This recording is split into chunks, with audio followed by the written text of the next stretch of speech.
Hello. Well, this is... Wow, why am I nervous? It's not even Saturday. Well, this is crazy. I'm simply going to be playing more Ever17 today, but on the other hand, this is a big deal because it's my last ever stream as you've known me for the past 3 years. I mean, like, I know I'm saying last Gumi stream. I mean, Gumi could come back. I could, like, have Gumi days or even make some kind of Gumi redeem or something. But, yeah, I'm gonna look way different after today. Next time you see me, I'm gonna be a slug girl. And then when you see me, like, you can even see a whole bunch of the changes now. There were some changes I was trying to hold off on doing to the stream until, after today, but I got impatient. Dawn of the final Goom! Ah! Hello, Hellas. I ran out of patience and already made some Podicati changes to the stream if you wanna peruse.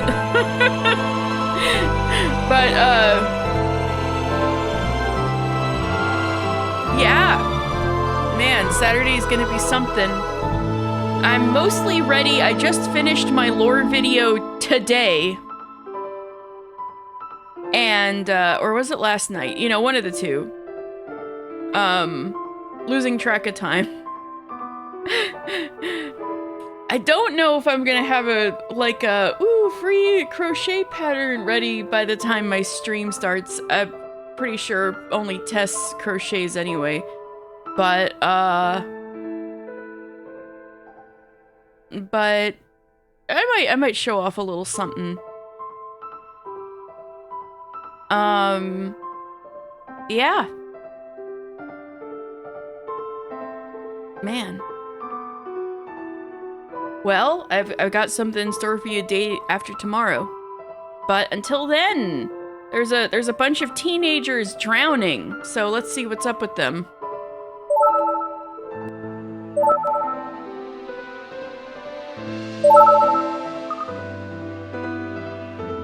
What do you mean Takeshi's side? I just saw this. You can't trick me. There's some BS going on here. Some Uchikoshi BS. Hello, Rep. Suddenly, I wake up. I realize I am fully conscious. I have no sense of time in this closed space. I reach for my phone. Time shows 5:03. On the surface, it's the time when the sky begins to brighten and the birds start chirping. But here, it's only a dim twilight, and all I can hear is everyone's quiet breathing. The situation hasn't improved. We can't contact the outside world. Our escape routes are cut off. Tsugumi is injured and can't move. The countdown to collapse has accelerated. Oh dear, yeah. These kids are in dire straits. There's nothing we can do against the approaching time limit. The situation is only worsening. I close my eyes tightly to escape from all the troubles. In the darkness, I let out a deep sigh. Can't see any light. Suddenly, Sora's figure appears before me. Whoa! I quickly open my eyes and jump up. What's wrong, Takeshi-san? Well, I closed my eyes, and then suddenly you appeared right in front of me. It was a bit surprising. Hello, how are you? Me? Or to Sora? Me? I'm nervous, even though it's not even debut day. That's strange.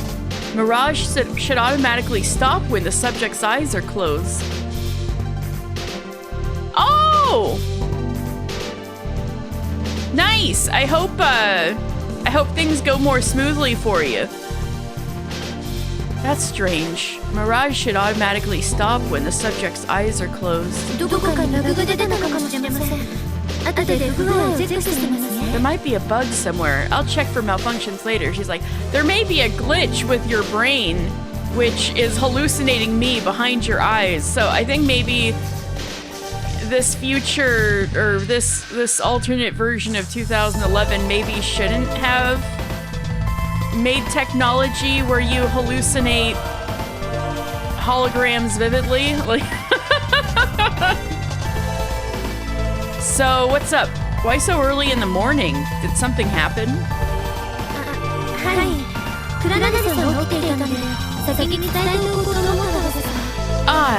Yes, since you were awake, I thought I should inform you first. Sora's expression suddenly becomes serious. Is there another problem to worry about? Gulp. I swallow from the stress.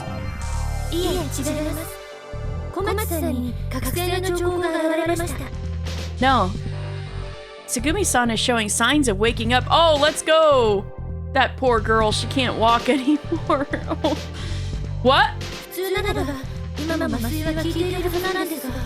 Normally, the anesthesia should still be working, but unfortunately, she is built different. Does that mean Tsugumi is built different? I mean, waking up? Yes, I think she'll wake up soon. Tsugumi's waking up? Unable to stay still, I leap out of bed and hurry to Tsugumi's side. Takeshi-san! Passing through the double doors, I rush to Tsugumi's bed. Yeah, her poor leg. Man, they got her IV'd up. Tsugumi is still asleep. Just as she was the last time I saw her. Will she really wake up soon? I can't tell. Really? They didn't have any, I guess they didn't, none of them really have changes of clothes, except you might have some changes of clothes, but man, they really can't put Tsugumi in anything but her, like, seawater soaked, blood soaked Lolita clothes. Like, which I didn't know it. Oh, that's gotta be quite a surprise. Oh, here's some noise. Dan's back from grocery shopping. Hey Dan, your worstie is built different.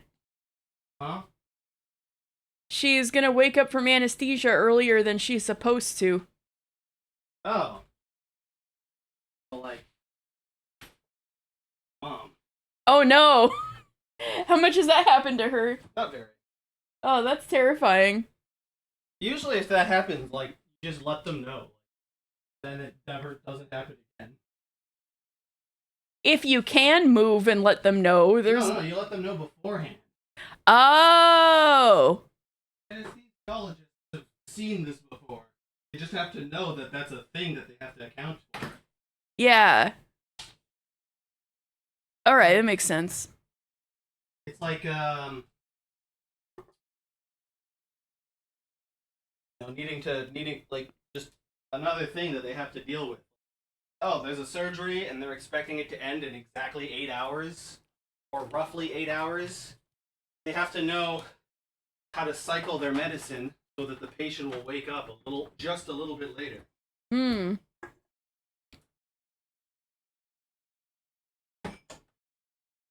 I see.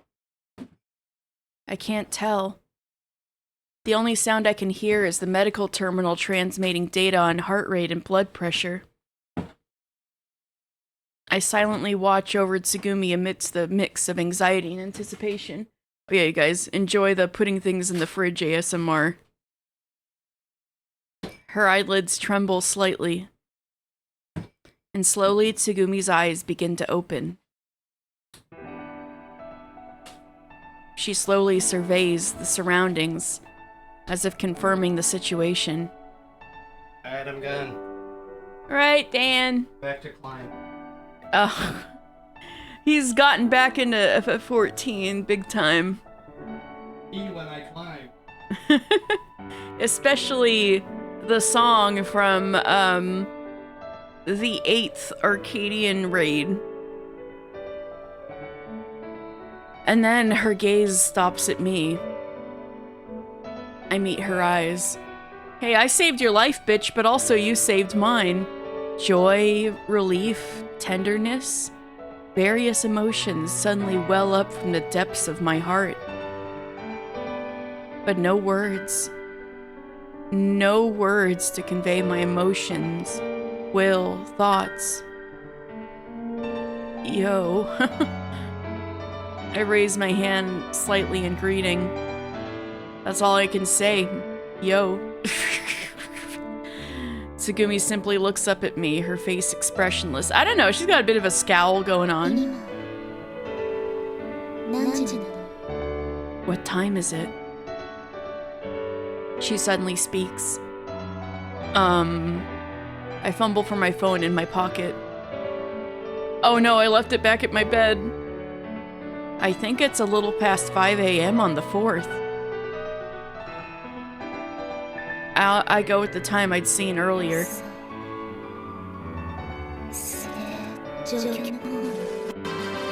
Wow, thank you, Cece. Oh, Cece, something I've been meaning to tell you. Hey, Cece, something I've been meaning to tell you. So, my debut on Saturday, right? It's gonna be on 4 p.m. Eastern.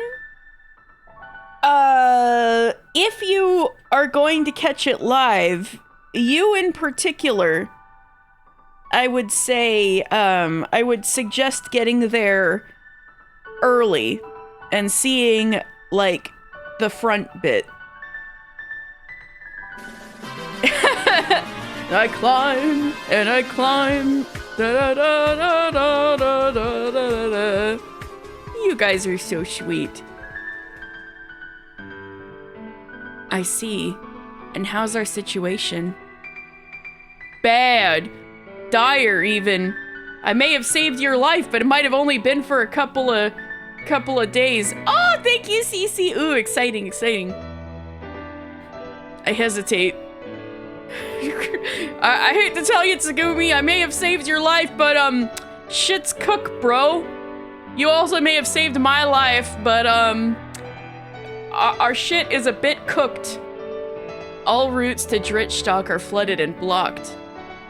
At the moment, there's no prospect of escape, and moreover, the collapse of the facility has been accelerated. Should I tell Tsugumi about this now? Well, you see, Tsugumi, please stay calm and listen. Actually...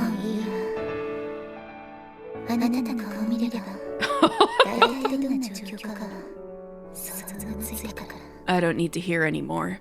Just by looking at your face, I can roughly imagine how we're doing. Tsugumi moves her shoulders languidly. So, how are you feeling?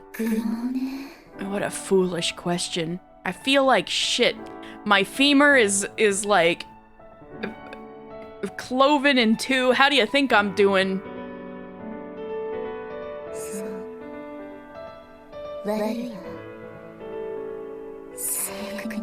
I feel horrid. Terrible. I see. Tsugumi notices the IV drip attached to her arm and frowns. Then she repeatedly clenches and opens her hand in front of her face. Her movements are awkward and sluggish. Really, this is the worst. How's your wound? Does it hurt? I heard the anesthesia should still be effective. My wound? Anesthesia? Tsugumi slowly scans her surroundings. The ceiling, the sheets, and then she glances at the cast on her leg. Finally, she lifts her head, gazing blankly at the ceiling. That's right. I remember.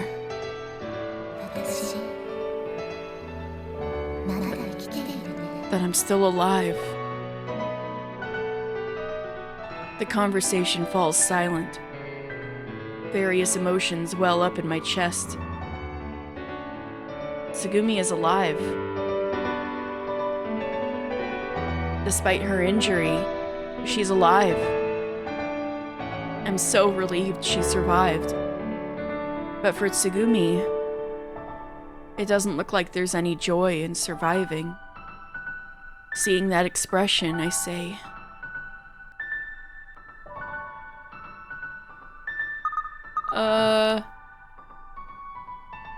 we ain't safe for long, but I'm glad you're safe for now. Hype train incoming? What do you mean? I'm so glad you're safe. Intense emotions surge from my chest, past my throat, rising even higher. My eyes grow warm and tears pour over. Oh, good. Now that I've started crying, I can finally say how I feel. I'm so relieved. I'm so glad you're safe, Tsugumi. You did something reckless, but you saved Coco. She was so sad. You were bleeding, you grew cold, but you survived. You're alive. I don't really know what I'm saying, but I'm just so glad that you're alive. Thank you so much for surviving. I'm just so glad. But Tsugumi, you always act recklessly, don't you? Whether it was because you were trying to save me or to save Coco, you've helped us out a lot, Tsugumi. Thank you. Really, thank you.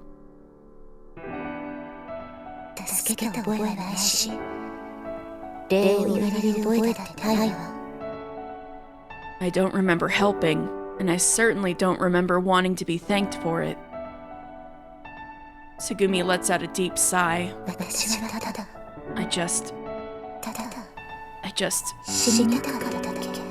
wanted to die. You mean in that moment, or... Huh? Why did you bother helping me?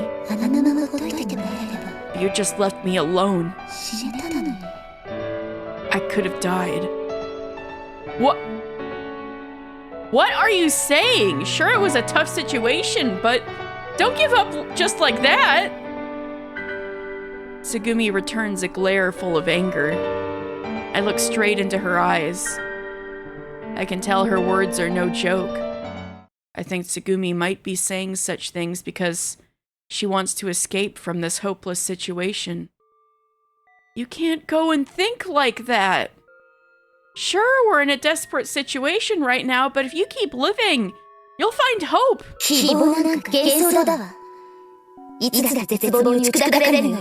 Hope is an illusion. It's always shattered by despair. It's because you're alive that you taste that despair. That's not true. Sure, in a long life you might experience setbacks, despair, and sadness, but at the same time there's also success, hope, and joy.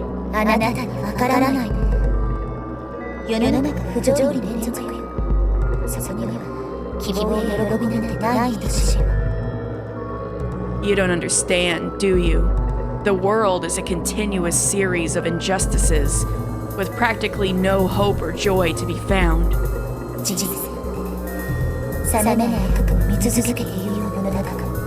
Life is like constantly experiencing an endless nightmare. That's way too negative.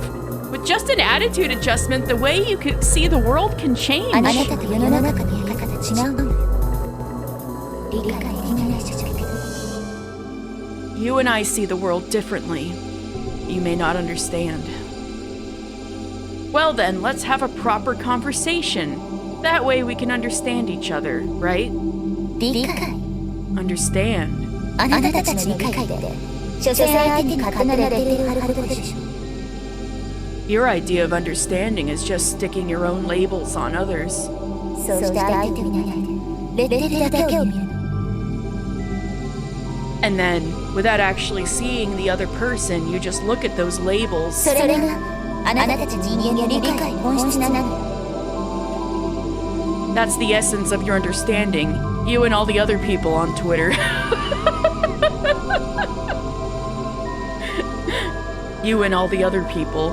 そして理解できないものに対して徹底的に拒絶し潰そうとする。 And when faced with an incomprehensible perspective, you thoroughly reject it, crush it. なぜ潰そうとするかわかる？ Do you know why you want to crush it?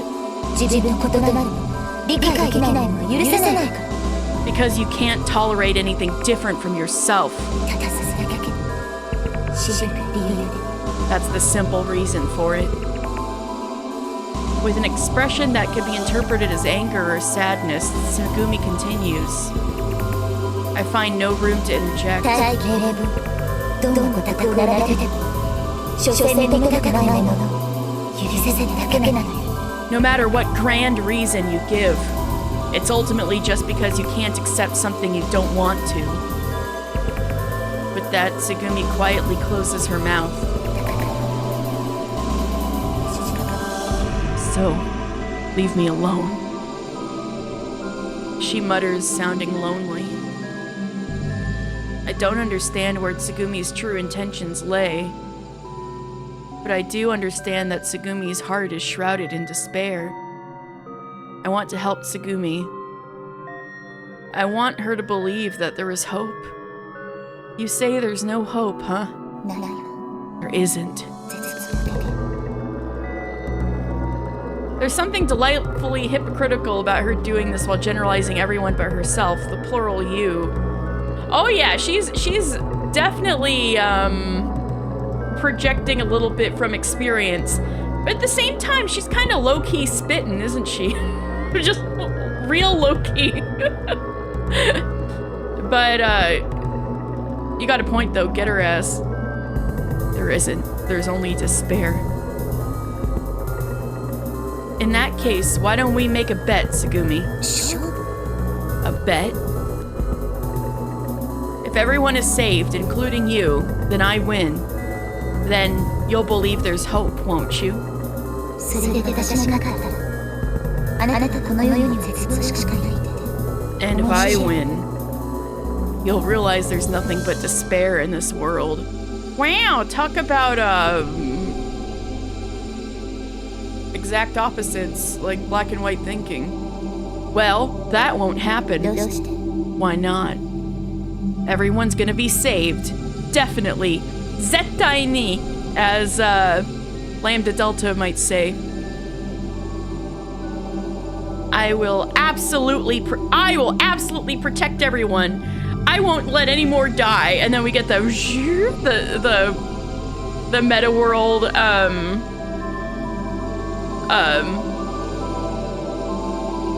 sound effect, and then we get some witches cackling. Bern Castell and Lambda Delta pop up. I think Ever17 low-key needs some Umineko meta world scenes.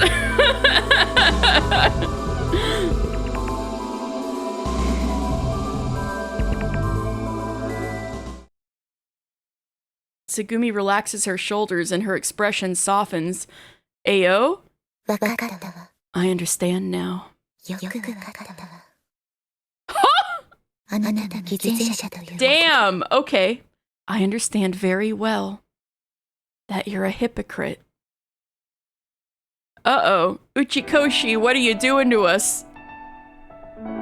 After finishing the conversation with Tsugumi, I lose the urge to go back to bed and decide to go to the break room to have some coffee. Ah, Takeshi-san. Sora's waiting anxiously just outside the door. Hey Sora, what are you doing here?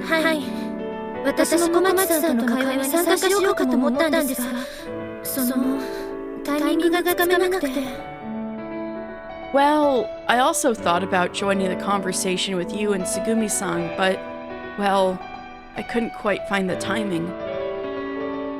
It would have been hard for anyone to find the right time to join into that conversation.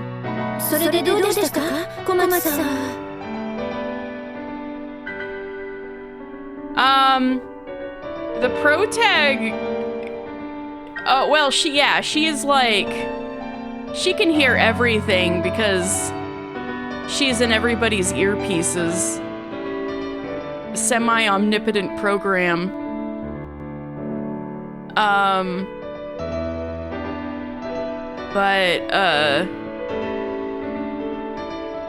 I think if they wanted to keep something from Sora, they'd have to do it during a blackout.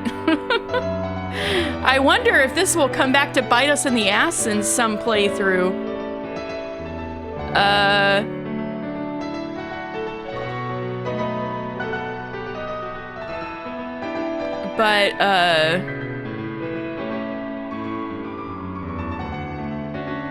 The protag, honestly, at the beginning of the game, back when, you know, suspiciously he was voiced, and the text box was gray and not blue, he seemed pretty selfish and, just kind of a douchebag dude bro. So he seems a lot different now, but it could just be the situation. And he was kind of poo-pooing everybody's good time slightly. The protag may have gotten swapped, but it's hard to tell. I feel like this is, you know, a Uchikoshi game you have to play more than once, so we'll probably see the beginning again.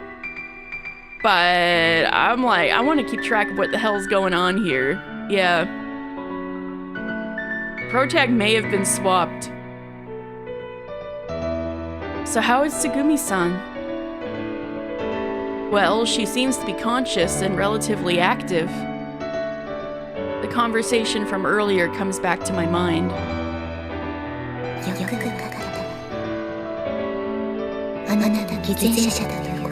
You know, when she said this, my thought was she could be aware of other timelines, because that's another very Uchikoshi thing. Have the cool girl who's aware of other timelines. It's even in 100 line, you know? Like Hiruko. I understand very well that you're a hypocrite. Damn it. No matter what you call me, I'll definitely win the bet. I can't help but shout loudly as if to dispel the confusion in my heart. Wow. What's wrong? Sora widens her eyes at my sudden outburst. Oh, sorry, I lost control for a moment. But with that shout, I feel reinvigorated. In order to win against Tsugumi, I have to think of a way for everyone to survive. That's right. Sora, what's the situation with the route to Drittstock you mentioned before?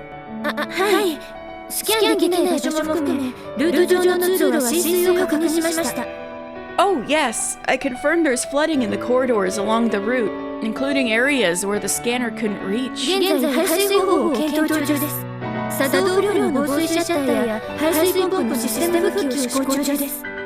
I am currently considering drainage methods. I am attempting to restore the malfunctioning waterproof doors and drainage pump systems. Other than the corridors, can't we pass through ducts or pipes?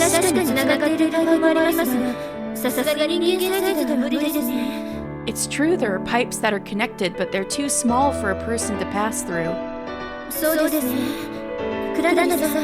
制御室で脱出ルートについてミーティングをしませんか？ Takeshi-san, do you want to have a meeting about the escape route in the control room? If I can be of any help, I'd be glad to assist, but I don't have any knowledge about this facility. だからいいです。先入観がない That's 方 okay. が。 Maybe it's better if you start with a fresh outlook. コスミッションルートで SO4 に気がついたのって倉成さんだったじゃないですか。 Weren't you the one who noticed the escape route to the Cosmischer Vault? That's right. Then, should we have the meeting? はい。一緒にやりましょう。 Let's. For some reason, I feel happy as I head to the control room with Sora. Tsugumi, just you wait. I'll make you realize that there is hope in this world. I'll never give up hope, says Makoto Naegi. Feeling hungry, I part ways with Sora and head to the break room for a late breakfast. No one's there. Seems like everyone's finished their breakfast already. On the table, I see a plate with chicken sandwiches. I find a note nearby. For Takepyeon, Coco. Seems Coco had left these sandwiches for me. What a sweetie. Thanks, Coco. Ow. Though the mustard is a bit overpowering, the fresh lettuce is quite crispy, and it's a delicious sandwich. I eat it happily, though I try not to think too much about what the chicken's actually made of. Quote-unquote chicken, you know, chicken of the sea. It's just tuna, bro. It's just tuna. After breakfast, I go to check on Tsugumi again. As I quietly approach Tsugumi's bed, I see she's asleep. Actually, I don't know how deep tuna go. I can hear her regular, gentle breathing. Looks like she won't wake up for a while. I gaze at her peacefully sleeping face. Tsugumi's words echoed in my mind.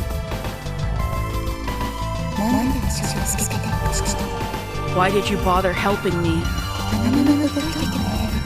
If you had just left me alone, I could have died. Think I'll let you die? Think I'll let anyone die? I clench my fists tightly. No matter how much you may have hated it, Tsugumi, I'll save you as many times as it takes. I murmur quietly, almost as if making a vow to myself. Now, should I join everyone else? Where could they be? Oh no, everybody's already murdered. They aren't in the control room, so they must be in the public facilities. There's no one at the fish farm either. Oh no, they're all dead. Then where are they?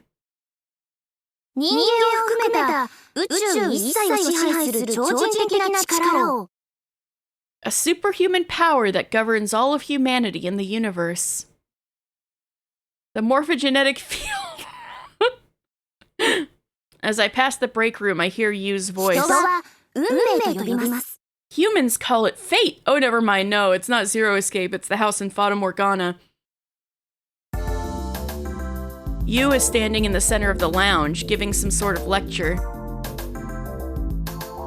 The boy, Coco, and Pee-Pee are sitting on the bench, listening attentively. I stop to listen too.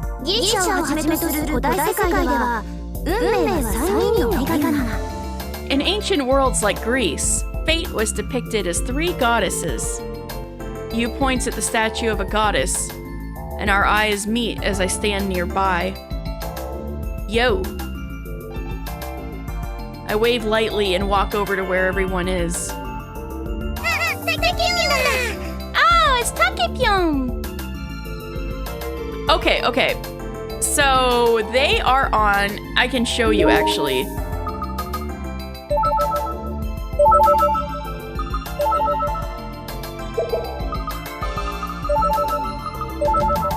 So, this thing... You see this? This kind of circular thing? This is like, it has like... more than 3 tiers. It's basically like a huge indoor, a huge underwater theme park, I guess. It's like aquariums and rides. We haven't seen any rides, but basically like a huge resort thing. A facility in Nevada desert. No, we're definitely under the sea. Okay, so it'd be crazy if we were somehow not under the sea. And Uchikoshi was gaslighting us that hard. So it's anchored to the seabed. And there's like a top level, but like all the fun stuff is underwater. So the level we're stuck on is over 100 feet below.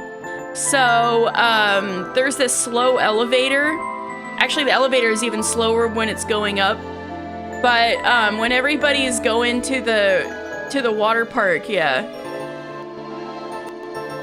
it's a little bit like that. It is.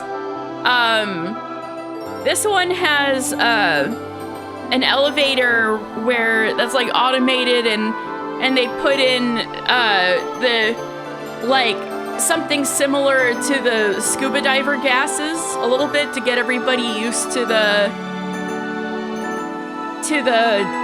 depths, because it's kind of like, even though it's only like 100 feet underwater, which in terms of like the vast ocean is not very deep, that's still like huge for like a scuba diver though. Yeah, from the bends. Yeah. And they give everybody an earpiece because they also have like the gas mixture that has helium in it. So they each have an earpiece that allows them to hear each other normally and not squeaky like this, right? And there's also a holographic computer system called Mirage. And basically, because of the earpiece, people are able to hallucinate Sora.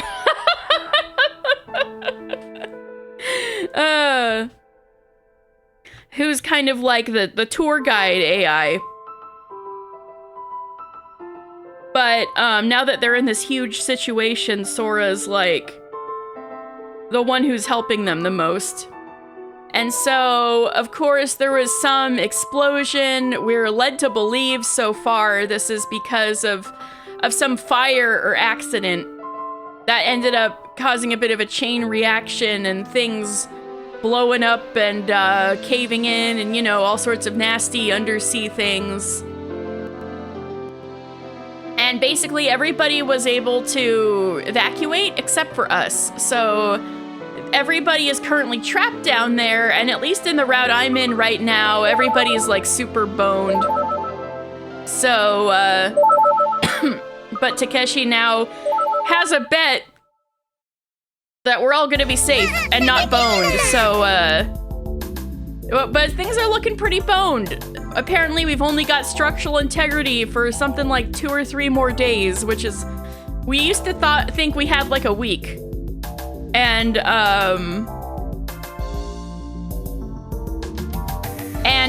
there was like this little submarine that we thought, oh, we can like, once we get all the hazards out of the way, we can like escape to this submarine. But after like another explosion, oh, there's many. That's why they're not flooded right now. There's like many different areas that are flooded. But the thing is that all the routes from where they are right now to the submarine, right now they're all flooded. So right now looks like we're shit out of luck. So, oh, thank you, Daedalus! I hope you have a lot of fun! Can't wait to see you there! Have fun today! Ah, it's Takepyon! たけしだ Hey, Takeshi. まったくようじゃないわ。今までどこに行っていたの？ Good grief, don't give me yo. Where the hell have you been? 空も見当たらなかったし、すぐが目を覚ましたって言うのに。 Sora wasn't around either, even though Tsugumi woke up. ここね、すぐみといっぱいお話ししたんだよ。 I talked a lot with Tsugumin. Well, that's good. Yeah! And Coco is very, Ushinomiya Maria, coded, so we'll see what happens there. Tsugumi might be opening up to Coco, unlike me. それでね、あとね、ここ、すぐみの部分サンドを作ってくれたんだよ。 And also, I made some sandwiches for Tsugumi and brought them to her. Did Tsugumi eat them? なんかね、すごくお腹が減ったって言ってた。3個くらい食べてたよ。 She said she was really hungry. She ate about 3 of them. I see. So she's recovered enough to eat. You, can I have a word? I called to you in a low voice so Coco can't hear. What is it? Is it okay to let Tsugumi, recovering from illness, eat normally like that? 本当はあまり良くないと思うんだけど、本人に食べたいって言うから。 I don't think it's a good idea, but she insisted on eating them. Well, we also know she wants to die, so... それはさておき、すぐみの回復力には呆れるほどびっくりだわ。 I'm amazed at how quickly Tsugumi's recovering. She is, as the kids say, built different. ねえねえ、タケヨン、すぐみ、早く元気になるんだね。 Hey, Takepyon, Tsugumi will get better soon, right? Yeah. I gently pat Coco's head. That Tsugumi. She said this morning that she wanted to die. But the fact that she's eating properly, it's evidence that Tsugumi herself wants to live. As long as she recovers, there won't be any problems. What a relief. I feel like a weight has been lifted from my shoulders. それでクラナリ、今までどこに行っていたわけ？ So, Takeshi, where were you all this time? Well... そういえば。 Oh yeah, by the way. The boy suddenly looks at my face and mutters. 今思い出したけど、たけしが怪我頃、空に呼ばれて部屋を抜け出したみたいだよ。 I just remembered. Takeshi, you left the room at dawn because Sora called you. お、事情筋から有力な発言。 Ooh, valuable testimony from an insider. 僕はその後すぐにちゃったんだけど、ちょっと苦手だった。 I fell back asleep right after that, but I was a little curious. というわけらしいけど、どうなのクラナリ、空で何していたの？白状しなさい。 So what's the deal, Takeshi? What were you doing with Sora? Come clean. You points an invisible mic at me. Ooh, getting interviewed. What's up? Is something interesting happening? Everyone's focused on me. Fine.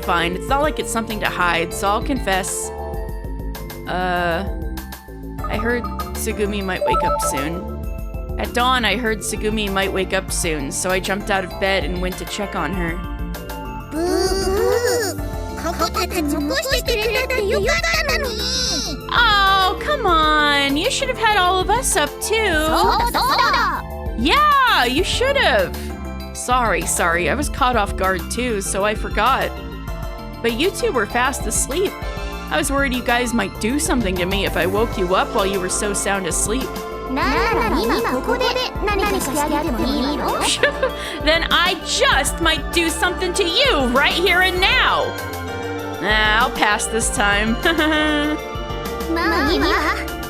だけど私たちが起きた時には救護室にはいなかったけど、その後どこ行ってたの？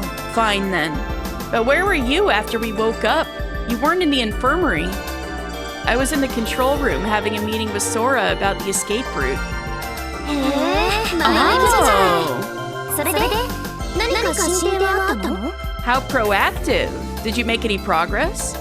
We found out that some sensors have slightly improved, so there might be a route on a lower それ floor. は本当？やったじゃない。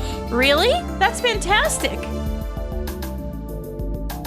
Well, there's still uncertainties and problems to solve. Sora's still working on it.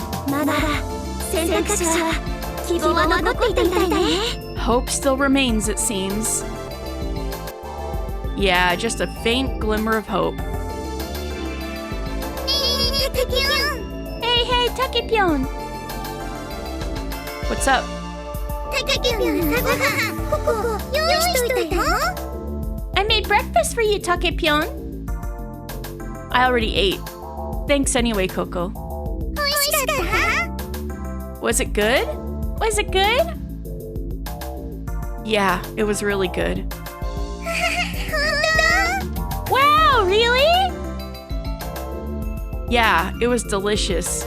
It was the most delicious chicken sandwich I've ever had. 当？そうか、よかった。 Oh, I'm so glad. Oh my god, I've been so attuned to freaking Uchikoshi games that I thought she was gonna say like, but I didn't make you a chicken sandwich, and there was gonna be some fuckery. タケピョンさんの実はここが作ったスーパーウルトラデラックスデリシャススペシャルなんだよ。 Oh my god, I thought she was about to jump scare me with the, it's not a chicken sandwich. Your sandwich, Takepyon, is actually a Coco-made super ultra deluxe special. Wow, what a name, huh? 名前だけじゃないよ。秘伝で大きな特製ブレンドソースがたっぷりかかっているものだ。 It's not just the name, it's topped with a secret ultimate sauce. A secret ultimate sauce?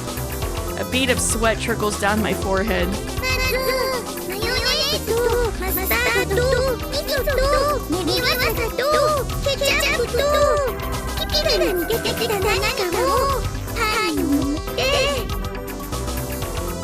This sounded decent until the ketchup. Well, first I spread mayonnaise, mustard, miso, wasabi, ketchup, and something Pee-Pee found on the bread. それからタタタレには塩コショウしてちょいちびっと垂らしてバターとピピが拾ってきたタレを混ぜ込んでたっぷり塗って。 Then I added salt and pepper to the fried chicken, drizzled a little soy sauce, and I spread butter and something else Pee-Pee picked up on top. 焼けたらシナモンとカルダモンと Jesus Christ! ターメリックと高菜 Fancy! 混ぜ混ぜして振りかけて。 After baking it, I sprinkled cinnamon, cardamom, turmeric, and cloves on it for a flavorful touch. それからなんだっけ。 And then, oh, what was it? そうだ。ラー油となんかピピが転がしてた変な瓶の中にも適当にぬりにして。 Oh, right! I added plenty of chili oil and whatever was in that weird bottle Pee-Pee found. そこにカカツレタスネギを入れたハム。 And then, I sandwiched everything between finely chopped lettuce. 味付けに合計17種類の調味料がかかってあるの。それがデリ大きな特製ブレンドソース。 I used a total of 17 different seasonings. That's the secret ultimate sauce. Man, who are these VAs? You know, I was just looking at, there's like an opening movie that shows the VAs. I haven't heard of any of them. But I'm sure it'll be easier to look them up than it would be for me going to the opening movie again, but none of them rang a bell for me. That's the secret ultimate sauce. どう？こうでしょ？なかなか見た目も綺麗だったでしょ？ What do you think? Extravagant, wouldn't you say? And wasn't the presentation nice? ここ味見しなかったからちょっとドキドキだったんだけど。 I didn't taste it myself, so I was a bit nervous. そうか。あれ美味しかったんだ。 Oh wait, maybe I did. Now, was it good? じゃあ次の写真ここがドキドキだな。 Okay. Shall I make your next meal too? Is that okay? ピピにももっともっと協力するね。ありがとうピピ。 Huh? Pee-Pee, you want to help even more? Thanks, Pee-Pee. Nah, I'll be alright. Normal seasonings are fine. After all, it's just food, but What on earth is that stuffed peepee found? Yeah, that's the most suspicious part. 話の続きはしないの You aren't gonna continue? 話の続きなんだっけ What was I talking about again? 象のことだよ The 聞い statue. たでしょ Remember? ああそうだった Oh, 話の途中だっ right. け Tsugumi's VA is Luca? Oh my god! We got a 2000s goddess among us. She's like playing Tsugumi all whispery most of the time, but now that you say that, I think I can see it. このレプリカ施設から発掘された女神像についてだねレプリカだけど We were talking about the statue excavated from the Lemuria ruins. It is a replica, though. そうだよこの像って何 What is this statue anyway? では Yu gives a theatrical cough. ギリシア、オリエント、バビロニアなどの古代世界運命は3人の女神が司るものと考えられているわ In ancient worlds like Greece, the Orient, and Babylonia, fate is believed to be governed by 3 goddesses. Then Yu turns to everyone, speaking and gesturing. I join Coco and the others, sitting on the bench.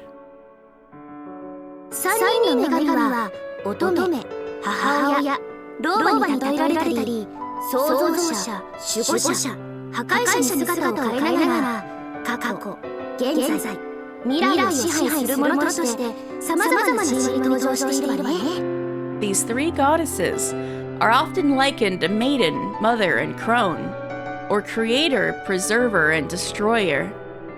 They appear as rulers of the past, present, and future. ギリシア神話のクロとラケシス、アトロポスあたりが有名よね For example, Clotho, Lachesis, and Atropos from Greek mythology. それで3人の女神が決まって織姫という設定よ So the 3 goddesses are consistently depicted as weavers.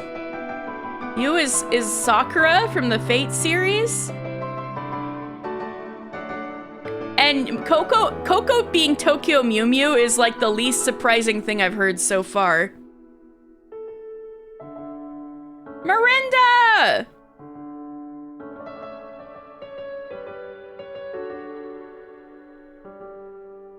The thing that you're going to tell me to do, they force me to do? Oh, wild. Do I even want to know what that is, or am I or is that spoiler? I guess you can tell me someday.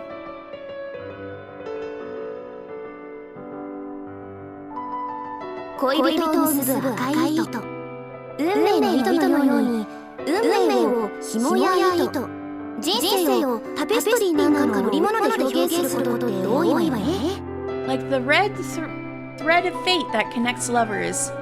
Fate is often represented by threads, yarns, or tapestries of life. I see where Uchikoshi's going with this. You can't fool me, brother. 最初の女神クロト彼女は生命の糸を生み出し紡ぐもの目的を定める創造者 Okay, I'll wait for now. But I am very curious.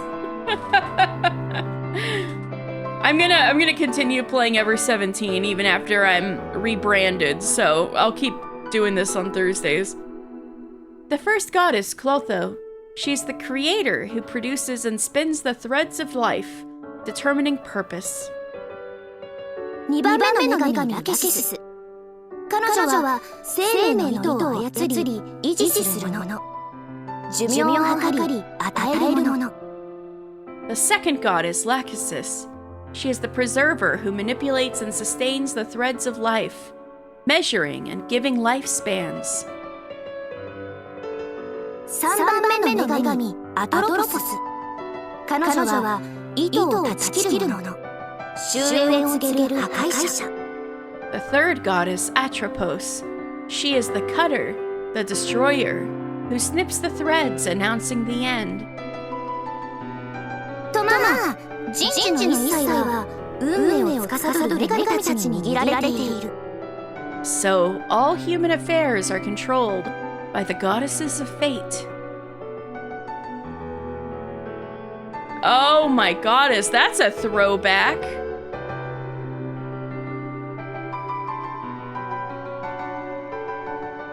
So Beldandy was the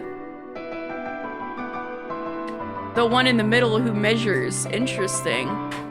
I never really watched Oh My Goddess. However, one of my best friends in elementary school was really into it, and so we would walk around during recess and just kind of make up stories. So often stuff from TV shows and anime we were watching, like characters would end up in like the stories we came up with as we walked around the playground. And so Beldandy got in there a lot. Ooh, writing and drawing. What you drawing? I'll take up the other one.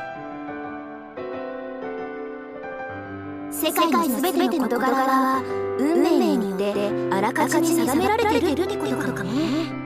And everything in the world is predetermined by the fates they weave. Fan fiction? Knowing Cece, it's probably fan fiction of her own original characters. Fate, huh? But Why goddesses? is our fate really determined? Oh, but he wants to win the bet, right? Dan, shush! Yes, original character stuff. Case and Soul is our tabletop. Oh!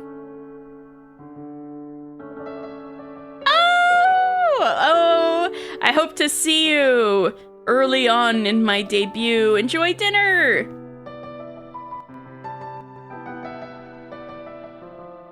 That's correct, Dan. Oh! Look at the top of the screen. My live 2D debut is August 30th. Table Flipper! Welcome! What were you up to?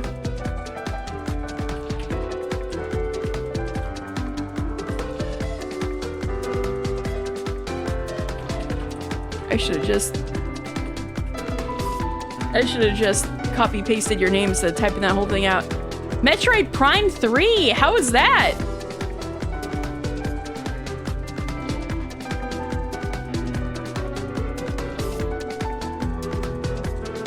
How was that? I mean, I hope you had fun. Thank you so much for raiding. Oh yeah, your buddies. Welcome back, Rep. Ah, I understand. I haven't played them, but they do look good. I saw speed runs. Nice. You get those aliens. Well, thank you so much for bringing your audience over here. Hello, I'm Katie, and I've actually got a big rebranding debut on Saturday. So, if you wanna be there or be square, no, I'm just kidding. You're not square. I've got this happening, big changes. So, if you wanna stick around, not till Saturday, of course, but I mean, like, if you wanna, like, leave a follow or something, know that big changes are happening, and I'll be doing a lot more fun stuff soon. Oh, you see the emotes? Yeah, you like them? You like them?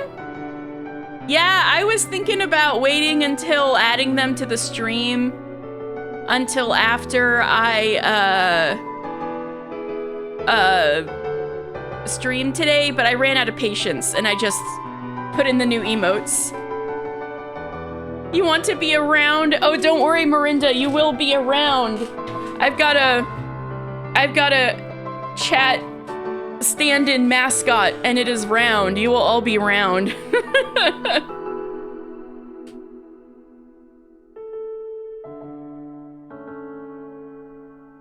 Actually, Reprisal is round right now, a little round with a Santa hat.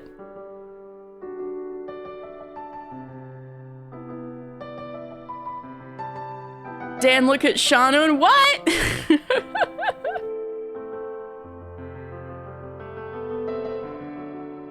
So if you want a little preview of what my little round guy that you're all gonna be is, it's actually the subscriber badge. I also changed that because I ran out of patience. I did! I changed the sub badges!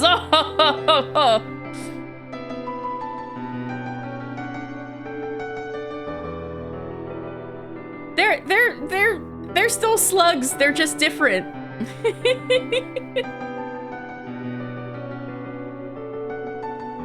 Ugh. So yeah, thank you so much, Table Flipper. If you need to do anything post-stream, take a rest, totally get it. Thank you so much for the raid. Alright, so as exciting as Saturday is, I'm thinking Takeshi really wants to win this bet against Tsugumi. And I think the answer here would be, is our fate really determined? Or is there always hope? Can we get out of this water prison? Thank you! Appreciate it. 確かに初めから運命が決まっているって思ったら意志の力は否定され諦めやる気も失せるわよね。 Indeed, if you believe that fate is predetermined from the start, the power of will is denied and you lose motivation and give up. 定年説、因果応報思想、終末論、予定調和説、運命論、いろいろ考え方はあるけど、まあ、視点の問題ね。 Oh yeah, Shannon yeah, the sports video, Shannon was table and Kanon was chair. I remember now. That video is so good. Predestination, karma, eschatology, eschatology, atelier, esca and logy for the real Katie heads. Do you remember? Pre-established harmony, fate theory. There are so many ways to look at it. I guess it's a matter of perspective.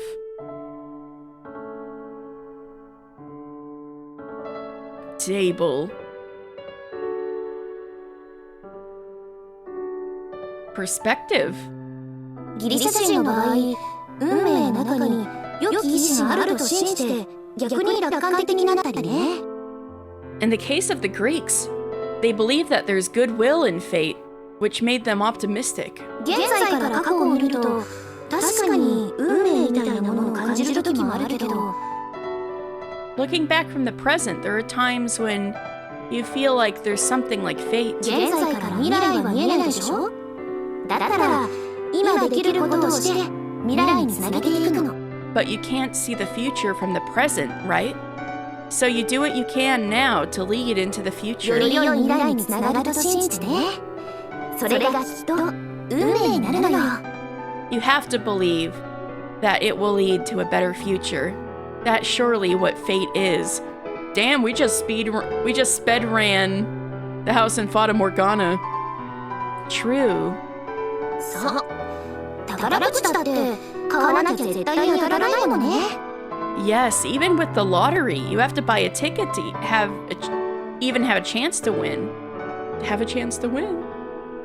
Isn't that a bit too out there? それに一年岩を通すとか信じる者は救われるって言うでしょ？ Also, you know the saying where there's a will, there's a way, or believers will be saved, right? そうだ、知ってる？プラシーボ効果って。 Oh yeah, Uchikoshi voice. Do you know about the placebo effect? The placebo effect? Go on, surely you're not going to give me a long and detailed explanation. 何の効果のない偽の薬でもその人が効くと思えば本当に効いてくるのよ。 Even with a fake medicine that has no effect, If the person believes it works, it actually does. But isn't it just a matter of illusion that it works, even though it doesn't? それが本当に効いちゃうのよ。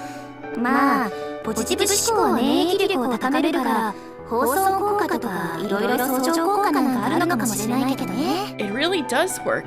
Positive thinking boosts immunity, so there might be some synergistic effects like the Hawthorne effect. Come to think of it, I saw on TV that someone's terminal cancer had disappeared without surgery. Isn't it the same thing? まあ、同じかもね。ストレスや免疫力なんかもそうだけど、人間の体調とかで心が大きく作用することってあるからね。Well, it might be. A human's physical condition, stress, and immunity are all affected greatly by the mind. だからつい朝のテレビの今日の占いって見ちゃうのよね。That's why I end up watching the morning TV horoscope. You smiles shyly. そんなわけで、So? レムリア遺跡から発掘されたこの女神像も、解読文字からギリシャ神話と同じような運命の女神と推測されているわ。The statue excavated from the Lemurian ruins is presumed to be a fate goddess similar to Greek mythology based on the deciphered inscriptions. もしそれが事実なら、運命の三女神の神話はレムリアが発祥の地ってことになるかもしれないわね。If that's true, the myth of the three fate goddesses may have originated from Lemuria. ちなみに、なぜ女神像がここにあるのかというと、By the way, to explain why the statue of the goddess is here, 過去のレムリア世界、未来を見据えた海底世界、それを現代に結ぶレミュー。この女神像はレミューのシンボルってわけ。the Lemurian world of the past, a future-oriented underwater world, and the present connecting them, Lemu. This statue of the goddess is a symbol of Lemuria. ただの公園や街中にある謎のオブジェってわけじゃないのね。It's not just some mysterious object found in a park or city street. Although there's gotta be some meaning to weird objects found in parks or city streets. Probably. No, now they have a meaning. Those places are now Pokestops, am I right? 死の瞬間に糸を切らないようにできたら、生命を引き延ばせるって言われているわよ。Also, it's said that if you seduce the incarnations of the fate goddesses and keep them from cutting the thread at the moment of your death, you can keep on living. ほいじゃ、女神さんをメロメロにすれば、絶対絶命のピンチも切り抜けられるってことだよね。So if you make the goddesses fall in love, you can overcome a desperate life or death situation. Hold on a second. We've got Sora, you, and Tsugumi here. We got 3 women. One of them may not be real, but...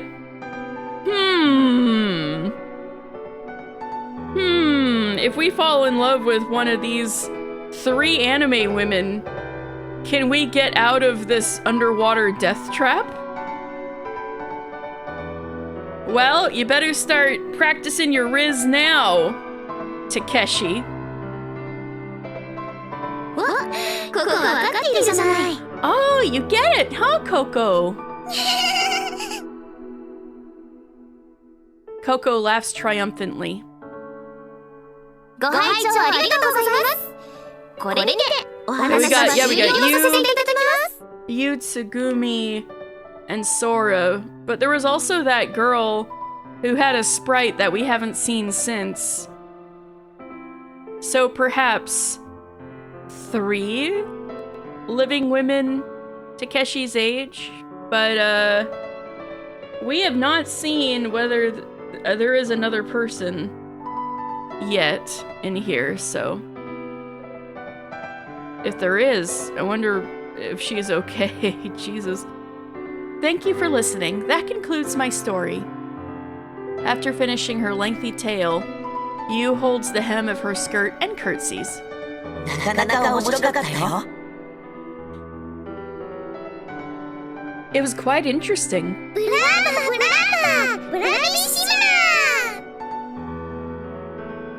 That's really something. 何が Huh? What is? Your knowledge. You know a lot about medicine, mythology, and the occult. ただ知りたいから調べただけよ。 I just looked it up because I wanted to know, much like the man who wrote me, Kotaro Uchikoshi. But even so, I think it's quite impressive. 短い人生なんだもん。なんかもったいないじゃない。 We only have a short life. Isn't it a waste not to know? Real. You gives me an awkward smile. That's the awkward smile of someone who is being puppeteered by Uchikoshi. No, I'm just kidding.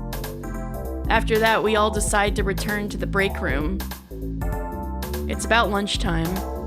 みんなでつぐみ入り行こうか。 Shall we go see Tsugumi together? そうだね。僕もつぐみがどうしてるか知りたいし。 Yeah, I also want to know how Tsugumi is doing. 私も容体確認しなくちゃだね。 I need to check her condition too. Coco's suggestion is sudden, but everyone agrees. She's awake, but yeah, I wonder how she's doing too. 安静にしてなきゃならないのは確かだけど。 I'm positive she needs to rest. Well, there's no point in worrying too much. It won't help her recover faster. つぐみに何かあれば、空がすぐ知らせてくれるんじゃない？ If something happens to Tsugumi, Sora will let us know right away, won't she? そうだね。救護室の療養コンピューターのデータはレベが常に監視してるはずだし。 Yeah, the medical computer in the infirmary should be constantly monitored by Lemmy. そのレベが何も報告してこないってことは、つぐみはちゃんとおとなしく寝れるってことよ。 If Lemmy hasn't reported anything, it means Tsugumi is sleeping peacefully. じゃあ安心だね。 Well, that's a relief.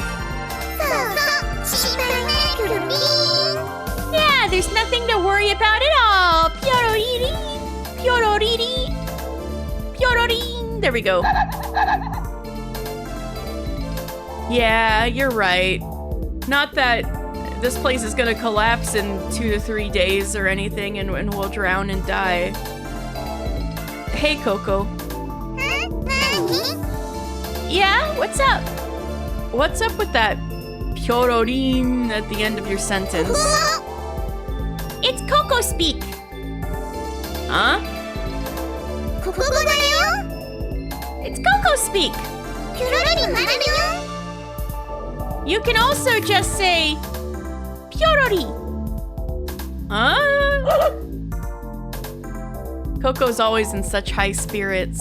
花束でも持ってくればよかったかな。 Should I have brought some flowers?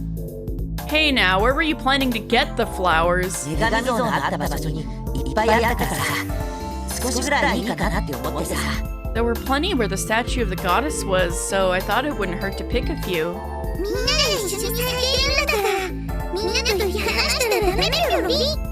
Since they're all blooming together, it's not good to separate them, Pyorori. ダメピョロリ？ No good, Pyorori?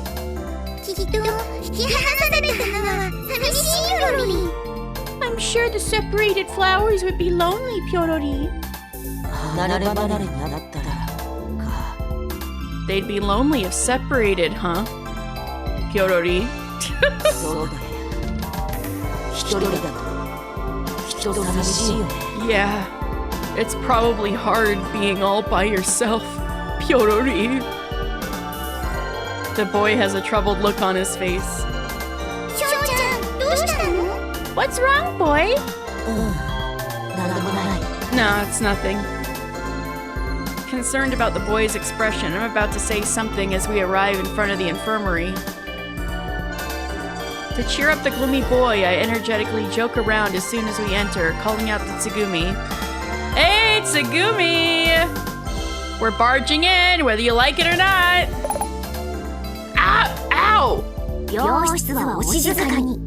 Please keep it down in the infirmary. Ow! You don't have to jab me with your fist, you know? I'm doing it on purpose. I was thinking maybe being bright and silly might cheer him up. わざと？どうか？ On purpose? Come on. As we bicker, Coco and the boy head towards Tsugumi's bed. Huh? Bark? Oh no. Did she escape? What? Coco and the boy suddenly stop. They're both staring intently at the bed. Could Tsugumi be doing worse? She's gone, isn't she? How the hell did she pull that off? Pushing away bad thoughts, I rushed towards the bed. I knew it. She's fine. She ripped out the IV. I knew that IV. That IV was just begging to be ripped. But also, all the liquid is gone. Tsugumi! How the fuck did... Oh, they even have, like, the liquid around where the IVs kept dripping on the bed sheet. How the fuck did she get around with that cast? Did she crawl on the ground like a slug? Tsugumi! Tsugumi's gone? Yeah, she's built different. She's crazy. The bed where Tsugumi had been sleeping is empty. The IV tube that leads to the monitor her heart rate are carelessly thrown aside. The IV and the leads are carelessly thrown aside. Did Tsugumi run away? No way. She's in critical condition with a 2-month recovery period. She shouldn't be able to move. Unless she is, as the kids say, built different. Then are you saying someone kidnapped Tsugumi? There's no one here except us. Or is there? Still, why didn't Lemmy notice? Or maybe they did, and they didn't say anything.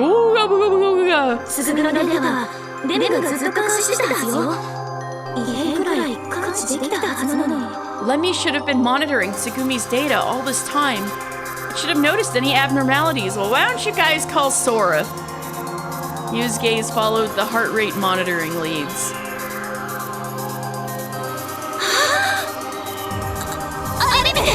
Look at that! Yu points to a corner of the infirmary. Huh? The leads had been pulled out and the display terminal was smashed to pieces. It's no longer functional. Who on earth would do such a thing? Tsugumi, probably. I'd like to know that too. Hey, what's that? This time Coco finds something. Underneath the computer console are some used bandages and a white plaster object. What? Hold on. She took off her fucking cast? It's the cast that was on Tsugumi's leg, right? Yeah, without a doubt. This is Tsugumi's. Is she built different enough to have recovered from a shattered femur enough to walk around already? That's a little more built different than I was imagining. So what? She removed the cast, smashed the computer, and then ran away? I voiced my thoughts. It's hard to believe, but the situation suggests it. That is a little more built different than I was thinking. Is that really what happened?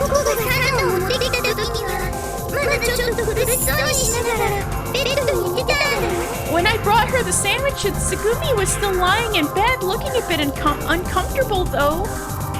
But other than that, there's no explanation.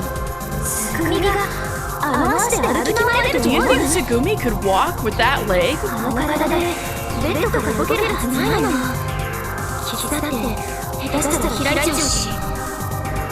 In the shape she was in, she shouldn't be able to move from the bed, and her wound could also reopen.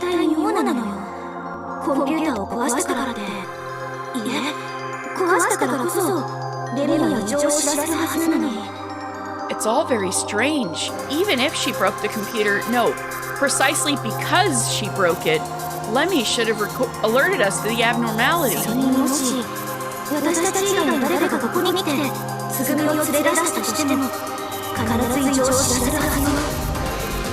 Maybe Sora's being a little suspicious. And even if someone beside us entered and took Tsugumi, we should have been informed. The sensors in the room should have detected the intruder. Could she have been spirited away? We got a ghost down here? but then, すぐにどこに where's Tsugumin? Coco asks, looking worried. Yeah, you're right, Coco. Instead of wondering why she's gone, let's focus on finding Tsugumi first. I remember. There's some kind of biometric system, right? Okay, I've been writing the same kinds of stories the whole time. She leapt through time.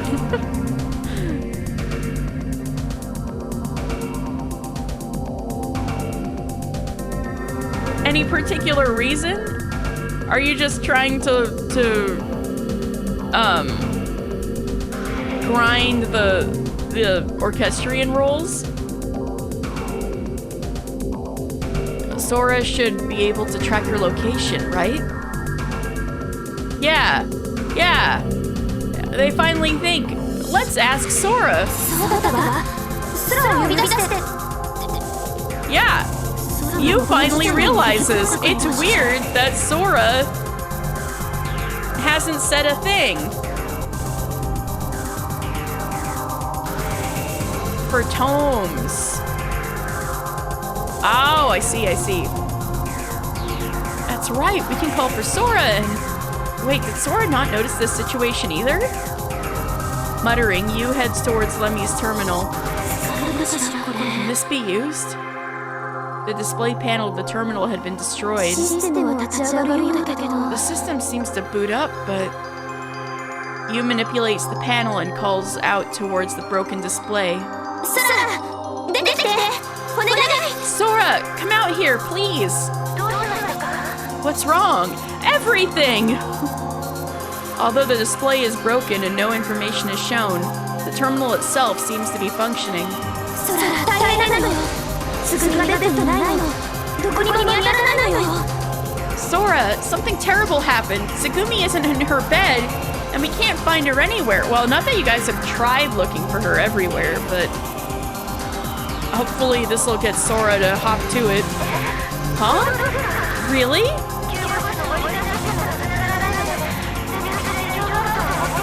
Since the infirmary's monitoring system wasn't working, I suspected something was wrong. 情報が分かってたの知らせてくれればよかったのに You knew something was wrong? You should have told us. 先ほどから強力な電波妨害により一時生産が使えない状況でそちらの内容に Jamming. 連絡が取れました I wonder if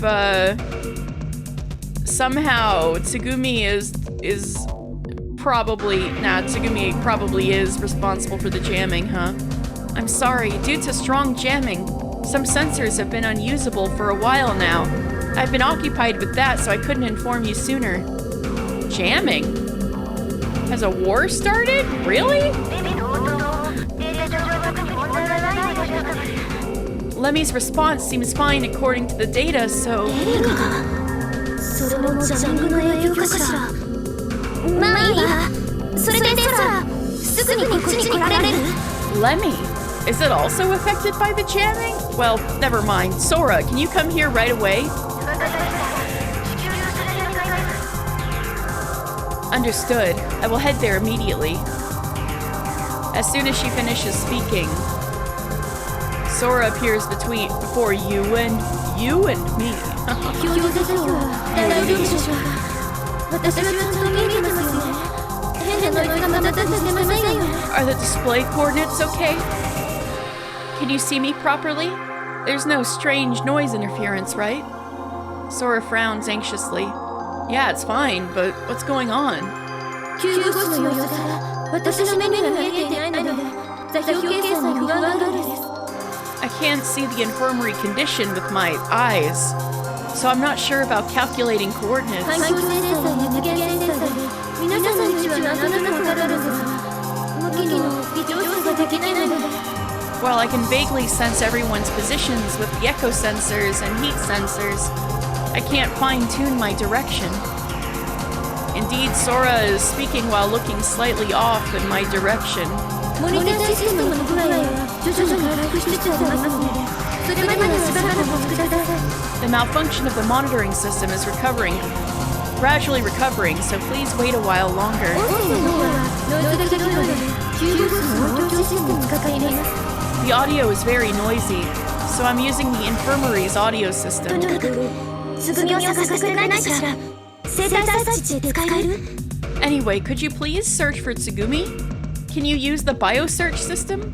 生きているセンサーが届く範囲内ですが、やってみます。レミューの全域に設定して生体サーチシステムを起動します。 If it's within the range of the working sensors, let me try. I will set it to cover all of Lemu and activate the biosearch system. Saying so, Sora directly accesses Lemmy's terminal. つぐみ見つかるかな？ Will we find Tsugumi? Yeah, we will. Sora will definitely find her. そうだね。きっと見つかるよ。 Yeah, you're right. Yep, everything's cool. Although Sora mentioned jamming and system malfunctions, Tsugumi will be okay. We'll find her. 反応がありました。自動追尾の設定を追加しておきます。 I found a response. I'll add the automatic tracking setting. 一部センサーに異常があったので修正に時間がかかりましたが、小松さんは発見できました。 It took some time due to abnormalities in some sensors, but I've located Tsugumi-san. So where is Tsugumi now? 海水化合成プラント国第2タンク内です。 She is inside the seawater processing and refining plant section in the second tank. She's in the tank full of water? Is she alone?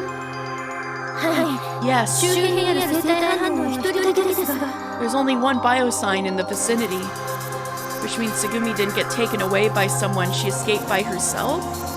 With her body in that shape? Or maybe she is simply built more different than we can possibly comprehend. Emotions surge within me. Anger and worry well up in my chest simultaneously. You idiot! Tsugumi!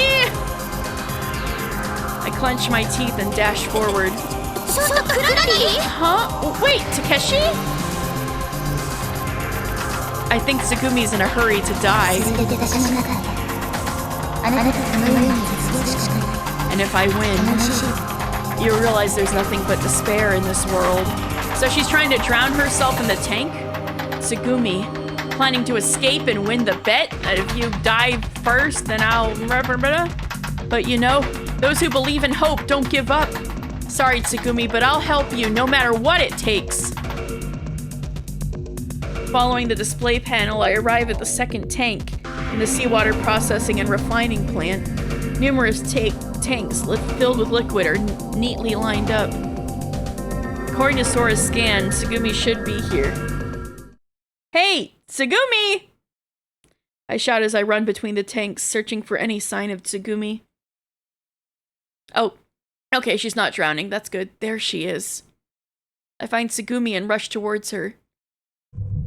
Girl, what the fuck is you doing? What a relief. Are you okay? I was worried. You suddenly disappeared and I thought something bad happened to you for a second.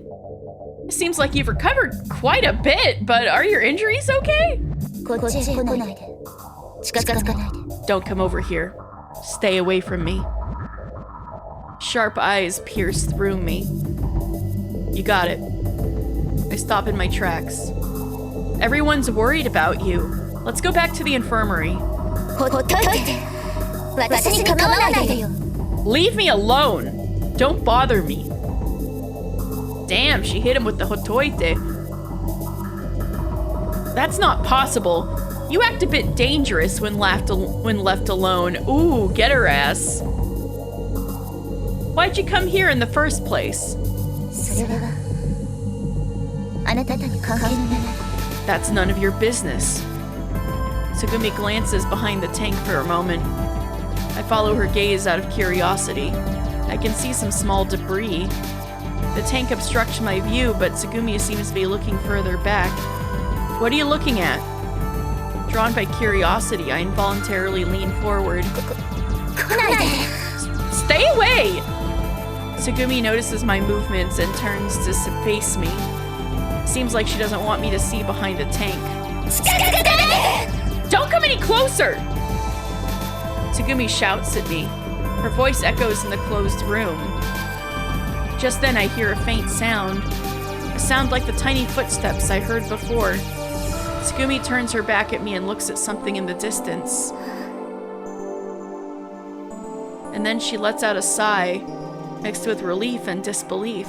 どいて邪魔よ Get out of the way. Then she looks ahead, pushes me away as if to walk past me, and moves towards the exit of the room.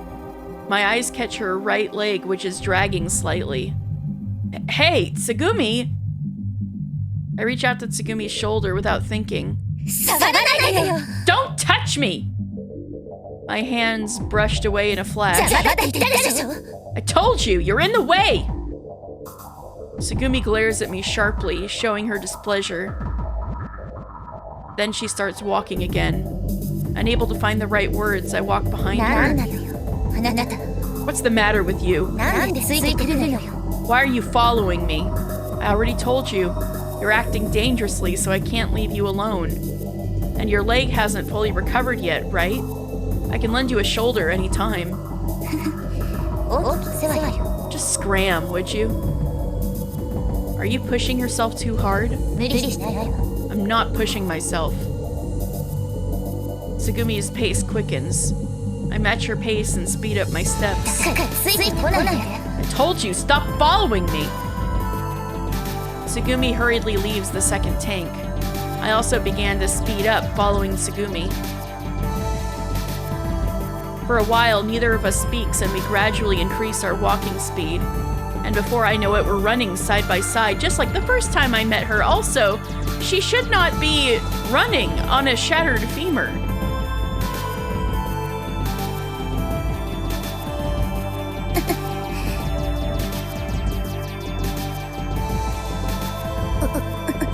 Or I guess it was more like a compound fracture more than shattered, per se, but still.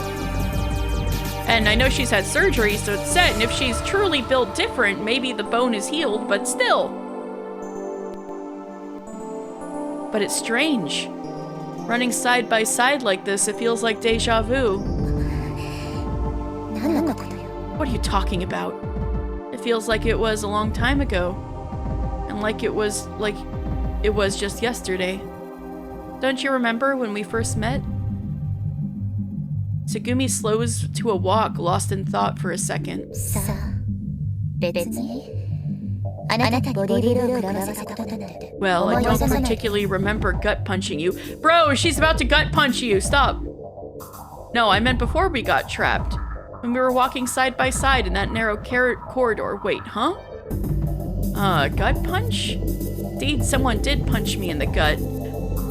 Oh yeah, the mascot. She was walking around in the mascot. It was that raccoon! That was a formidable opponent, but when we met again, I avenged myself with a drop kick. No, you drop kicked the boy. And surprisingly, it was the boy inside. Yeah, because she swapped the outfit. She stuffed the boy in there. Wait a minute. I recall what happened. Right before I got gut punched. I'm sure I saw the boy talking to Coco. And how does Tsugumi know that I got punched in the gut? No, more precisely, didn't Tsugumi say she's the one who punched me in the gut? In that case, could it be the true identity of the raccoon? The person inside? I like how now of all times is when we figure this out. Tsugumi, you were in that raccoon? だって何 So what if I was? In that case, I'll settle the score here and now for what you did back then! Bro? Do you not remember the state she was in this morning? Yes, I had sworn revenge. I decided to fulfill the oath I made to 別 myself. にいいけど帰り道には無責任やめね Well, I don't mind, but you might end up getting beaten again. As we walk, our gazes collide in the air. Invisible sparks fly between us. Tsugumi and I glare at each other, but I quickly avert my gaze. Right now, I'd like to settle the score here, but I don't feel like taking on someone who's seriously injured, so let's postpone this showdown for now. Huh? Seriously injured? Tsugumi is seriously injured, right? Huh?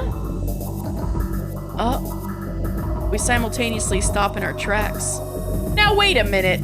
Tsugumi, what happened to your leg injury? Now he finally says it. Yeah, girl, you are running. Tsugumi's expression stiffens and she avoids eye contact with me. What? What does this mean? A wound requiring about 40 stitches, a complex fracture, and other injuries, with a recovery period of 2 months. A wound which happened not 2 months ago, but yesterday. But the Tsugumi in front of me doesn't show the slightest hint of that. In fact, she's going on a jog. What does this mean?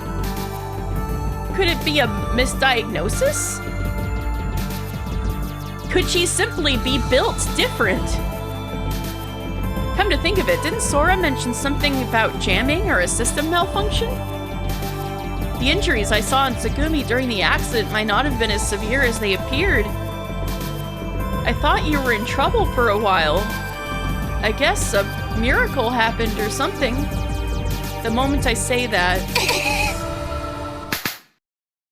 Tsugumi's powerful slap strikes my cheek. Tsugumi, come on. He is not doing anything wrong. And then she speaks. What did I say about how, like, Lambda Delta was here reppin' Takeshi and Burncastle was there reppin' Tsugumi? It's, like, still happening. We go to our meta world Umineko scene again. There's no such thing as miracles. There are only nightmares. Leaving me dumbfounded, Tsugumi walks away. I watch her leave, holding my throbbing cheek. Wait, what if she's like the cheerleader from Heroes?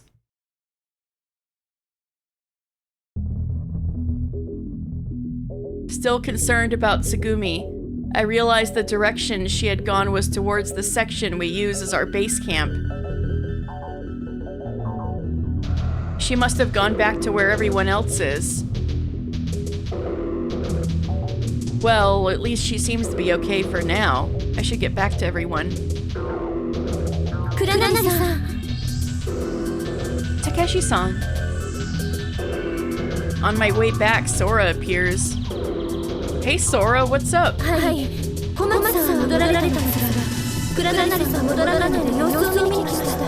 Well, Tsugumi-san came back, but since you didn't, I came to see how you were doing. I see, so Tsugumi's back. Whew, that's a relief. She walked back normally. Yu-san was quite surprised. I was too. I mean, I heard her injury was serious, but the 2-month recovery must have been a misdiagnosis by the machine. I don't think so. She did get 40 stitches, and there are images of the fractures. Then what? Is Tsugumi toughing it out, or did she miraculously recover?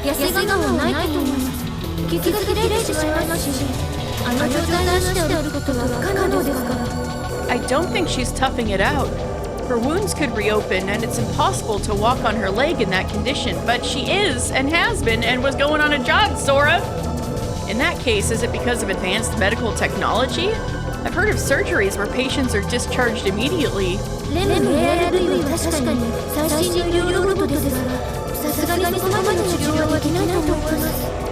While LEM-ARV is indeed cutting-edge medical technology, I don't think it's capable of treatment of that caliber. Then it's like she miraculously recovered.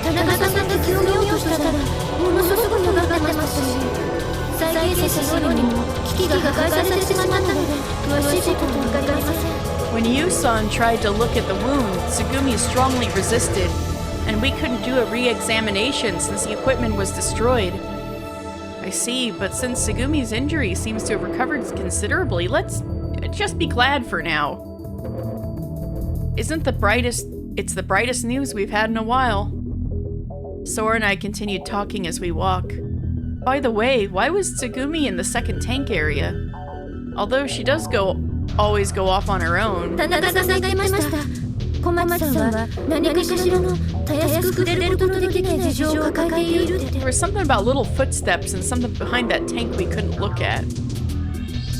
Yu-san mentioned that Tsugumi-san is carrying some burden that she cannot discuss easily.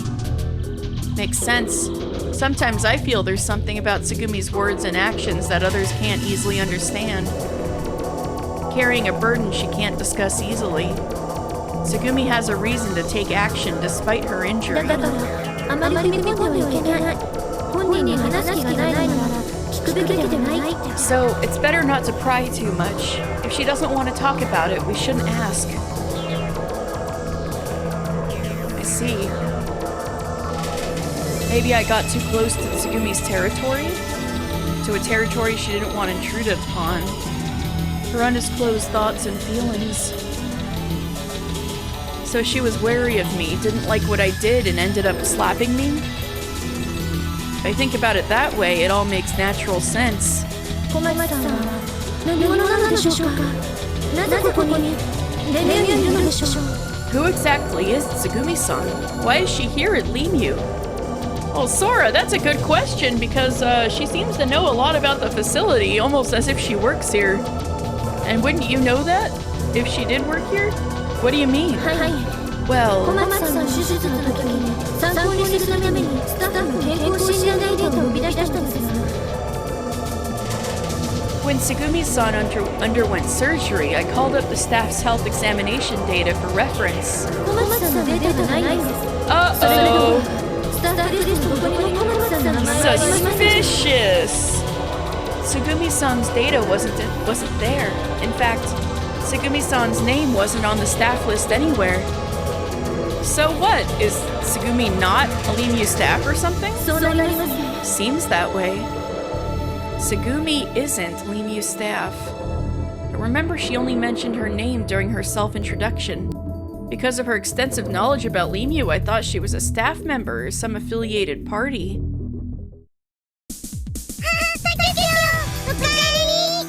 Alright, I think I need to take a little break. I need water. I need to find my water bottle and actually fill it with water so I don't get caught off guard if any of y'all do a hydrate redeem. I'll be right back. Nah, you can hear I need water. I'll be right back.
Wow, what timing! Hello, Rowan. I hope you're feeling better. I got my water.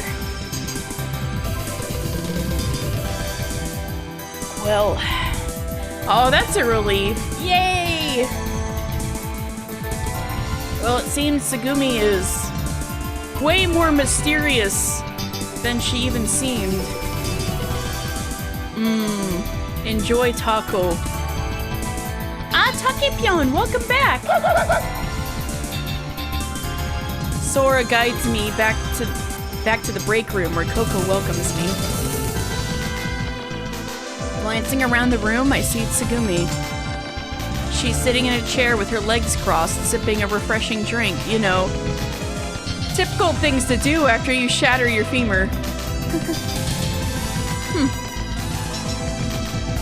She seems to notice me and turns her head away with a slight pout. Tsugumi's leg is all better now. It's completely healed. Coco reports happily. Coco must have been the most worried about Tsugumi, so naturally she'd be thrilled. If you had a shattered femur, you'd be going, ah, ah! Yeah, I know, right? I think this girl Tsugumi is built a little too different than the rest of us. That's great, Coco. It must be thanks to your chicken sandwiches. The chicken sandwiches healed her leg.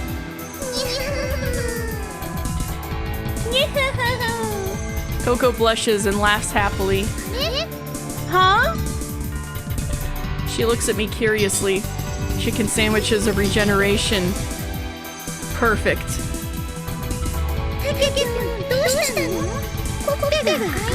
Takepyon, what's wrong? Your cheek is red. She fucking slapped me for no reason. My cheek? I absent-mindedly touched my cheek. Ouch! That's right, Tsugumi slapped me pretty hard.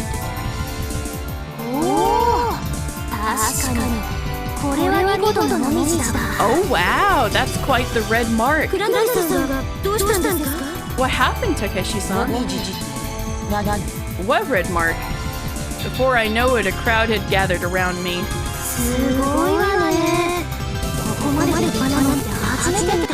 That's impressive. I've never seen such a clear mark before. It's like a 90s anime. Is it really that impressive?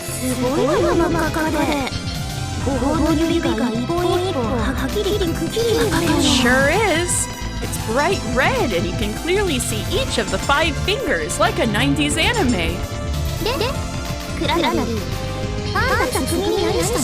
So Takeshi, what did you do to Tsugumi? Literally nothing! What? Tsugumi slapped you, right? Come on, spill it. What did you do? Huh? What do you mean? Well, it's a young man and woman alone together with no one around.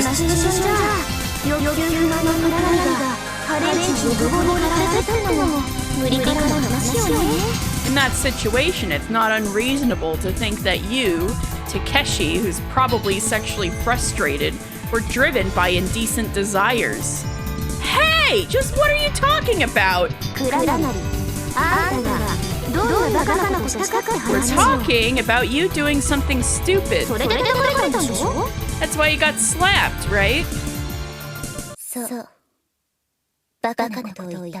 Yeah, he said something stupid. He literally just says miracle happen, you know, like the opposite of the Ace Attorney meme line. It wasn't anything weird. He said literally nothing weird. What? Huh? They're all gonna think it wrong. Miracle happened. Oh my. Takeshi-san. Wait, this is all a misunderstanding. Hey, you're the one who started this weird conversation. Really, it's not like that. Always remember. I look at Tsugumi seeking salvation. I mean, it's true, isn't it? Takeshi, you. 信じられません。 I can't believe it. Well, I mean, it is true, but there's more to the story. Bro, shut up! Stick to your guns!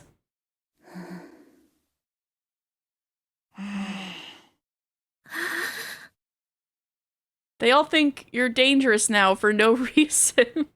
Everyone falls silent, waiting for an explanation. Oh, what heavy atmosphere. Somehow I feel suffocated. You're about to... Oh no. Oh no. I was about to joke that he's about to get canceled on Twitter, but now he's like literally getting the life sucked out of him. Oh no. Maybe because of that, it suddenly gets hard to breathe. Oh. No, it really is getting dangerously difficult to breathe. The antimatter bombs are gonna go off. Yeah, exactly. My head is starting to ache and I feel dizzy. Oh yeah, Rowan, earlier we got the whole explanation on the placebo effect and also the 3 goddesses of fate. Coco, you, the boy, and Tsugumi seem to be experiencing some difficulty in breathing as well.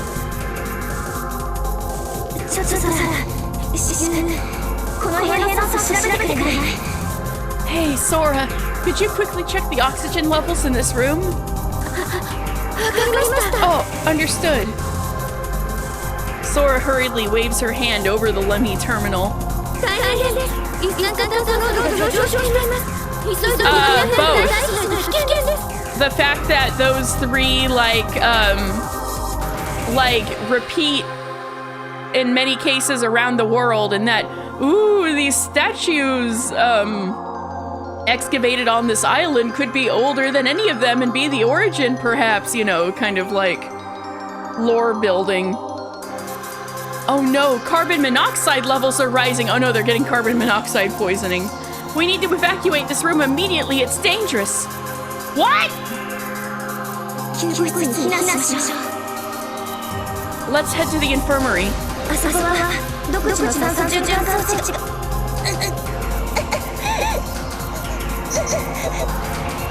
The infirmary has its own oxygen circulation system. Just as Yu starts to speak, she suddenly seems to be in pain and collapses on the spot. Hey, get a hold of yourself. You! I rush to Yu's side. Tsugumi, I'll look after you. Could you take them to the infirmary? Got it. With that, Tsugumi escorts Coco and the boy out of the room.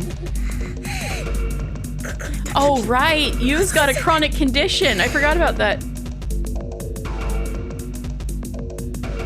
Dan! Yeah, this is 999S music. Dan, check chat. The goddess statue in Uma Musume. Oh. Having an attack at a time like this.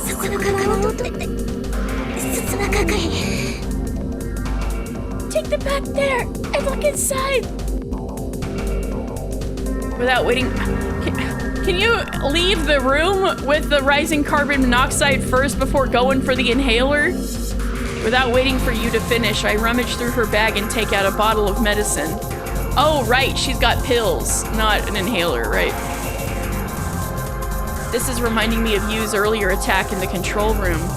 Is this okay? I take out several pills from the bottle and bring them close to Yu's face. Without a word, Yu grabs 3 pills from my hand and swallows them. Damn, she's taking that dry. All right, hold on to me. Can you walk? Yes, I think. As I support Yu, we head towards the entrance of the break room. Could they, like, get a fucking move on? That's what I'm thinking. Now they are. We make our way to the infirmary.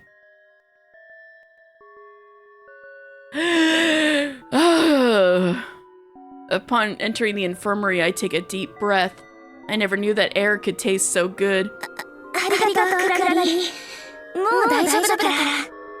Thanks, Takeshi. I'm fine now. Arriving in the infirmary, Yu steps away from me. It seems like her attack has subsided and she's calmed down. now that she's taken her medicine. Not the Prometheus C-section machine! It literally is! Oh, the chick who shattered her femur literally had surgery in there. It literally gave her stitches like the Prometheus C-section machine. Oh, that is vile.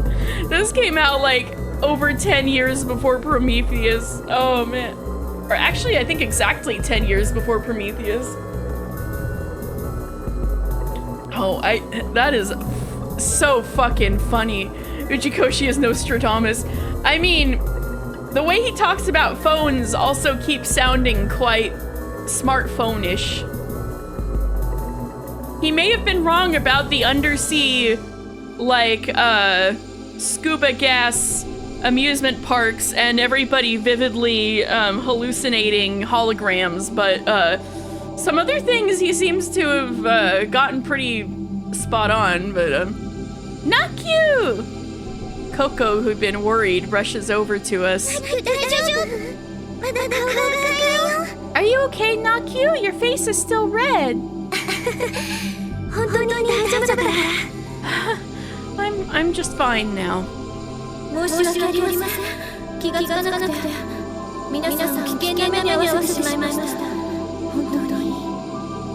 I'm sorry. I didn't notice and I put you all in danger. I'm really sorry. Sora apologizes to us, looking genuinely remorseful. It's probably the effects of the jamming still lingering. Since everyone is safe, don't worry about it. But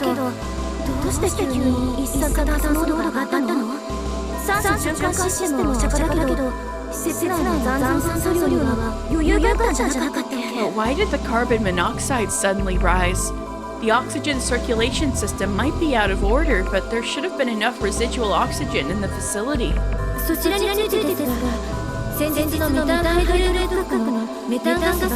Oh. Damn. Regarding that, during the methane gas explosion the other day, it seems that a large amount of oxygen was lost due to the fire. I didn't even think of that. What? So does that mean there's hardly any oxygen left? That's correct within Schweizstock.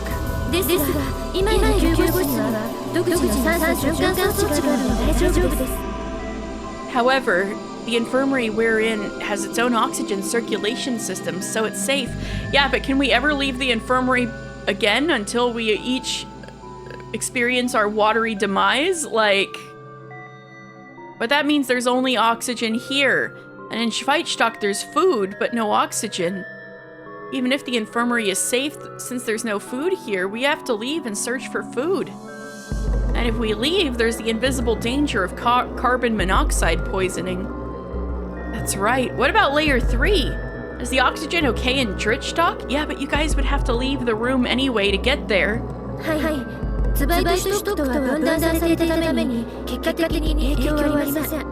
Yes. Since it's isolated from Schweizstock, there were no consequences. In that case, even without considering the Cosmischer Wahl, should we think about moving to Drittstock? We should think about moving to Drittstock. I gaze briefly at Tsugumi. You seem built different. Could you withstand the carbon monoxide? Fortunately, it seems that Tsugumi's injury is no longer a problem. Yeah, we don't have to think about moving her ass. At least. Sora, any progress regarding the route to Drittstock? It's still tentative, but there is an alternate plan. An alternate plan is fine. Could you explain it to us?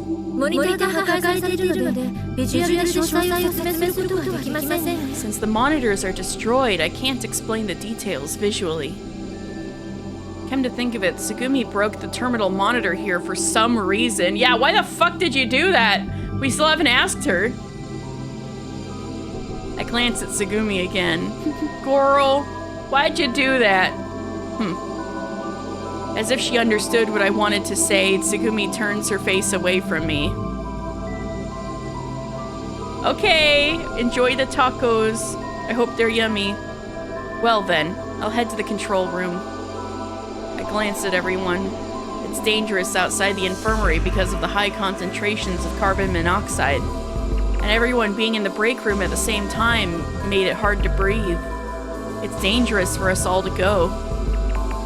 Then, could you watch over Coco and the boy? Got it. Takepyon, you're gonna get carbon monoxide poisoning and die. Coco looks at me, her expression anxious. Coco, don't worry, it'll be okay, I think, maybe. But you told me, didn't you, that if you can make the goddess fall in love, you can overcome a desperate life or death situation. Maybe, no, the goddesses are definitely with us. That's why we've managed to survive until now. They think I'm a hot piece of meat, yes they do. So we won't die, absolutely not. They think I'm too hot. Yeah, you're right. Coco smiles at me. I return a smile of my own. And I leave the room. The words I say to Coco are nothing more than reassurance. But maybe I wanted to believe in them. That such a goddess is watching over us nearby. As soon as I arrive at the control room, Sora goes straight to the terminal. A three-dimensional structure map appears on the monitor.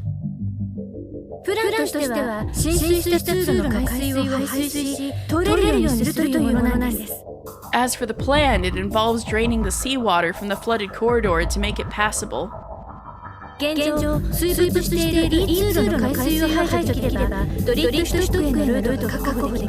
Just cause that girl had to be fucking extra and break the monitors in the infirmary when she did her little escape act, now bro has to expose himself to possible high carbon monoxide levels just so this bitch can give a visual Uchikoshi explanation.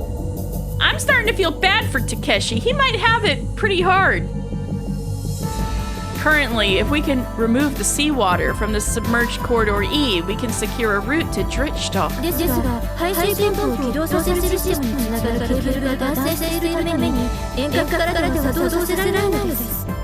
However, because the cable leading to the system that activates the drainage pump has been severed, it can't be operated remotely. So we need to activate the pump manually. That's the idea. But the real problem lies on the route to the pump room. What kind of problem is that?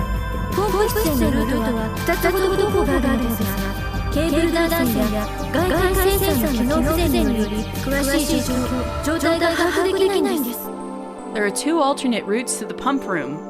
But due to the severed cable and malfunctioning external sensors, I can't access all of the details of the situation. So does that mean we can't get any more information from here? Basically, we won't know until we go and see for ourselves. Okay, Miss Built Different, you're out here exposing yourself to carbon monoxide too? As I turn around at the voice from behind me, there's Tsugumi standing against the wall, doing the cool guy lean. Tsugumi? What? I can't be here. No, you're fine. Well, whatever. See ya then. Tsugumi makes to leave the room. Wait, where are you going? Does it matter? I realize Tsugumi's feigning ignorance. By observing her actions up until now, I can understand that much. You're planning to go to the pump room, aren't you? Her silence says it all. The external sensors in the corridor leading to the pump room aren't working. That means there had been some sort of accident there. While Tsugumi's injury seems to have recovered considerably, it had only occurred yesterday. Going to a place where the extent of danger is unknown, especially with her body in such a state, seems far too reckless. Yeah, stop her, girl! Is Tsugumi Fi or as worse as Fi Tsugumi? A good fucking question. I think Tsugumi is...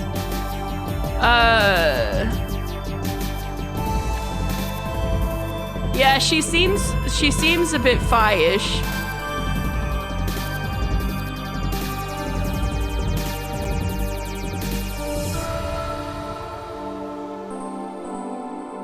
But we'll see. Yeah, let's stop her.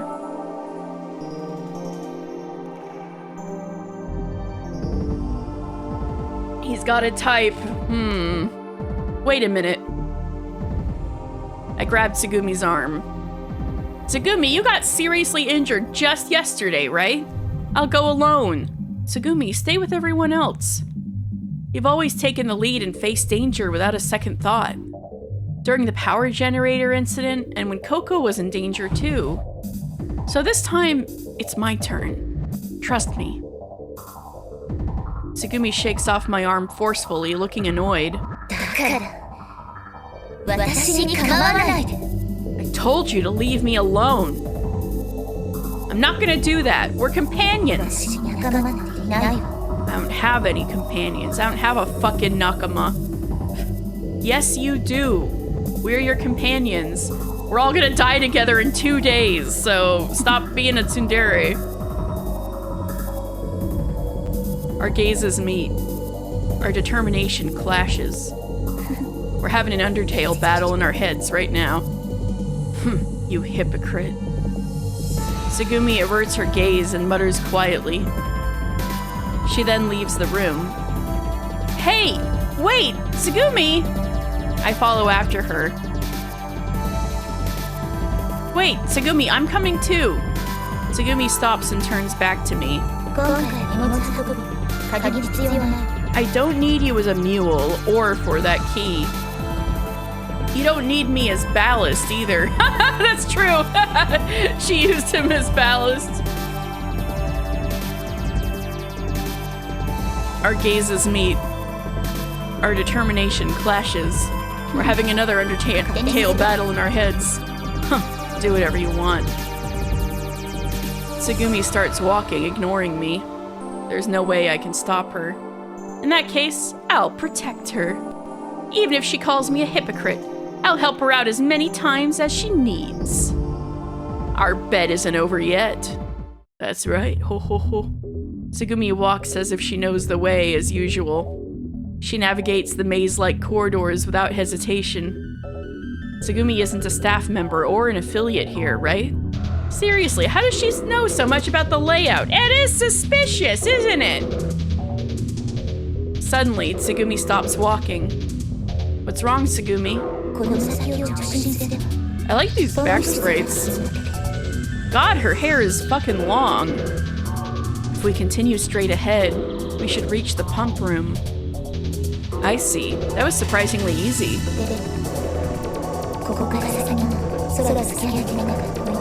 But we're headed to a point where Sora couldn't scan.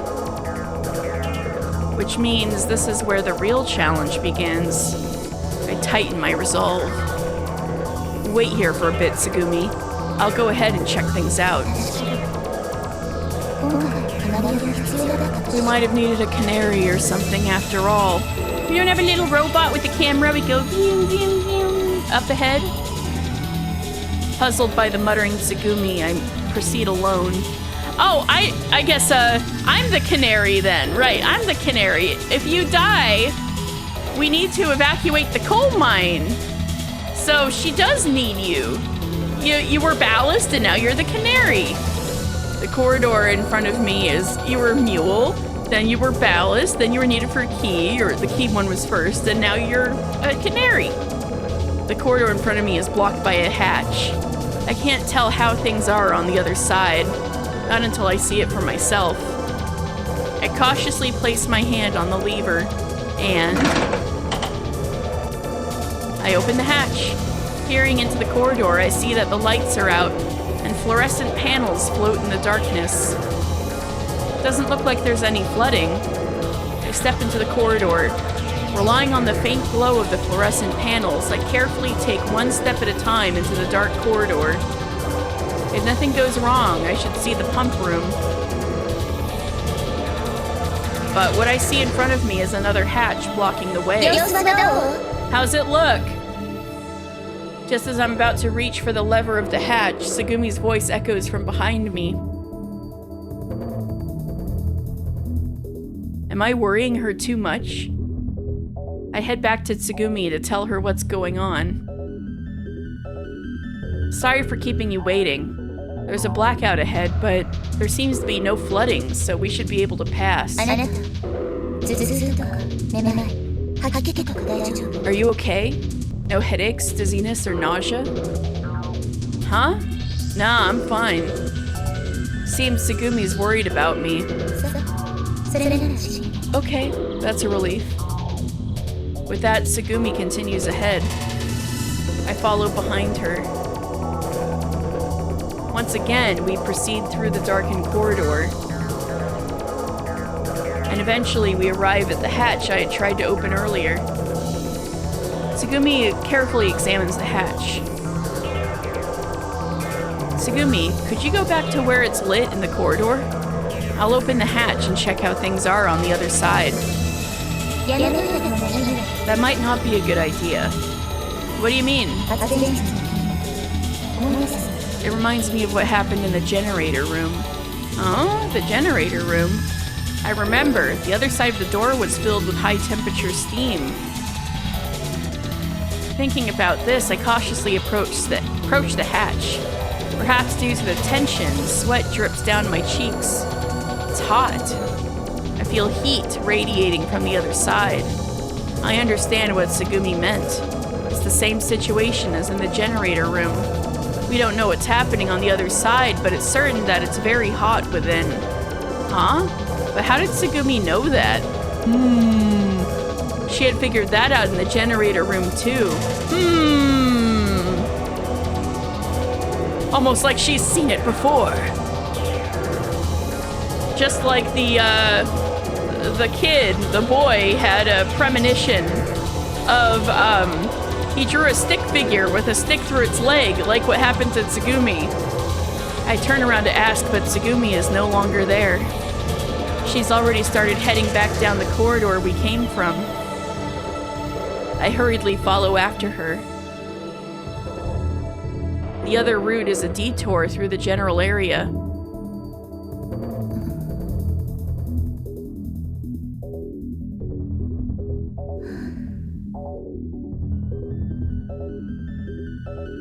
We proceed in silence. What is Tsugumi thinking right now? The question crosses my mind. Tsugumi once said, life is like constantly experiencing an endless nightmare. But when I look at Tsugumi, she doesn't seem to be wandering through a nightmare. She seems to be chasing after something, searching for something.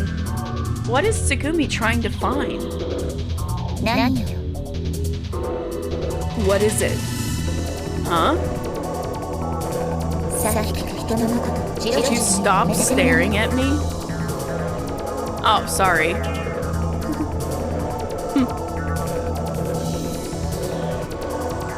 And once again, we proceed in silence without any conversation. I've already lost count of how many times we've encountered doors blocking our path. I dutifully press the button. Boink!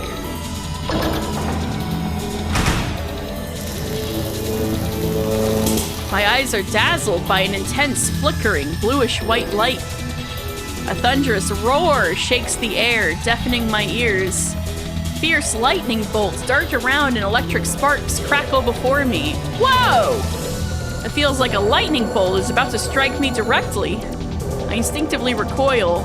The smell of burnt plastic fills my nostrils. Panicking, I press the open-close button again.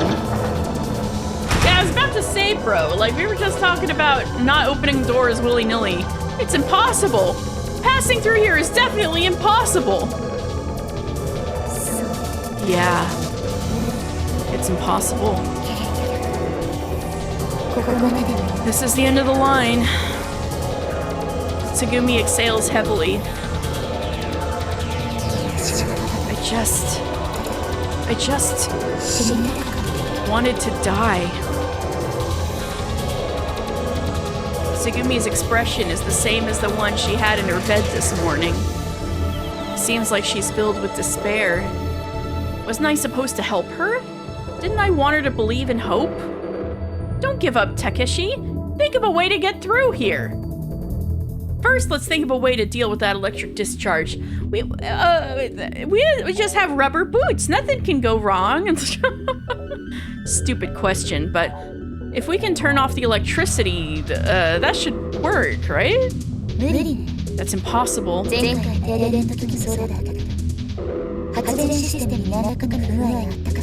There is some malfunction in the power system, so we can't control the electricity from here.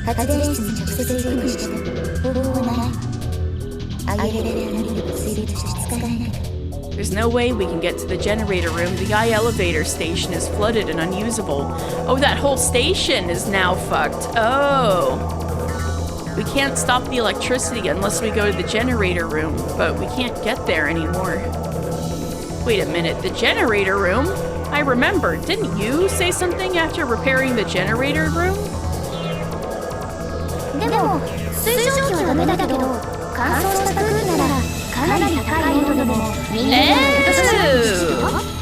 But did you know that even though hot, steamy air is dangerous, humans can endure high temperatures and dry air, like Las Vegas?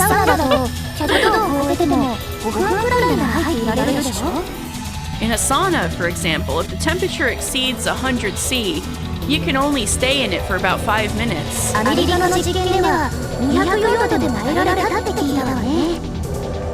heard in an American experiment, people were able to endure temperatures of up to 204 C in dry air. That's right, there's still a possibility. There is hope! Indeed, it's a faint hope. You gotta, are we built different enough for a summer in Phoenix, Arizona? We might be able to get through this. But I start running towards that faint hope. Tsugumi, wait for me here. I want to get Tsugumi out of here, just in case. You're not serious. Are you insane? Yeah, maybe I am, but even if there's a slight chance of hope, then it's worth trying. Tsugumi, if possible, just believe that there's hope. That's... Tsugumi doesn't finish her sentence. Well then, I'll be right back. See you later, space cowboy. I lightly wave to her. I step into the dimly lit corridor ahead. And then I close the hatch. Bruh, you really want to trap the heat in there with you? In the glow of the fluorescent panels, I continue down the dark corridor. And once again, I stand in front of the fiercely hot hatch. What I'm about to do might be reckless. Oh shit. Maybe suicidal. But I believe in the hope that lay beyond. Breathe in, breathe out. Taking a deep breath, I prepare myself for battle. And then, I place my hand on the lever. Hot! Suppressing a shout, I resist the urge to withdraw my hand immediately. Bro, you're gonna get a burn! On your hand, I swiftly open the hatch. A blast of hot air hits me. Oh, that's hot! My face contorts from the extreme heat. The corridor is lit in deep red. It feels like the emergency lights are burning and melting due to the heat. Though the heat is intense, I'm still alive. I can endure it somehow. Step by step, I advance. Sweat gushes out from my entire body, cascading down me like a waterfall. Ooh, ooh. With every breath I take, my lungs feel like they're burning. With each step, my strength and ability to think gradually weaken. My head grows dizzy. My legs wobble and I stumble as I walk. Do not touch anything, bro. My consciousness becomes hazy. The corridor is supposed to be straight, but I lose track of where I'm walking. Are you okay? I must be hallucinating. I feel a sensation of floating and falling at the same time. Something firmly supports me. I knew it! I knew she's built different. I knew it! Come on, get a grip. Looking to my side, there's Tsugumi. Why are you here? さっさとどきなさい Stop talking and keep walking. Thanks to Tsugumi's presence, I regain clarity. Once again aware of things, I begin walking again. Everybody heard Dan's call for beef, apparently. Damn! Oh, it's a little hot for Tsugumi, okay. Maybe you should, not wear black, Tsugumi. You ever think of that? No! You're gonna get revenge sworn against you, Dan. This time, Tsugumi stumbles. I support her. You okay? I'm more worried about you. We continue walking. He's going on Yamato's list. No! Not Yamato's list. We continue walking, supporting each other. Tsugumi's scent tickles my nose. My head feels dizzy. I'm spacing out. Wow, you smell really good. What the hell are you saying to me right now? Maybe it's because it's right now. I don't even know what I'm saying. My head is spinning. I can't think straight.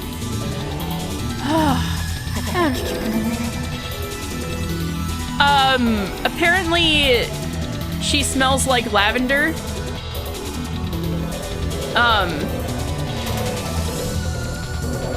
This has been noted upon, like, towards the beginning of the game, but I guess they're just bringing it up again now. It is her pheromones, okay. I don't even have the energy to get mad at you.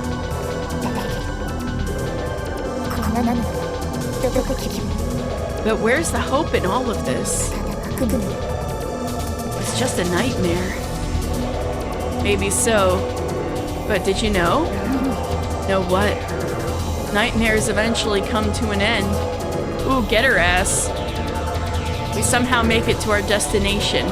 With my last ounce of strength, I open the hatch. Okay, let's do this. Boink! As I press the switch, the drainage pump starts operating. Looks like it worked out somehow. Yeah, because you came along with me, Tsugumi. Thanks a lot. I didn't mean to help you. I just wanted to go to the lower levels. Then Tsugumi closes her eyes and lets out a deep breath. I simply watch her. Damn. Alright. I pass through the drain corridor and return to the infirmary. Alright, you've got about a 2nd degree burn minimum on your hand, right? We got some aloe vera in here. I pass through the drain corridor and return to the infirmary. With the route secured, we decide to move to Drittstock without resting first. The impending collapse is nearing, and there are fears of losing access to the route again due to some other accident. Okay, you know what? Fair. Let's all move first.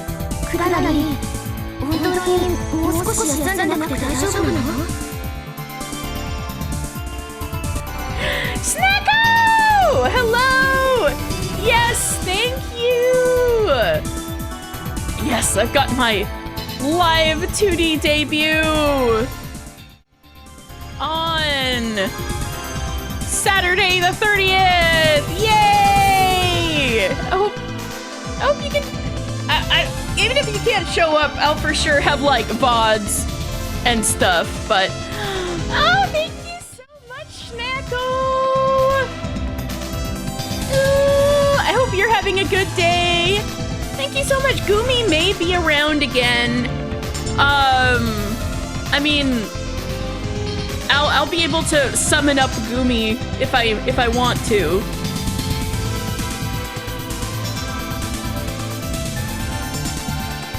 You'll get bells so you can be there with bells on. Oh, hell yeah. Let's go. And also, yeah, this is a funny situation because a pleasant possum here wants bells and is like being confronted with a tremendous Taco Bell line now. And now has beef with Donil here because Donil suggested getting tacos. Yeah, you get that bell, Possum. We believe in you. You will get it. Get those bells. Oh, that'd be so cool. I thank you very much, Snacko, for wishing me luck. I am nervous, but I'm gonna do my best. Yes! Oh, me too, Snacko. Are you kidding? No, we totally can do that someday. The last thing I need to do before debut, honestly, is to set up my new crafting streaming setup. So, since I haven't been streaming Neil Felting for a while, so now that I'm having this new setup, we can totally think about it every time it rains and you get all cozy. Oh, yes, we totally can. New crafting streaming setup, let's go. Yeah, I need to do that tomorrow. I need to set it up. I've got lights. I just need to set up my new camera and clear off my desk so there's room for things. Snacker! That's so sweet! What? Uno reverse card at you. You've been working real hard. I can be harangued by Stella and Miro. Yeah. Well, I was gonna say it on Monday anyway, but I mean on Saturday anyway, but Rowan, you people probably don't know, but Stella is actually keeping my aunt in Vegas company for a while. Next time I visit, I'm gonna see if I can pry her away, but you know, my aunt's elderly and living by herself. So it's okay if she has Stella for a while. But yeah. But we'll see. I've got to get Stella back here because she's in my lore video.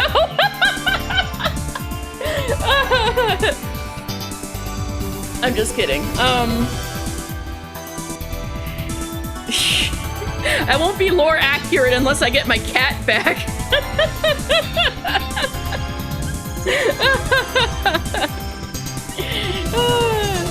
So, yeah. Oh, Snacko, that's so sweet. Nino felt a gray hat for Nero. That would be interesting. He's got such a round head. I don't know if it'll stay on. I gotta make something with straps. Nero Stella cosplay. Oh, that would be hilarious. Nero kept bugging Stella. Orb. Yeah, thank you, Snacko. I really felt like I had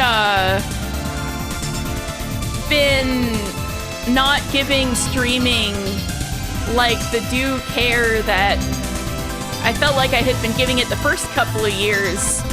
But I was moving and having big life changes and stuff. And like the last year, it's pretty much just been streaming Umineko, but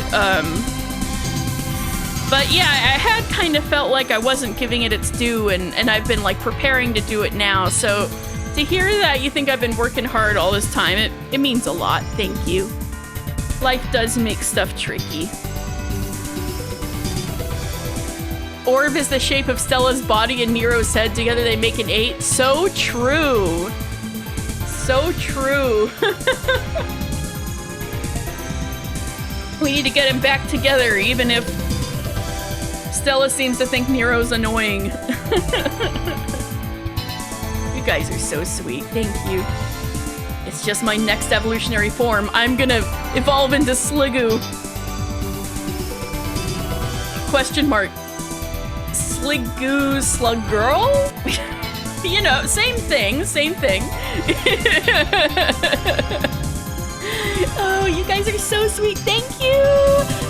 I'm really looking forward to Saturday. I hope I see you guys there.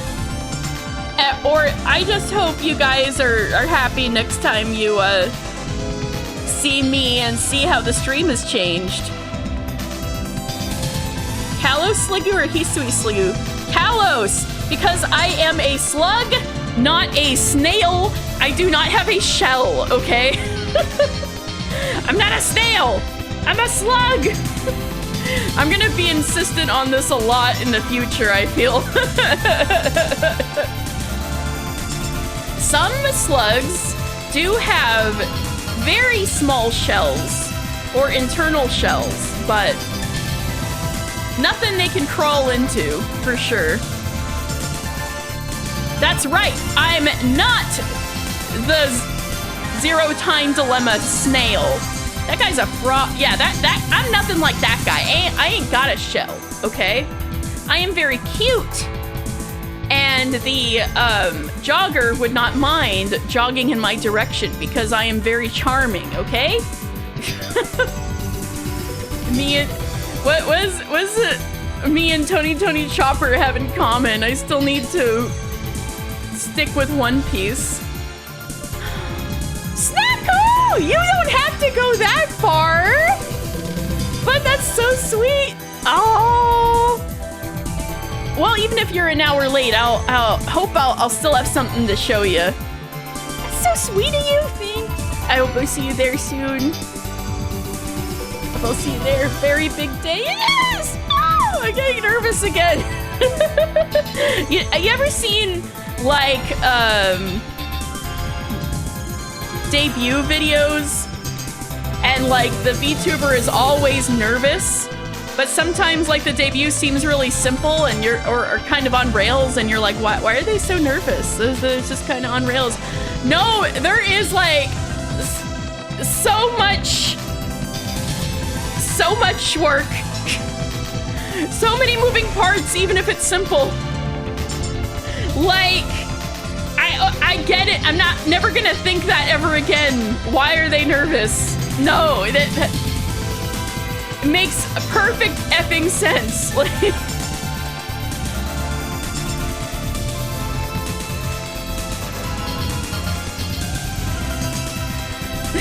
oh no, the varmints are fighting.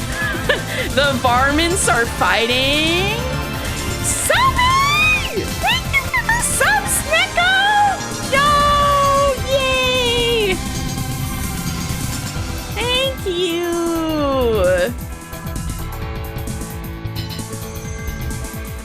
Oh, you got your first badge back. Let's go! You got your founder badge back. Yes! Yeah, I've already got the new emotes in because I got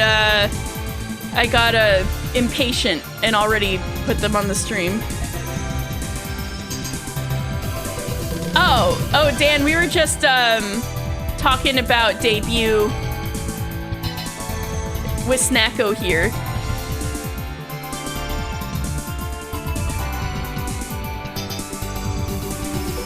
Very smart. Oh, I see. When I climb. Oh yeah, Dan's been all up in, thanks for thinking it's smart. I was thinking I was ruining the surprise for some of you. Oh, don't worry. I mean, it does feel good to talk about since that's what I've been doing all week, is preparing for Saturday.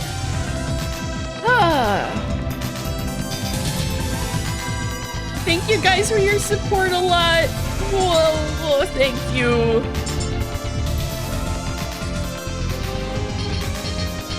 Sometimes Twitch is kind of weird and does not load right. Better do it early. Oh, I was being accidentally smart. Good to know. Good to know. Yeah, Dan has been so into the Tier 8 of Arcadian Raid in Final Fantasy XIV song and has been memorizing the lyrics. And especially the meme song where every line ends with climb.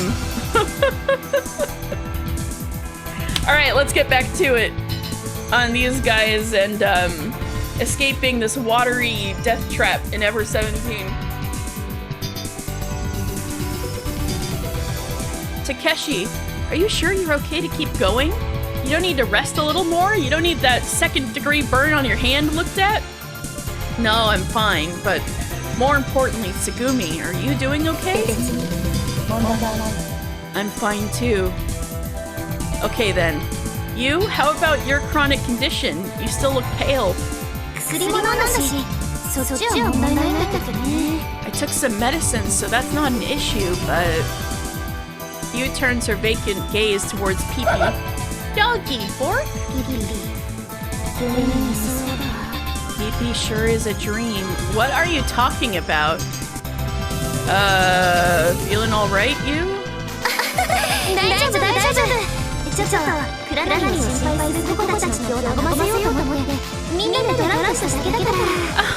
I'm fine. We were just playing cards together to lighten the mood. Coco and the others were worried about you.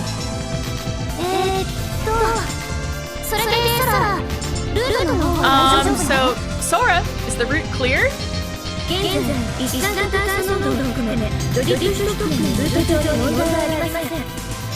At present, there are no issues on the route to Dritstock, including carbon monoxide levels. Yay!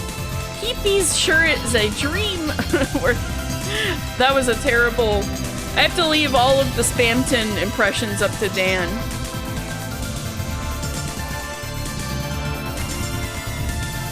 True.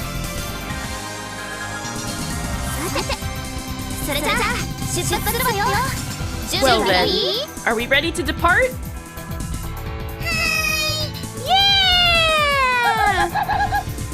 Yeah! Let's go. For sure.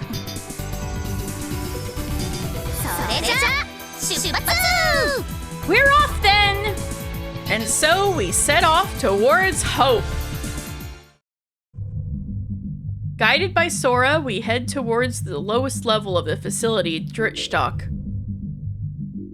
We're going deeper. This corridor ahead was previously impassable due to the flooding. The drainage has been completed, right? If we open it suddenly, water won't come gushing out, will it? It won't. It's fine. Well, after all the hardships we've been through, recalling those struggles, I reach for the hatch lever. Yes, Dan? The corridor appears to be just like any other we'd encountered so far.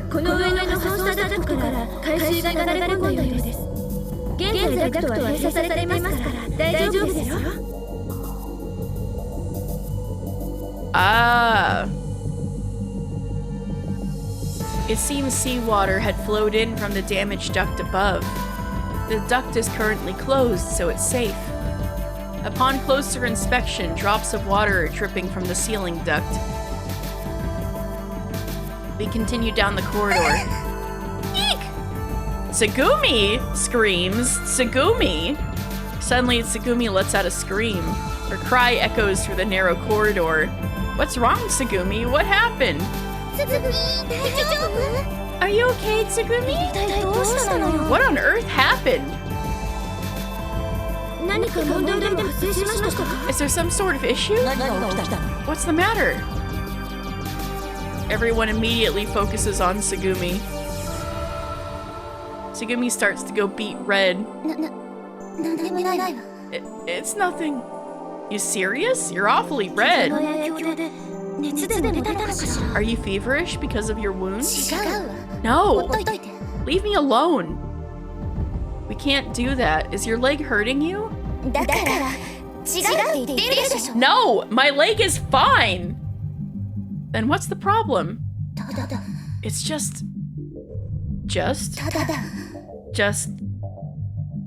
what?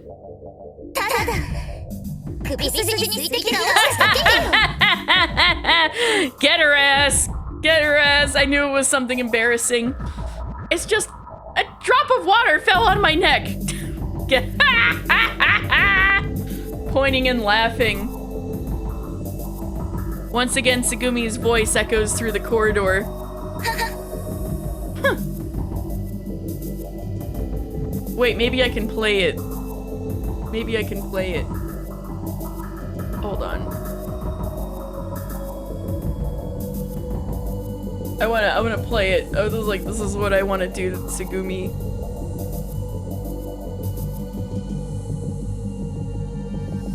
Oh my gosh. Come on, brain.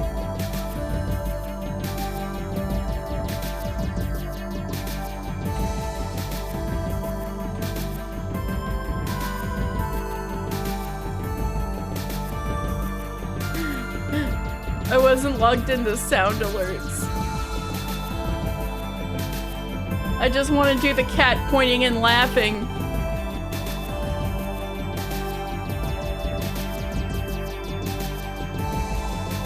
I just want to do the cat pointing and laughing. There we go, there we go.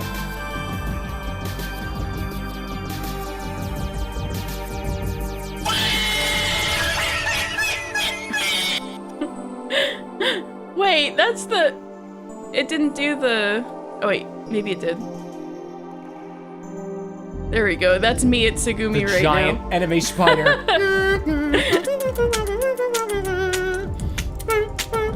Leaving us dumbfounded. Yeah, you're gonna get that taco soon! Let's go! Leaving us dumbfounded. Tsugumi continues ahead, looking embarrassed. Hey, wait, Tsugumi! We follow after Tsugumi. この階段を下ればドリフトストップです。 If we descend these stairs, we'll reach Driftstock. Oh, finally! The mysterious deepest layer. So, it's funny, they're doing all this only to go even deeper underwater when they want to go up, technically.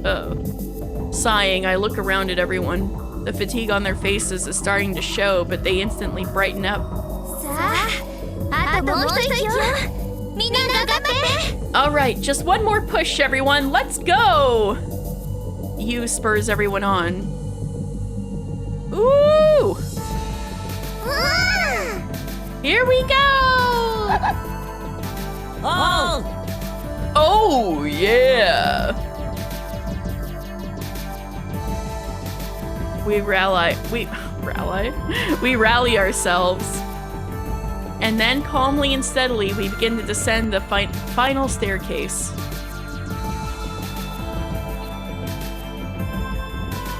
Finally, we reach the lowest level of the facility, Driftstock. With profound emotion, recalling all the hardships we've endured, I can't help but let out a deep sigh. Now we can finally escape. Can we? お疲れ様です。ドリフトストップに到着しました。 Can you actually get to the sub from ここは here? イメージしたエリアです。ここには Oh, she's back into tour guide mode. Good work. We've arrived at Driftstock. This area is designed to resemble the deep sea, and here... Sora, we don't need explanations. Oh, get her ass. Uchikoshi, shut up. What? Mods kill that guy in the Taco Bell line in front of or behind Rowan. Sora, we don't need explanations. Can you just guide us to the Cosmisher Vol on the double so we can get the F out of here? We need to get the F out of here! コスミッシャルはこちらです。 Sorry, it's just a habit. Alright, here's the way to the Cosmisher Vol. Sora hurriedly points out the path to the submarine. We dash towards the Vol. Congrats, you don't get to climb. Oh, you get Black Cat. Me when I dance. Although everyone's oh, you got disco. Gotcha. Although everyone's quite tired from traveling so far, their faces are bright. The feeling that we're going to be saved puts a spring in our step. Just one more push. Damn, they actually made it. Shit, this kind of escalated quickly. And We arrive at our promised land, the Cosmischer Val. And we freeze. I knew it. I knew it was fucked up. I knew it was fucked up.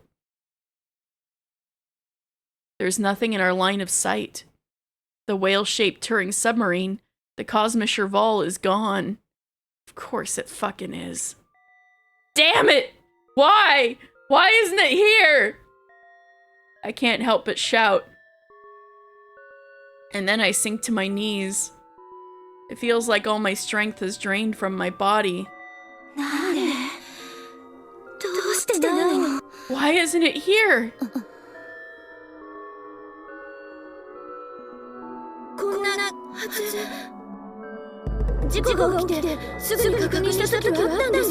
It's supposed to be here. It was here when I immediately checked after the accident. Well, clearly then, there's somebody else here who escaped with it. After the plant explosion, I couldn't confirm the situation due to system malfunctions. I just stare at the surface of the water where the Cosmischer Val should be floating. Mr. Whale isn't here, is he? As if reacting to Coco's voice, I glance around. I see everyone's downcast faces. What kind of expression am I wearing right now? Is it the same face as everyone else? I look at Tsugumi's face. Tsugumi is just expressionless. It's the same expression as when I saw her in the hospital room this morning. You say there's no hope, huh? There isn't. There's only despair. In that case, why don't we make a bet, Tsugumi? A bet? If everyone is saved, including you, then I win. Then you'll believe there's hope, won't you? And if I win, you'll realize there's nothing but despair in this world. Well, that won't happen. Why not? Everyone's gonna be saved. Oh man! My player gloves. Not even like food safety gloves. That's wild. Everyone's gonna be saved, definitely. But hey, you did it! You got your Taco Bell! Let's go! You got your bells! Woo!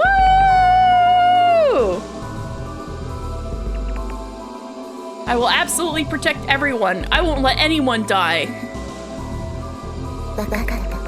I understand now.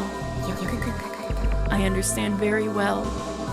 2 Nacho, let's go! It was worth it! That you're a hypocrite. If I give up here, wouldn't I really be a hypocrite? Isn't my goal to make Tsugumi realize there's hope in the world? That's right, the bet isn't over yet. I will never let go of hope. I punch the floor with my fist. Ouch. Pain jolts me awake. I stand up. We still have time until the collapse. Isn't it too early to be crushed by despair? I make an appeal to everyone. I place my hand on my chest. Perhaps that's to make an appeal to myself as well. Besides, we're still alive!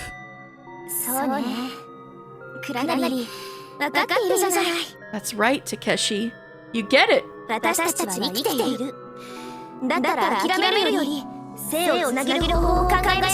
We're alive. So instead of giving up, let's think of ways to keep on living. Sora, is Dritstock's control room okay? It is. Then let's go there to assess the current situation. Sora raises both hands towards the monitor. The window screens overlap and disappear. Understood. After a while, Sora, who's been intently looking at the monitor, turns to face us.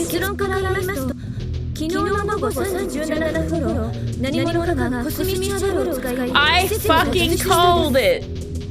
There is somebody else here! To cut to the chase, it's that girl. To cut to the chase, The data records indicate that at around 3:17 p.m. yesterday, someone appears to have used the Cosmischer Vault to escape the facility. Is there any indication of external radio guidance? 電波妨害の影響で人物の特定はできませんが、どなたかが主導した操縦した動きが記録データ上にはっきりと載っています。 Due to the jamming, we can't identify the person, but there are clear traces of manual operation and control recorded in the data. Huh? Someone escaped? Wait a minute, does that mean there were other people left behind here? Weren't we the only ones left? When we scanned for biosigns.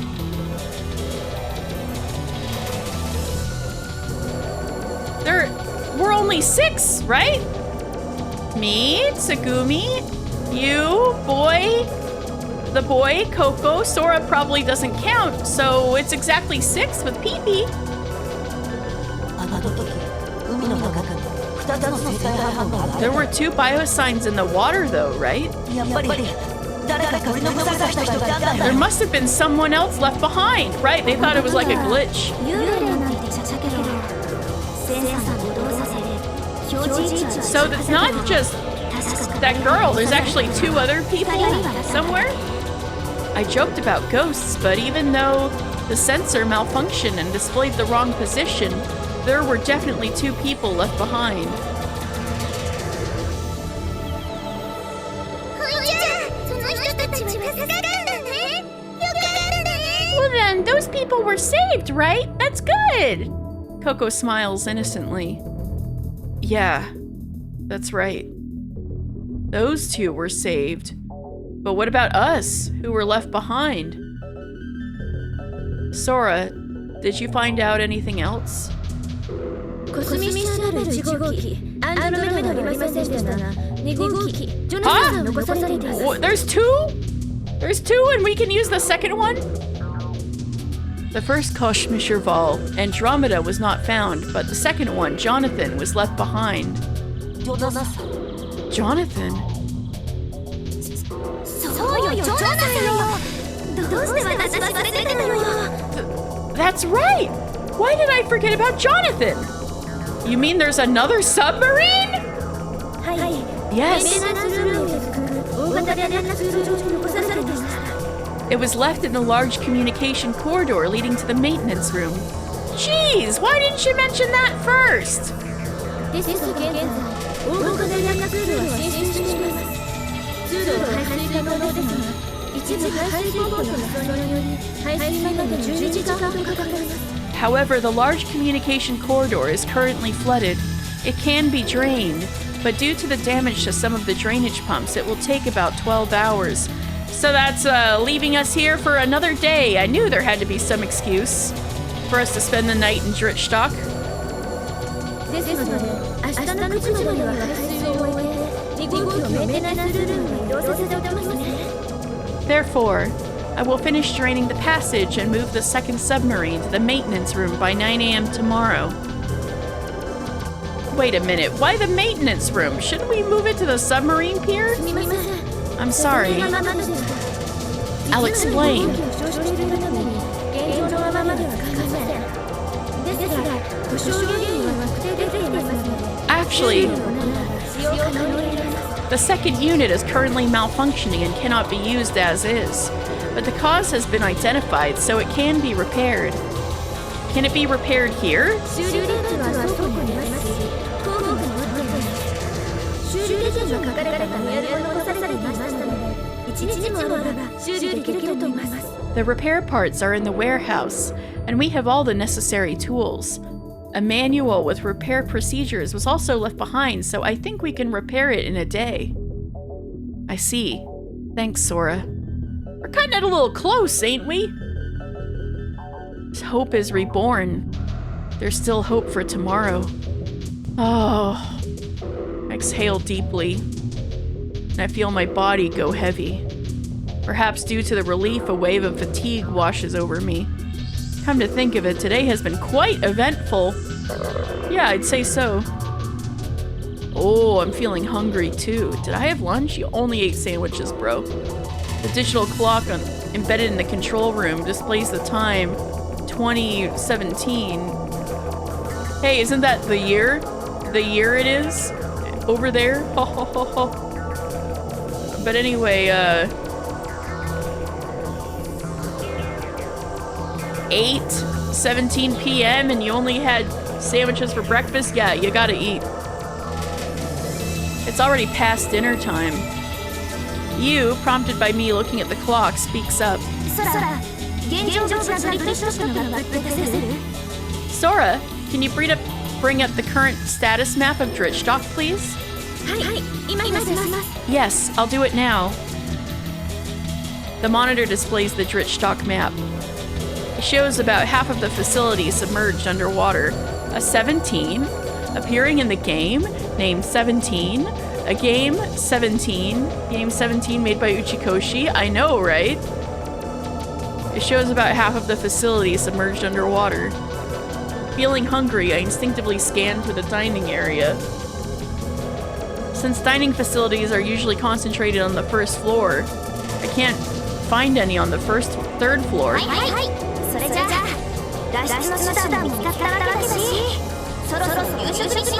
Alright then, now that we found a way out, shall we have dinner?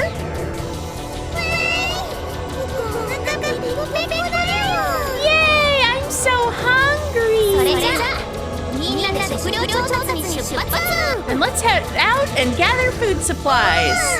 Yeah! Bark, bark! Led by you, Coco and the others leave the room. I follow suit. Huh? Tsugumi seems to be lost in thought while staring at the monitor. Tsugumi, aren't you coming? At that moment, in the now empty room, I can hear the sound of Tsugumi's stomach growling. Blushing furiously, Tsugumi pushes past me and leaves the room. I stifle a laugh and follow her. The destination for Yu's food procurement is the gift shop. Oh, this gift shop's so effing cute. Look at this. Upon arriving, you can drink Limu back there. Upon arriving, you and the others are already inside, examining the food. Wow, what's this? How interesting. What's this? Can we eat it?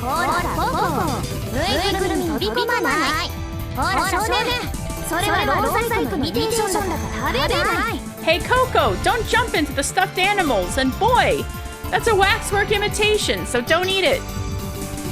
I might as well go in too. Inside, various souvenirs are displayed on each shelf. I head straight for the food section. Fried Mew cakes, deep sea, hot spring buns, Limu sable. These are all pretty standard. Ah, yes, the omiyage food. But they're a bit too sweet. So, this is a souvenir shop, right? So, at gift shops in Japan, there's a big, like, oh, I brought back a souvenir for you culture in Japan. So shops are set up for that. Something that's really common is getting like a whole box of like little individually wrapped sweets. Ideally of something kind of local to the area or something the place you're getting it at is known for, but it can also just be like some typical little cookies branded as being from that place. So that's kind of like the stuff he's going for right now. He's like, I want some real foods. Now he's looking in the frozen food section.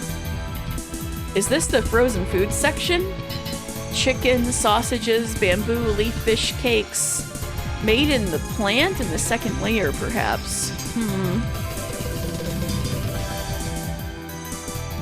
The Lemu specialty deep sea coffee? Since I'm here, I might as well try it. You're a little late for coffee, bro? In that case, I need some snacks. Something that could be a snack, like canned food. I grab a can from the shelf. Man, he's so real. I also need coffee with snacks. Miradori flakes. Not the Miradori again. Sliced Pacific pomfret. We got the deep sea fish again. What is this? I quickly put the can back on the shelf. It is pretty sweet, but maybe I'll just stick with some deep sea hot spring buns for dinner. After deciding what to eat, I somehow find myself heading towards the souvenirs section, away from the food. The shelves are overflowing with various items. T-shirts, towels, handkerchiefs, mugs, lunchboxes, postcards, stationery, notepads, diaries, jigsaw puzzles, and limited edition model kits. They got the gunpla in there. Keychains, straps, watches, and accessories. There's really a plethora of gift shop goods here. As expected, there are several products featuring pictures of the raccoon mascot. His illustration is printed on most of the items. Bro, he is a lemur, the lemur. There were also several small and large raccoon plush toys, piggy banks, and even a beckoning cat figure. Wait, that's not a cat. It looks like a beckoning raccoon. I can't help but pick it up and take a look. I was wondering what you were staring at, Takeshi. Oh, hey you.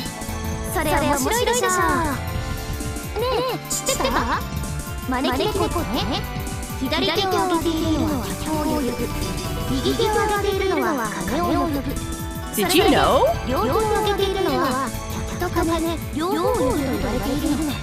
The cat raises its left paw to attract customers and its right paw to attract money. And when it raises both paws, it's said to attract both. There are 3 beckoning raccoon figurines lined up. Each has its right paw or left paw or both paws raised. But why are they making it a beckoning raccoon? When you think of raccoons, don't they usually appear in izakayas and stuff, like on Shigaraki ware? A raccoon? You mean Mew Mew? Yeah, is she finally gonna explain to him he's a fucking lemur and not a tanuki? Mew Mew? Finally! Mew Mew is its name, and it's not a raccoon. It's a rare species called a lemur. It's a type of tarsier. Finally! Somebody tells him it's not a fucking raccoon.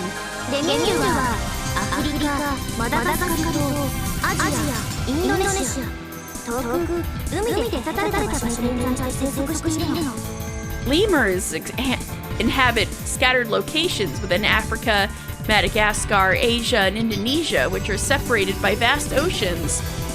Bro's never seen Madagascar, SMH.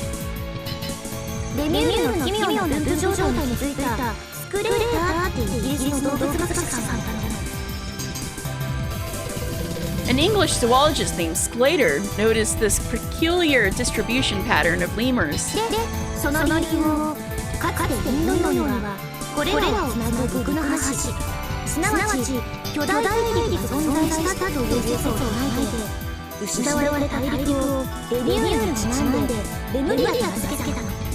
He proposed that there was once a land bridge connecting these areas in the Indian Ocean, namely a giant continent. He named the lost continent Lemuria after the lemurs. Huh, you mean like the place that was supposed to be this island? And the Indian Ocean is kind of a super duper southwest of Japan?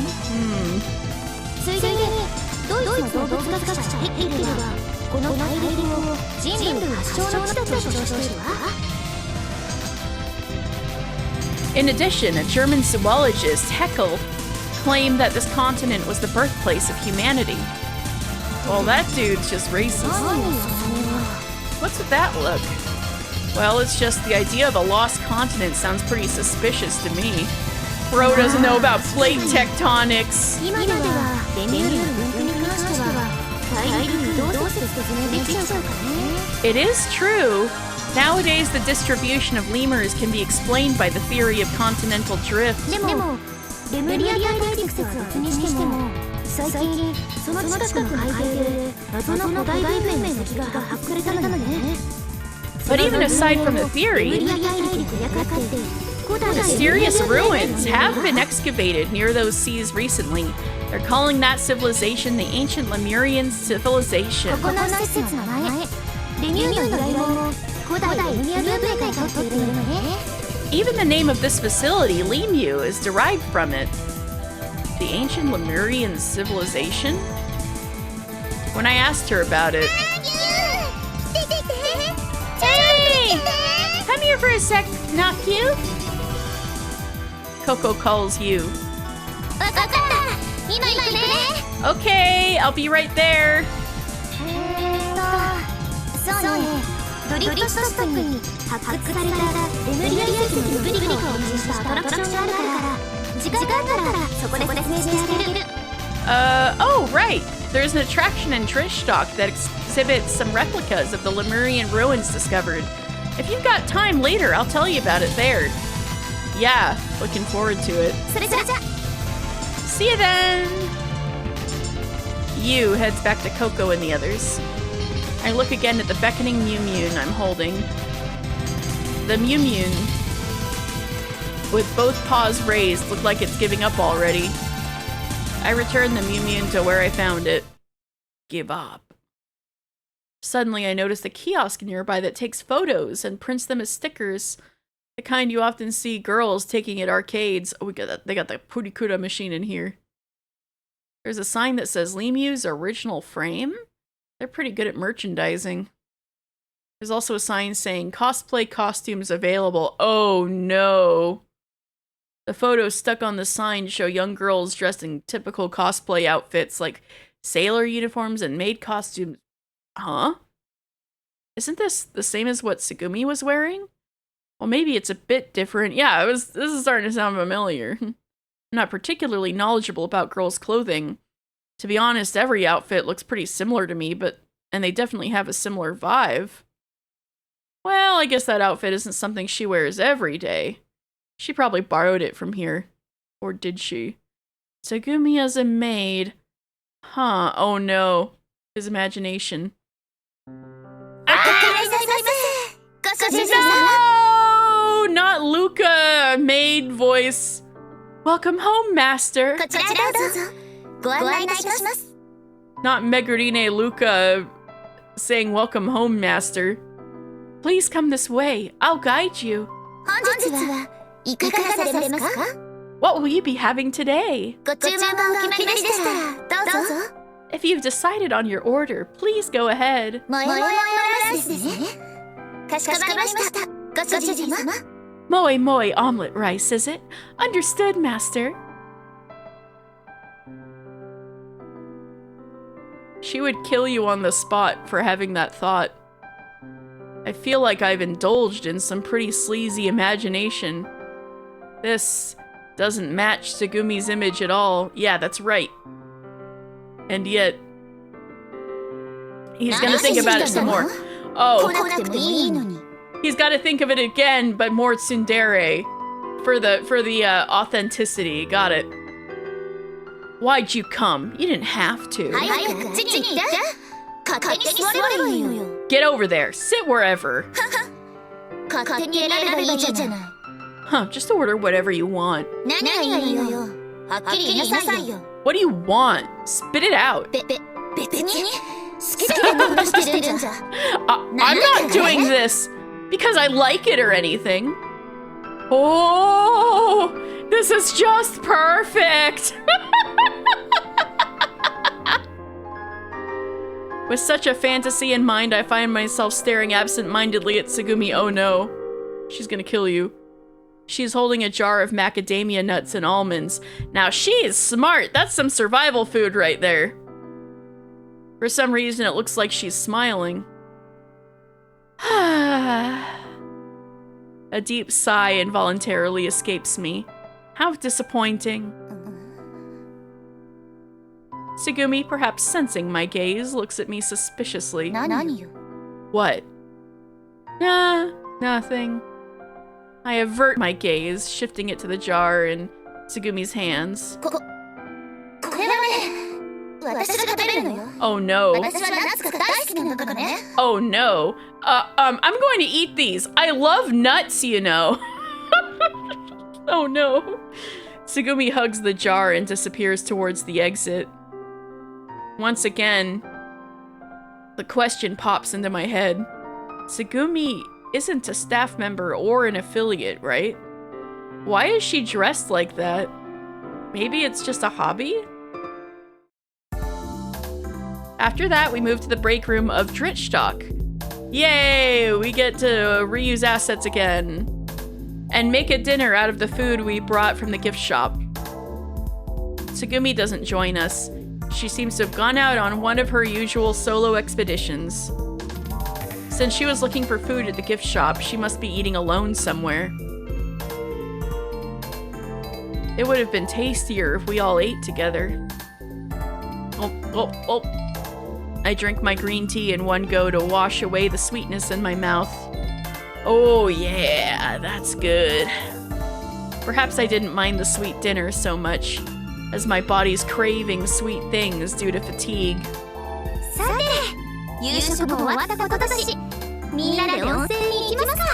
Now that dinner is over, shall we go to the hot springs together? Hot springs? Are there hot springs here? Under the sea like this?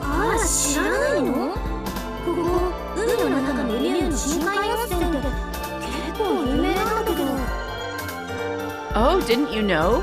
The deep sea hot springs here at Limi were quite famous. Oh boy.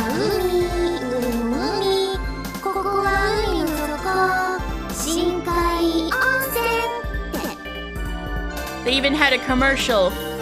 With the sea above you, the sea around you, deep sea hot springs on the ocean floor. That's not jingly enough. I think I've seen that commercial. Kids were holding deep sea fish in it or something. Oh boy, are we gonna have a swimsuit scene somehow? Today, everyone worked really hard, right? Especially you, Takeshi. So let's refresh ourselves by soaking in the hot springs.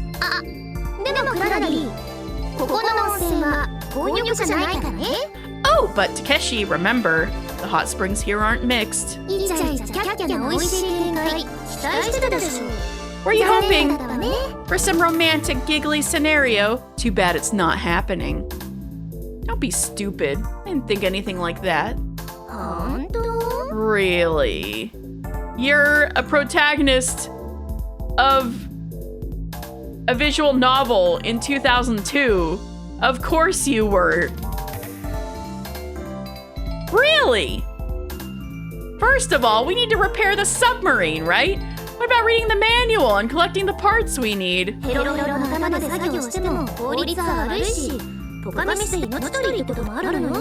Working with a tired mind is inefficient, and a careless mistake can turn out fatal, you know?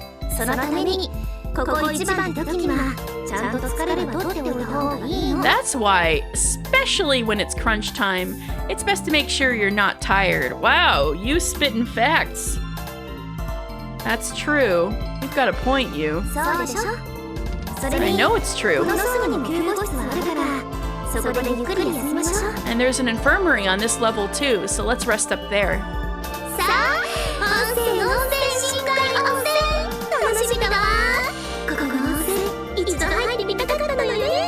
Now, off to the hot springs. Hot springs, deep sea hot springs. I'm so excited. I've been wanting to try the hot springs here. You haven't had a chance to try it? I think Yu just wants to use the hot springs. I can tell by the ecstatic smile on her face. Ah, I feel rejuvenated. That looks pretty nice. I've been taking showers until now, but a bath, especially in hot springs, is way different. feel like all the fatigue is oozing out of my body. Man, I want to soak like this forever. I slowly close my eyes. じゃあたけし、僕先に出るね。 Alright, Takeshi, I'm getting out now. I wondered if Boy was there. Are you done already? You barely soaked. たけしこそ、よくこんな熱いお湯に入ってられるね。そんなんじゃふやけちゃうよ。 Takeshi, how can you stay in such hot water for so long? You'll get all pruny. It's fine, it's fine. Today's experiences were even hotter. じゃあ That's right, he was boiled alive. Wow. Well, see you later. Dry off well, don't catch a cold now. わかった。 You got it. The boy leaves. I slowly open my eyes again. I gaze at the hot spring. Reserved just for us. The bath is really spacious. It's so big that you could swim in it. I close my eyes again. Sitting leisurely in the hot water. Everything that's happened so far seems like a dream. But it's reality. I open my eyes and stare absent-mindedly at the steam-covered ceiling. The ceiling lights glare at me like the sun. Gulp, gulp, gulp. Ah. Man, coffee milk is the best after a bath. Is it really? It sounds dehydrating. I gaze at the empty bottle. Why do I always stand up and place my hand on my hips when drinking coffee milk after a bath? Well, I should probably go to bed before I get too cold.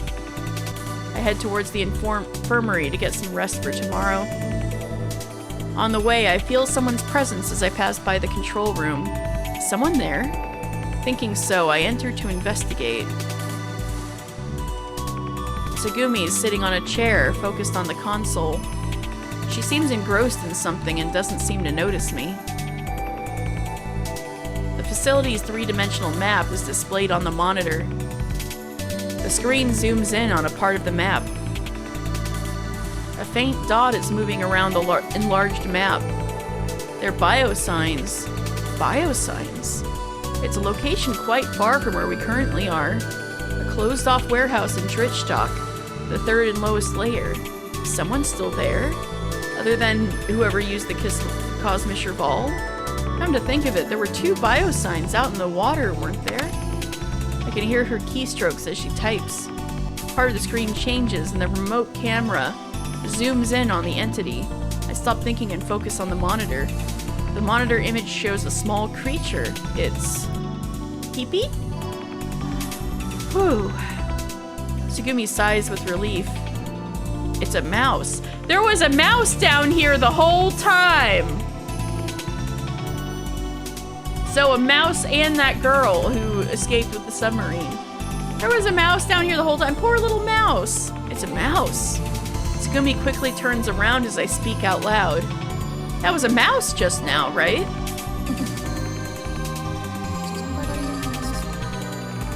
It's a Hungarian hamster. It was somebody's hamster? Oh no! A jungle rain hamster? ジャンガリアンハムスターを A Hungarian hamster. But why is that hamster in a place like this? And why are you looking for a hamster, Tsugumi? Oh, is that the little footsteps? She was taking care of a hamster this whole time? Why did she keep it a secret? I can't hold back my questions. Well, it's my... She's got a hamster this whole time? Why do you keep your hamster a secret? Because you gotta keep up the cool girl appearance? Your pet? 違う No. Friend? 違う No. Companion? The hamster is Nakama. Tsugumi remains silent and doesn't answer. However, I can tell that the hamster is very important to her. Girl loves her hamster! Well, whatever. I'll be right back. What? You're planning on catching it? No, rescuing it, right? I'll go get it then. なんであなたが行くの Why you? 私 It's が my... No, I'll go. Besides, we need to cooperate if we want to succeed. Ooh, get her ass. It's moving. Tsugumi, you stay here and keep an eye on its movements. Things will be more reliable that way. And you know how to use the earpiece to communicate, right? I do. Alright then, it's settled. I'm off. I'm counting on your support, Tsugumi. You get to be Fuka for now. I make to leave the room. なんであなたそんなことするの Why are you doing this? わからない I don't understand. I made a bet with you. If everyone's saved, I win. That's it. Plus, I swore not to let anyone die.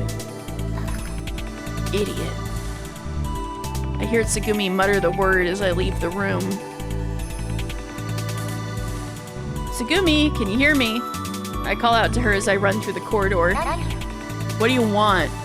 Oh, good, you can hear me. What is it? I said.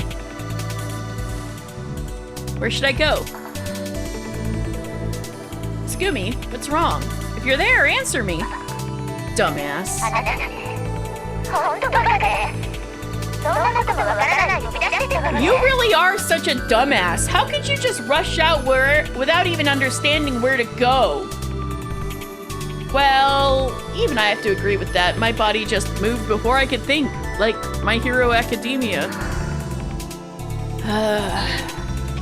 Okay, I'll guide you, since I can monitor your location. Great. Oh no, she's the iPad baby in Lethal Company. That's what we're doing. Great. We're lethal companying. All right then. I followed Tsugumi's instructions and run through the corridor. There's a hamster in a closed-off warehouse in Drittstock. Since I can't get there directly from Drittstock, I go up to Weitstock first. Then I make my way to the closed-off warehouse using a detour. Go down those stairs. Okay. I follow her instructions. Hey, I can't go any further. It's flooded. Just one more step down and I'd reach the 3rd floor, but the staircase is submerged in water. Swim. What? Swim, I said. I have to swim?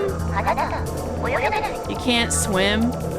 Well, I can, but are you sure there's a hamster ahead of us? I'm sure. But how would a hamster end up here?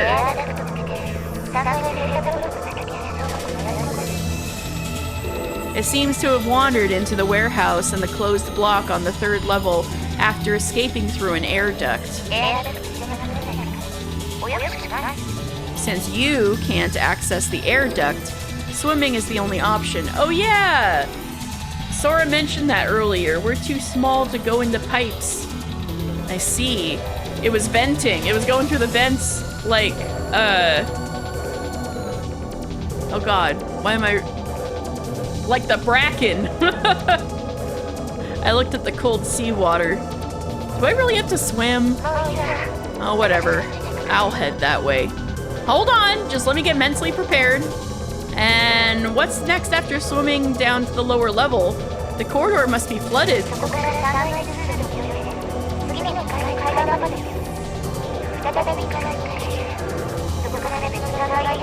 You'll swim along the 3rd level corridor to the next staircase leading to the 2nd level. Then you'll head down another staircase leading to the closed off block.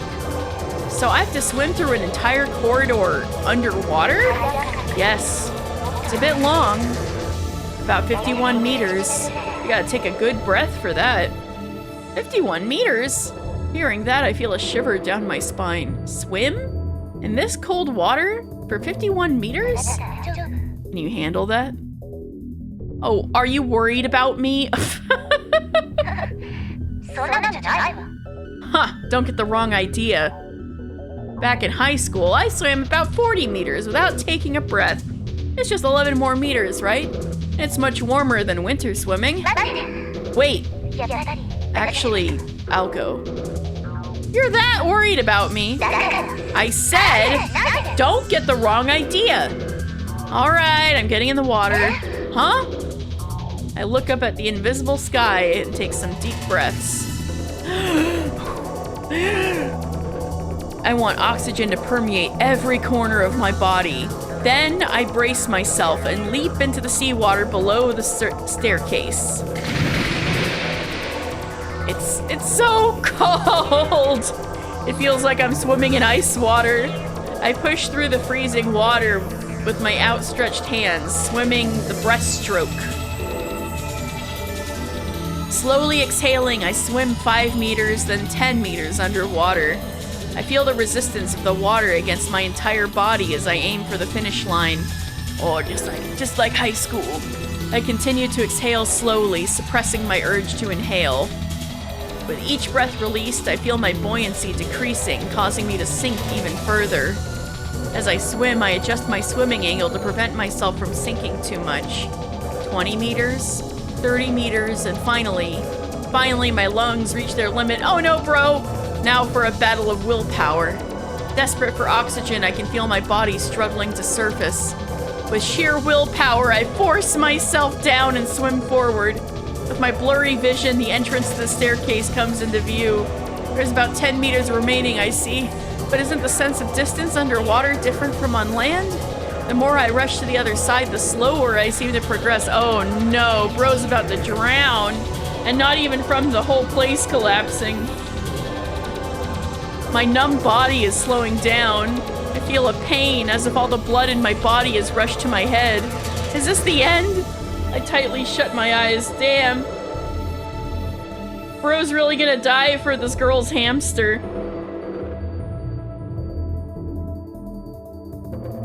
In my mind, I see everyone's faces.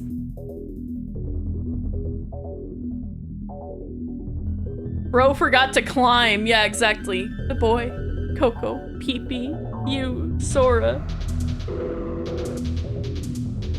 and Tsugumi. Everyone's faces show utter sadness and despair. That's right, I shouldn't be giving up here. Didn't I want to show Tsugumi that there is hope in the world? So you would look really lame if you died trying to rescue her hamster. That's right, just a little more. A little further. Hope is right there. Hope from Baldur's Gate 3? I've done it. No, Hope for Final Fantasy. Oh, yeah. I still have not played any Final Fantasy 13 games. I grab the wall of the staircase passage. With that, I pull my body towards it and head upwards.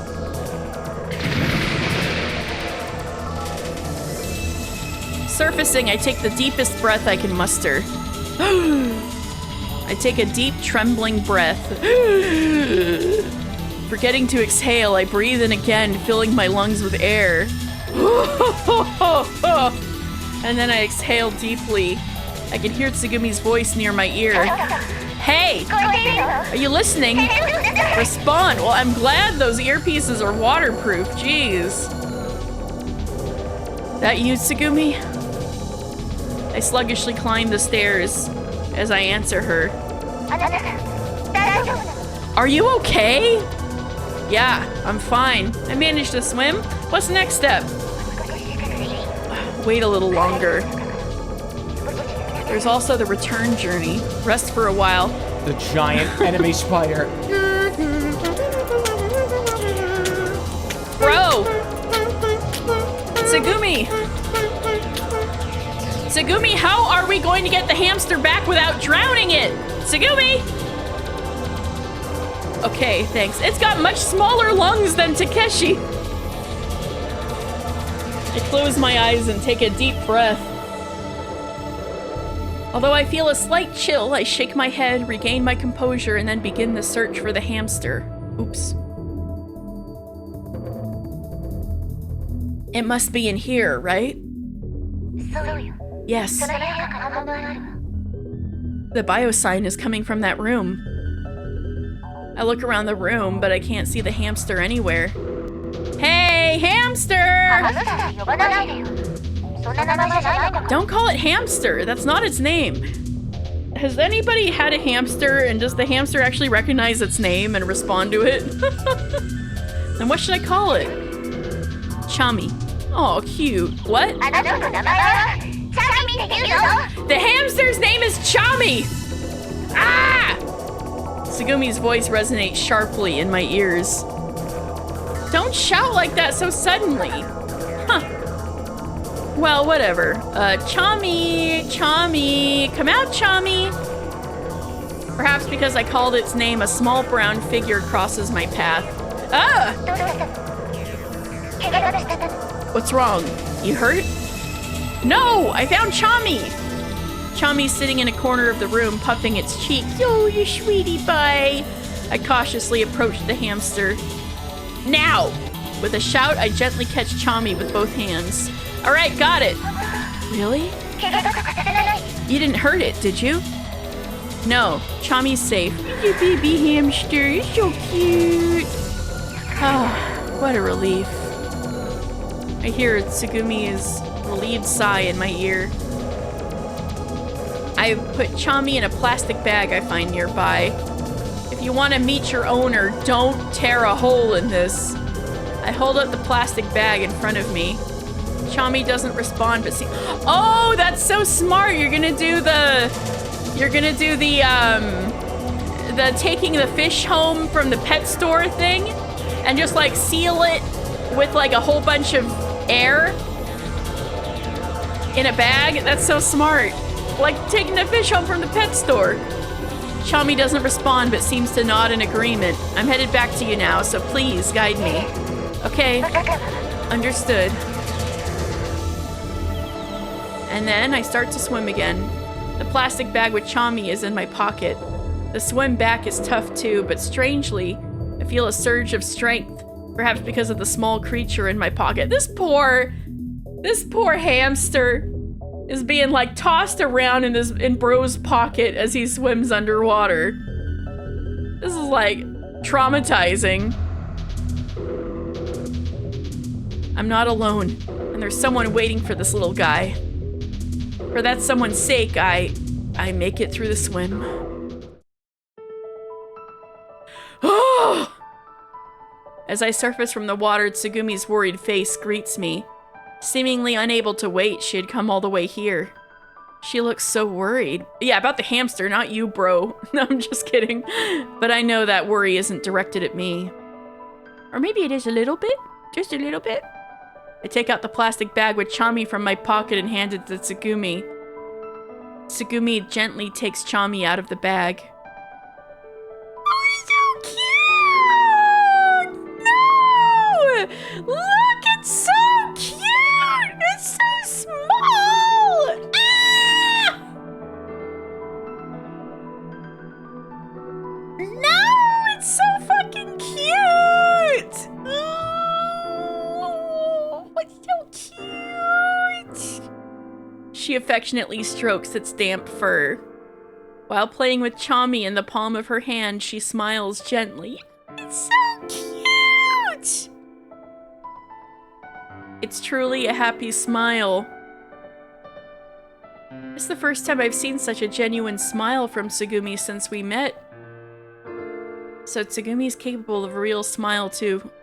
Okay, one more time. It's so cute!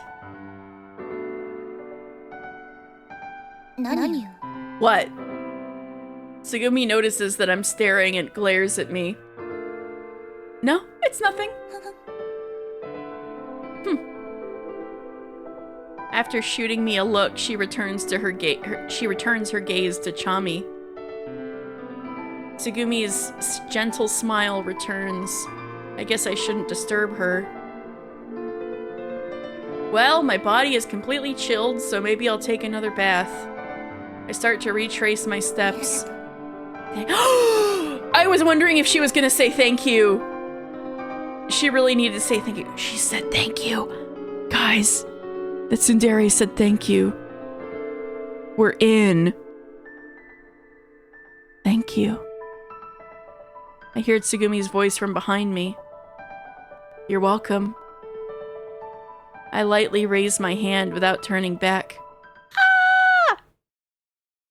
As the day ends, I collapse into bed, sinking into the softness. Today really tired me out. My whole body feels heavy, laden with fatigue. I can't keep my eyes open. Consciousness fades from me as if being peeled away.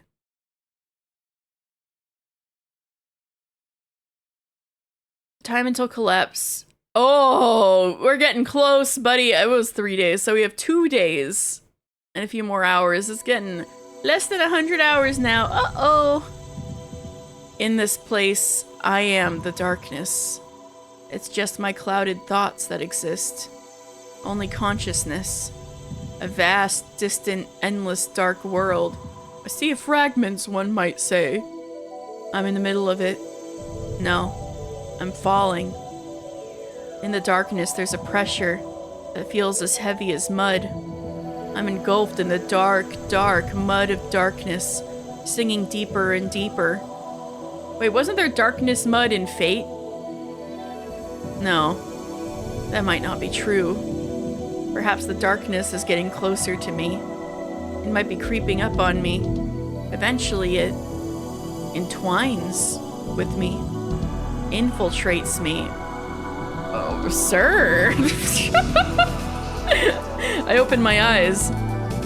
I see an impenetrable darkness in front of me. The darkness is peering at me. Darkness and darkness gaze at one another. Next to that darkness, I think I see an invisible me. Not now, Coco! Not now, Coco! We're having a fan fiction! Big brother! Are you awake? Darkness imprisoning me?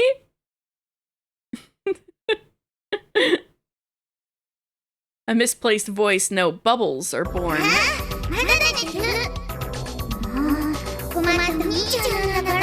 Oh, you're still sleeping. You're such a lazy big brother. The bubbles increase, enveloping me, enveloping my consciousness. Oh gosh, guess I'll have to... Wrapped in bubbles, my consciousness slowly began to ascend. Take this. The spread of ascension accelerates. And do this. And then the boundary of the invisible darkness approaches me. Goop! Ah! Suddenly, something shoved into my nose. Oh boy. And something slimy slithers into my nostrils. Oh, that's just me. Don't worry. An intense sensation explodes inside my nose. Ah! My nose! My nose! It's on fire! I instinctively grab at my nose. I blow and flick whatever had been inserted into my nose off my palm. Looking at my hand, it's covered in a sticky yellowish substance. What the hell? How'd I do? Did you wake up? Coco smiles innocently, holding up a tube of mustard in her hand.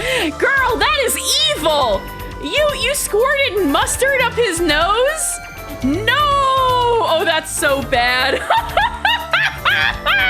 Now that's a hell of a prank. I've never thought of that in my life. Oh my god. What the hell is that, Coco?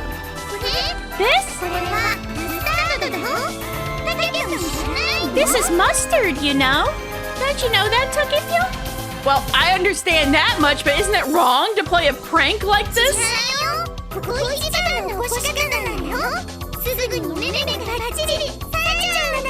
No, this is the best way to wake up, you know? Your eyes will open wide in no time.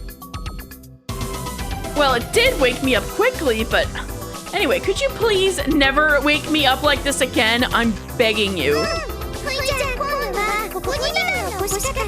Okay, the next time I'll use my second best way of waking someone up. He's gonna get a nose full of wasabi next time.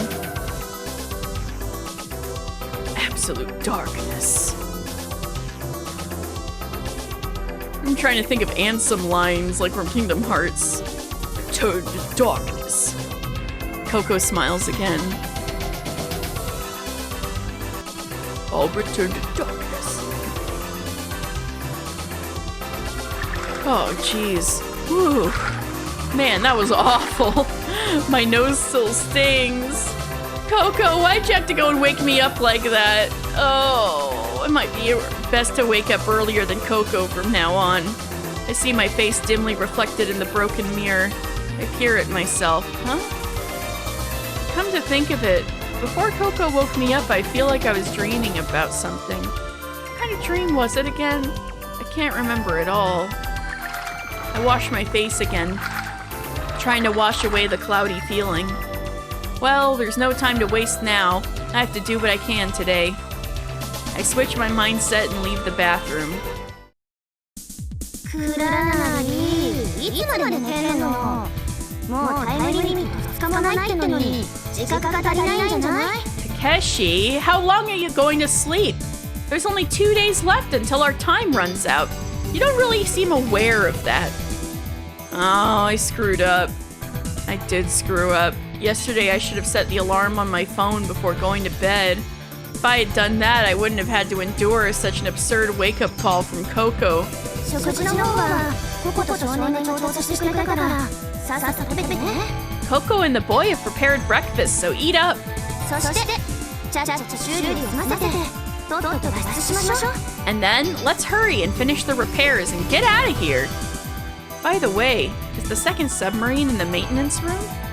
さっき確認に行ったら I checked earlier. It was there. So hurry up, sleepyhead. このお姉さん。 Okay, let me eat first. I sit down at the table. There's a pile of deep-sea hot spring buns and a large amount of chikua in front of me. Oh no, that chikua is going to be made out of so many mysterious deep-sea fish. Man, what a formidable combination. Takepyon, I brought a lot, so eat as much as you want.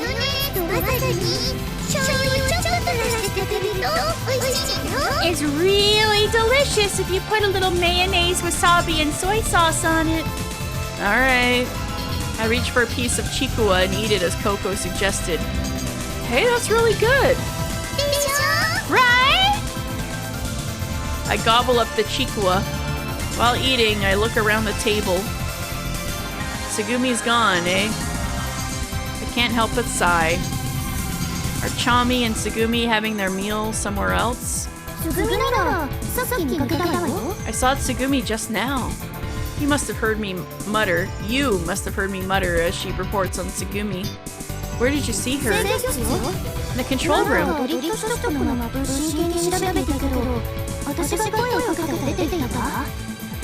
I noticed she was focused on Drittstock's map, but when I called out to her, she left.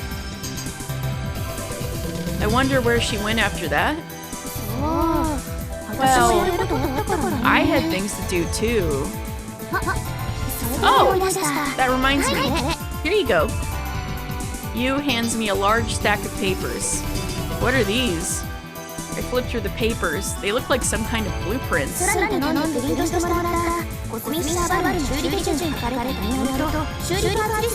Right, they gotta fix a submarine today. Their only chance of getting out of here alive. It's a manual for repairing the Cosmischer valve Sora printed, as well as a list of repair parts. Is this everything? It's quite a lot. Oh, oops! Seems I also put the operating manual in here too. Operating manual? Do we have to operate it manually? Can't we just have Sora do it?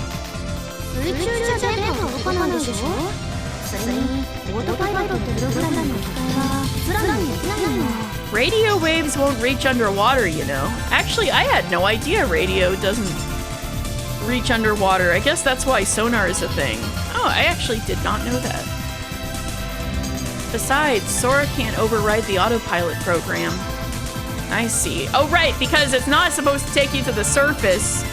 It's supposed to be a little joyride, because it's a theme park. We need to override the autopilot so we go to the surface. I see. I didn't realize. Huh? What's this? When I finish listening to Yu's explanation, something catches my attention. Closing my eyes, I concentrate, trying to recall what it is.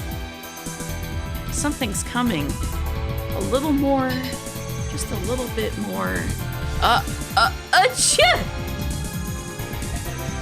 Instead of recalling whatever it is, I let out a big sneeze. Ugh, that's disgusting. You got snot everywhere. Oops, my bad. My nose feels itchy. And is the mustard from this morning still lingering in my nose? Or did I catch a cold from yesterday's icy swim through hell? In the end, I can't figure out which it is. My sneeze seems to have cleared away whatever was bothering me. I guess, oh, it's probably a sneeze from getting freaking mustard up your nose earlier. I guess I'll remember eventually. I take out the repair procedure and examined it. We're not really even repairing it. It's just replacing electronic control units. I think I can handle this. Can I leave it to you then? I don't mind, but is there anything else that's gonna give us trouble? There's something personal I want to take care of. Oh, you gonna find out about your father's stuff here? Come to think of it, isn't you looking for clues about her missing father?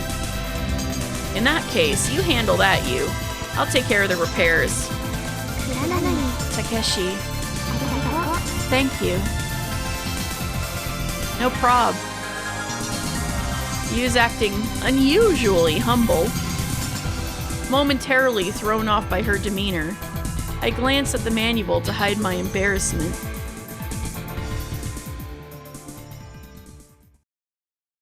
The lights flicker suddenly. Uh-oh! Another incident? What's going on? Power outage. What's this flickering? どうしたの? What's wrong? Perhaps due to past experiences, I tense up for a moment. Yeah, me too. I'm like, uh-oh. However, nothing happens. Phew! Whew. Looks like things are okay. Yeah. No strange noises. No shaking either. But anyway, it might be a good idea to ask Sora about what happened. Yeah. But that's impossible right now. What do you mean it's impossible? Not server maintenance! Sora is undergoing maintenance at the moment. Maintenance? Something happened to Sora? No, just the...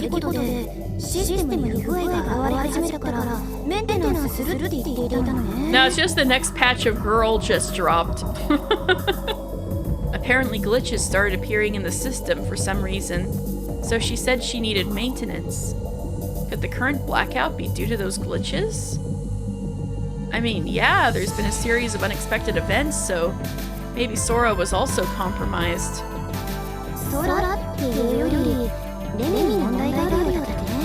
It seems there's a problem with Lemmy itself rather than Sora.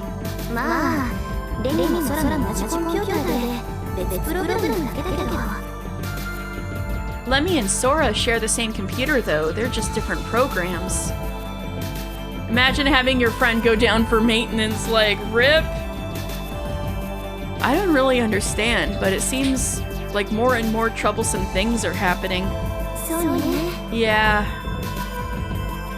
In that case, let's go deal with the problem in front of us before something even worse can happen. I stand up, papers in hand.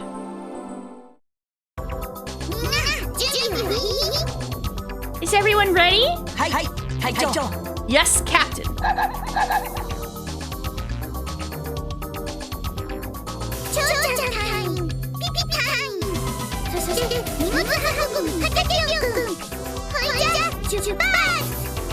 Squad member boy, squad member Pee-Pee, and our faithful mule Takepyo-kun. Let's go! Not their faithful mule. With that said, Coco takes the lead, and we set out to find repair parts for the Cosmisher Ball.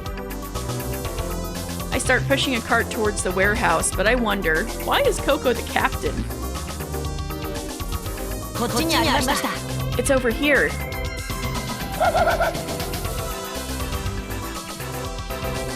Arriving at the warehouse, we search for parts listed on the repair list. There are motors, lights, cables, all sorts of things scattered around inside. Fortunately, the new parts needed for the repairs are organized and numbered, so it's relatively easy to find them. Let's see. TM0, a TM0 unit. Oh, found it. Is this it? Captain, the last part has been found. Well done, Takepyeong-kun. What is it, Dan? これで全部揃ったの Are these all the parts? I checked the list. We got this, this, and this too. Whew, that's everything.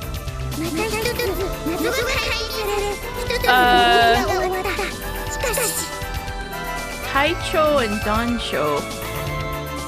Those are two different kinds of group or squad.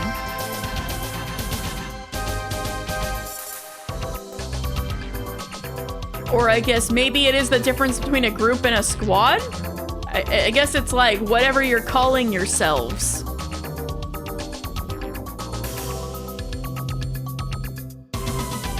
Because the Cho is the leader part. So if you're the leader of a Tai, you're the Taicho. If you're the leader of a Dan, you're the Dancho, right? Like the Henya, Hentai, and the O and Dan, right? That's a Tai and a Dan. Another mystery solved.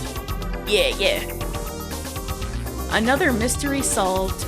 And an adventure comes to an end. However, with all the repair parts gathered, it seems like Coco's pretend adventure is coming to an end, coming to a close.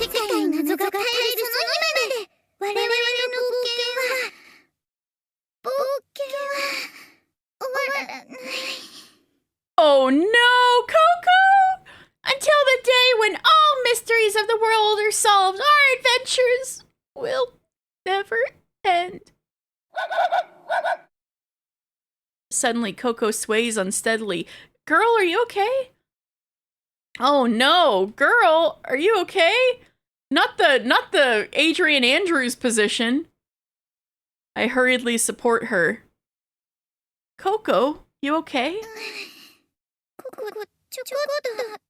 Are you okay, baby? Oh no! Yeah, I just feel a little weird. I place my hand on Coco's forehead. It feels a bit warm. Oh no, she's burning up like a Kane. No! Boy, take Coco to the infirmary and could you call you? She's probably in the control room. I'll transport the parts and proceed with the repairs. Got it. Leave it to me. Alright, let's go, Coco. Okay. The boy leads Coco out of the warehouse. I bet she's just really tired. Well, I am worried about Coco, but we need to deal with the submarine issue as soon as possible and escape. I push the cart loaded with repair parts and head for the maintenance room.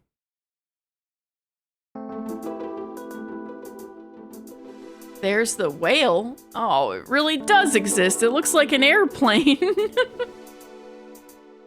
The submarine is sitting on a rail-like track resembling a catapult. Is this our last hope?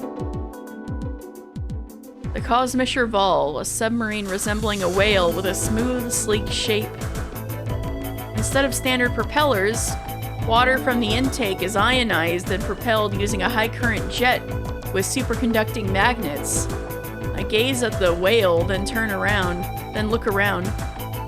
The maintenance room is larger than a small-town factory, about the size of a small warehouse. Big. Shelves are stocked with a variety of tools, from large to precision, and I can see welding gas, oil, and drums filled with fuel. Well then, let's get started. I push the cart toward our last hope. Now what's next? Open panel 7, replace unit C10. After completing the internal unit replacement, I move on to external repairs. I'm pretty happy the whale hasn't been completely disassembled.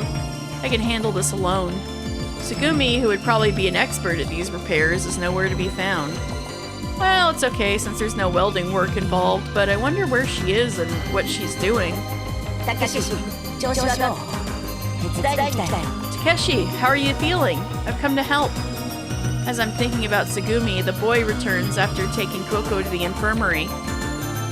Alright, have a great night, Table Flipper. Thank you again for the raid. Have a great night. As I'm thinking about Tsugumi, the boy returns after taking Coco to the infirmary. Hey boy, how's Coco?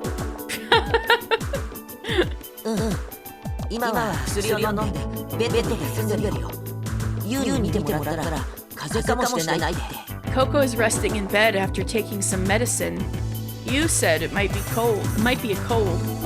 Cold, eh? どうしたタケシ？何か気になることでもあるの？ What's wrong, Takeshi? Something bothering you? No, nothing. Well, the infirmary has medical scanners, so if you examined her there, it's probably just a cold. それで僕に伝えられることがある？ Well, is there anything I can help with? Yeah, actually. Could you help me open this panel here? Okay. Sure. I removed the panel's fastenings with an electric screwdriver. Alright, let's open it. I lift the panel. It's quite heavy. Boy, I'll hold this up. Can you fix the rod inside to keep the panel in place? Got it. Whew, it's set. Now, the boy and I work together to replace the unit. And finally, now to connect this cable and... Alright, let's close the panel. With a loud bang, the panel closes. Then I tighten the screws, securing the panel. Alright, repairs are complete. We did it, Takeshi! Yeah! Yay! I high-five the boy. Oh yeah. Now, what's left? I glance at the repair manual and focus on the startup manual. Let's see. Initial inspection, external visual check of the vessel. Seems like a hassle, so we can probably skip it. Bro! This happened before, Titan. Do not skip any safety checks when it comes to a submarine. I know this is like only like 200 feet in the water and not 2,000 feet, but still.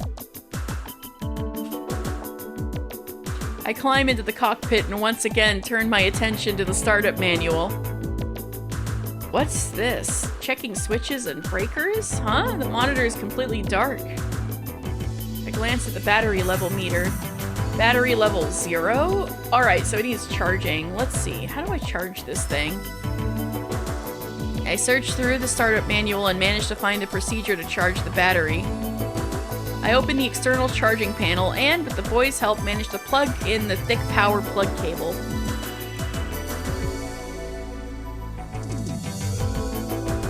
Boink!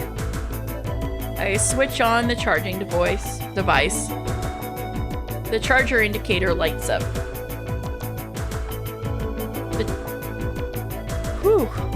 Now all we have to do is wait for the battery to fully charge. To prevent overcharging, there's a safety feature on the charging device, and once the charging starts, it can't be stopped midway. Oh boy. Hope nothing weird happens. The charging section of the manual states that it will take approximately 24 hours to complete the charging process. Of course! There had to be something to keep us here closer to the deadline. Checking the current time on my phone, it's 12:17. 17 again! There are about 24 hours left until charging is complete, and about 42 hours and 43 minutes left until the collapse. Time difference of 18 hours and 43 minutes. Looks like we'll make it. The boy and I go to inform you that repairs are complete. I want to tell Tsugumi too. But where could she be?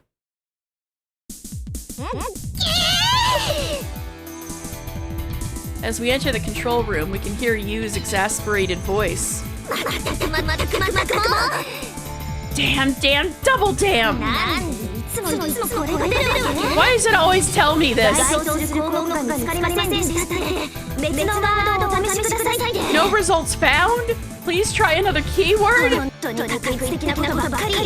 Is that all you can say? Are you a parrot or some bureaucrat? She's fighting the computer.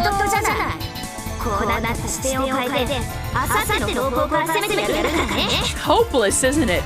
Well, if that's the case, I'll just change my perspective and try something completely different. Flip around the chessboard, as some might say. Hey, you. Can we talk to you? I timidly call out to you, who is spouting abuse at the terminal. You're so loud! What do you want? Oh! Hey, Takeshi. Our work, the repair of the Cosmischer Ball, is complete. That's so... awesome! Now we can finally get out of here. The battery was dead, so we can't leave right away, but by this time tomorrow we should be able to. I see. But at least we made it before the time limit, right?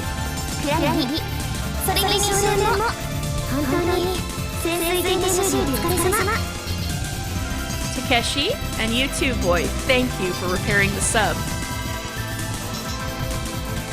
Yu smiles kindly and looks at the boy behind me as she speaks. No problem.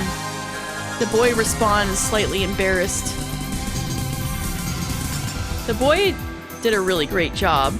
And also Coco and Pee-Pee did their best too. Oh right, how's Coco doing?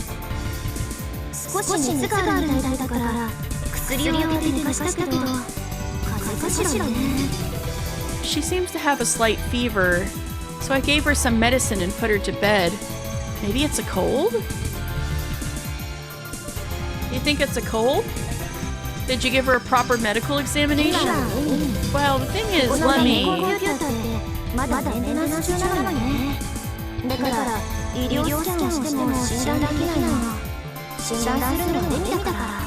The main computer here is still undergoing maintenance, so we can't diagnose her even with the medical scans. Lemmy does the diagnosing. When will maintenance be finished? Wait a moment. It's at 85% now. So maybe in about an hour? Yu looks at the counter displayed on the sub-monitor. Well, I hope it's just a simple cold.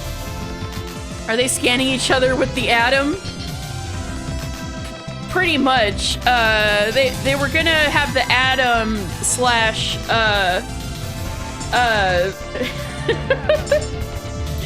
Prometheus C-section machine. I hope nobody has Radical 6. Oh no. That's what's wrong with Coco. She's contracted Radical 6.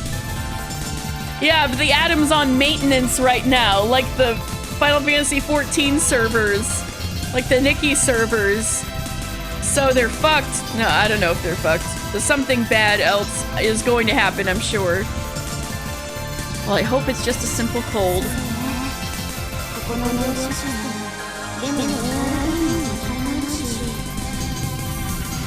Yeah, the medical system here, Lem ARV, has its limits too. Oh, cranes and turtles, cranes and turtles. What are you doing? Chanting some spell?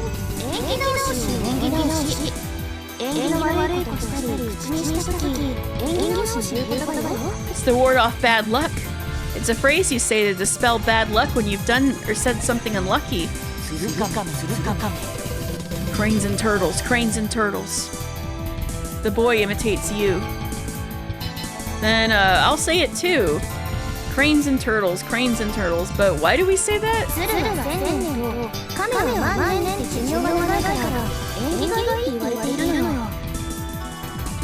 Cranes and turtles are said to have long lifespans, with cranes living for 1,000 years and turtles 10,000 years.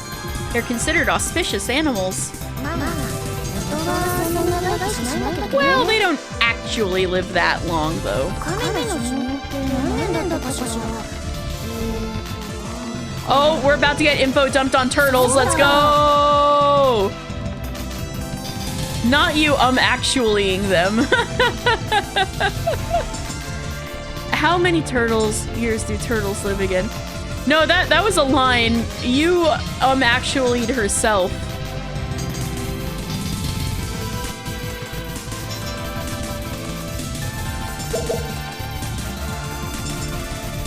Yeah, you actually herself. Same character, but yeah. How many years do turtles live again? Turtles. Oh, wait.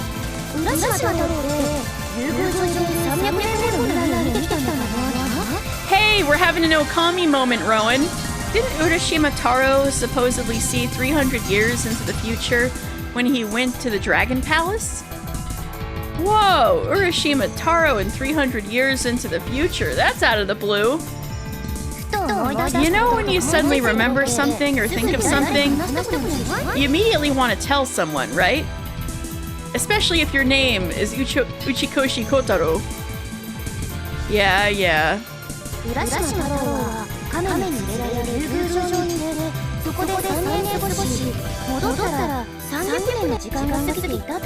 Rip to Orca Okami. I guess you're actually a turtle. The setting of Urashima Taro is him being taken by a turtle to the Dragon Palace, where he spends 3 years, but when he returns, 300 years have passed, right?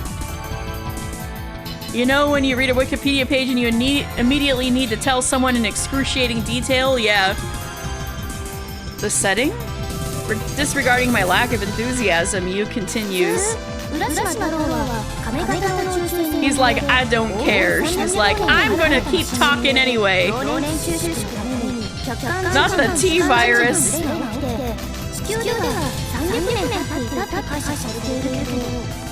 Complete global saturation. The one in Aini was, TC Purge. What if he rode a turtle-shaped spaceship to a star 300 light years away, causing a discrepancy between objective and subjective time in 300 years past on Earth? Oh my god, this game came out before Interstellar. TC Virus 6. Not the triple death virus. Also, that's what happens in Interstellar. This game came out in 2002.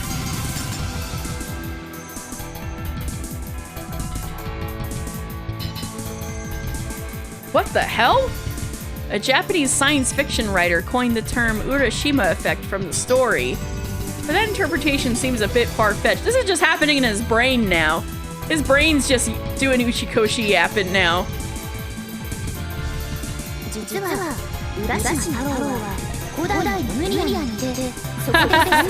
We had to tie this into our fictional Lemuria. Lemuria mentioned, yeah. Actually, Urashima Taro went to ancient Lemuria and saw the future 300 years ahead there.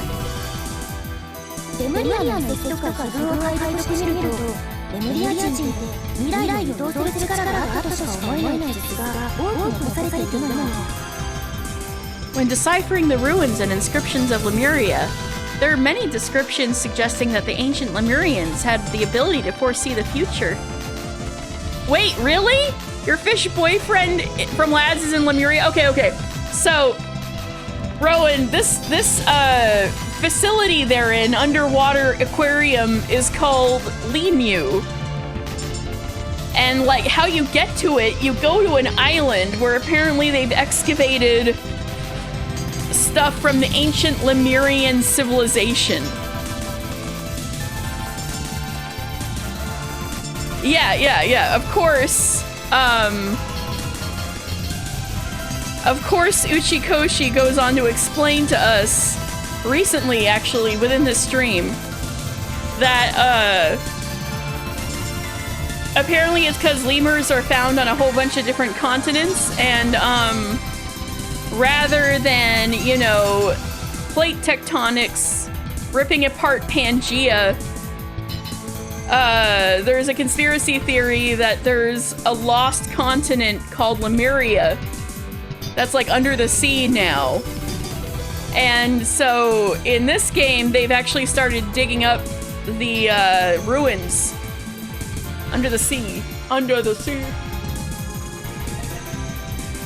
And so Lemu, this huge, like, lost continent called Possumville, because North America and Australia both have species of possum. Yes, exactly. And, The mascot is a lemur, which I had figured out from the beginning, but main character kept thinking it was like a tanuki. Lemurian Ice 9 run by Knives. Yeah, exactly. Yeah, the fucked up mascot. You remember that? Yeah, so that was a lemur because Lemuria, yeah. All right, now we're on the same page. I can't believe Lemuria is in Love and Deep Space. It was the queen of Lemuria? That's right, Alice. Yes. Alice is the queen of everything. Oh. When deciphering the ruins and inscriptions of Lemuria, there are many descriptions suggesting that the ancient Lemurians had the ability to foresee the future.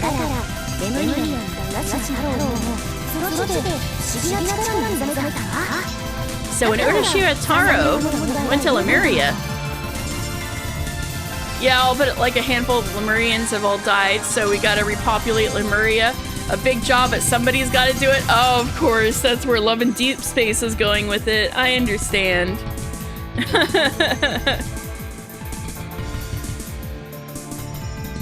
So when Urashima Taro went to Lemuria, he also awakened to a mysterious power there.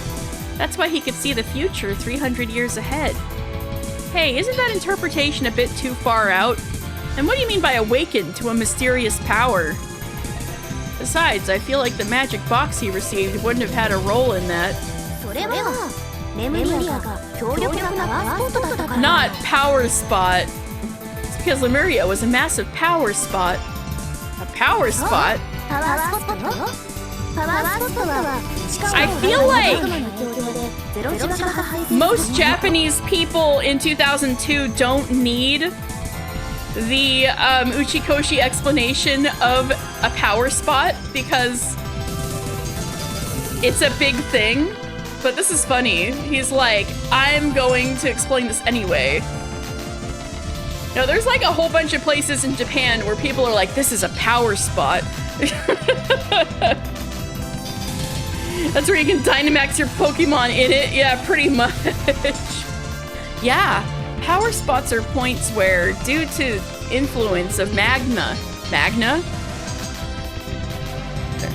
flowing underground, there are no magnetic fields.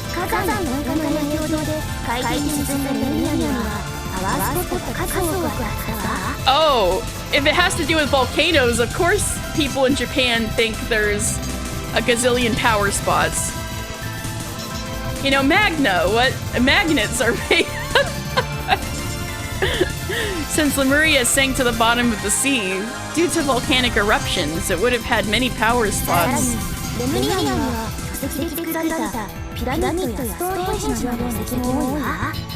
Furthermore, Lemuria had many ruins built of megaliths, similar to the pyramids or Stonehenge.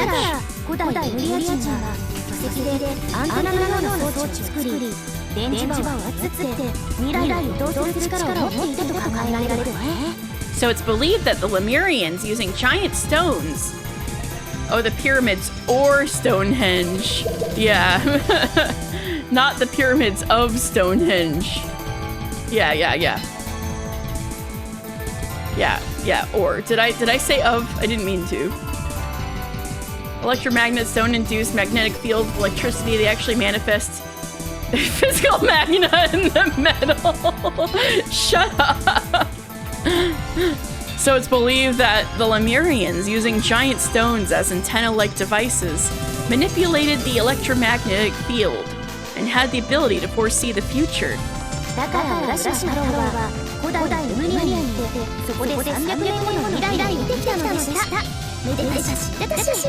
Therefore, Urashima Taro went to ancient Lemuria and was able to see 300 years into the future. The end.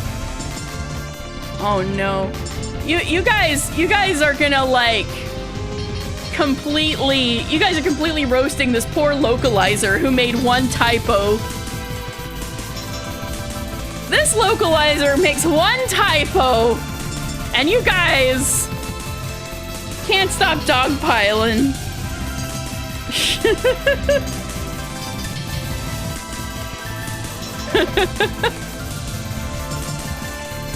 You says all of this in one breath without pausing. You know what? I get it, you. You go and tell your special interests. Boy, I bet you feel a lot better, you. Going to their house and slapping them. Damn, poor localizer. Ah, much better. Yeah. ちょっと疲れたから深海温泉でリフレッシュしてくるかな。 Okay then, I'm a bit tired, so I'm gonna head to the hot springs. Hey Jumpy, have you ever heard of the tragedy of Darth Plagueis the Wise?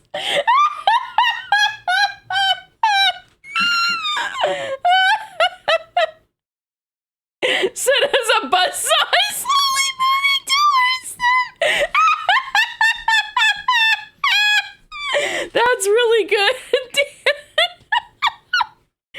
Oh, saying that, you heads for the door.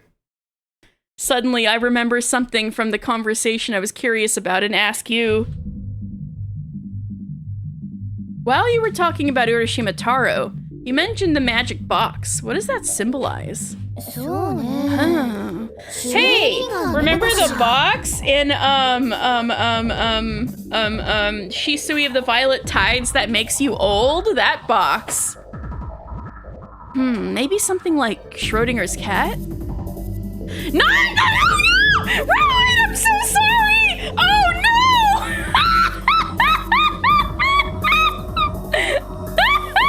no! We can't escape!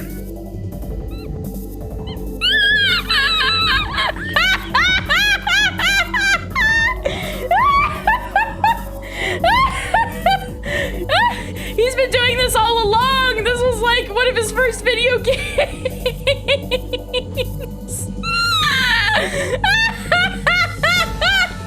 We can't escape. I'm screenshotting this.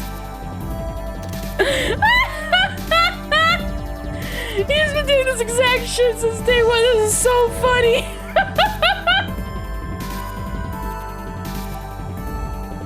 And Ryukishi had to do it too. Oh my god. Schrodinger's cat? 一匹の猫が箱の中にいる。 Not the cat in the box! After Umineko! It's too much! It's about a cat inside a box. You can't tell if the cat is alive or dead until you open it. 箱を開けて確認するまでは、猫が生きている状態と死んでいる状態の半分ずつが重なった、いわば半死半生状態でいるっていうパラドックスな話なんだけど。 Until you open the box to check, the cat exists in a paradoxical state of being half alive and half dead, so to 多 speak. 分、玉手箱には浦島太郎の未来が、自分自身の未来が入っていたんじゃないかな。 Maybe the magic box contained Urashima Taro's future, his own お future, じいさんになるまでの未来が。 until he became an old man. That would certainly be a surprise when opened, でしょ？ right? With those words and a smile, Yu leaves the room. Well then, shall we go eat lunch?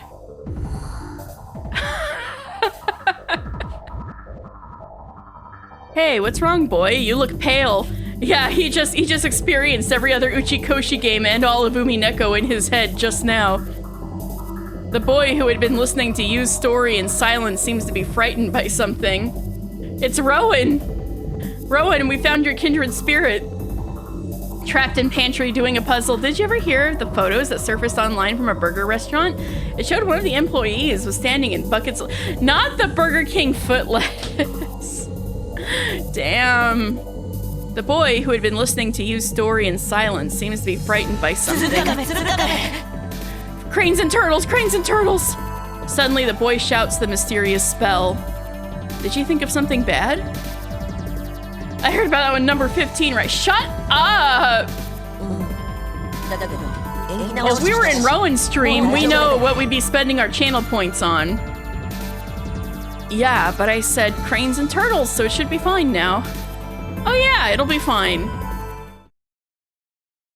One thing that's nice is how tolerant everybody is of each other, except Tsugumi, but you know. The boy and I head to the gift shop to get food supplies. When we enter the food souvenirs section, we each take a basket and fill it with what we want to eat.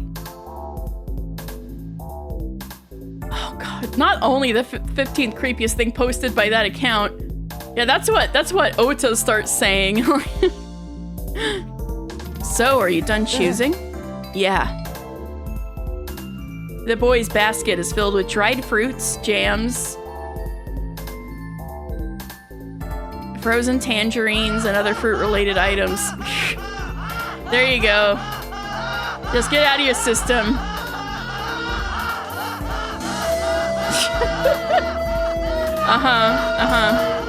Just get out of your system now. The boy's basket is filled with dried fruits, jams, frozen tangerines, and other fruit-related items. As we step out of the shop, the boy carrying the basket starts running. Hey, where are you going, boy? To see Coco. She needs food too, right? I think about following the boy, but ultimately decide to leave it to him. Iris voice, did you ever hear about the story of ancient Lemuria? It was featured in Occult Magazine this month. Not Occult Magazine from Ace Attorney. He seems desperate. All right, I'll leave Coco to you. Is something...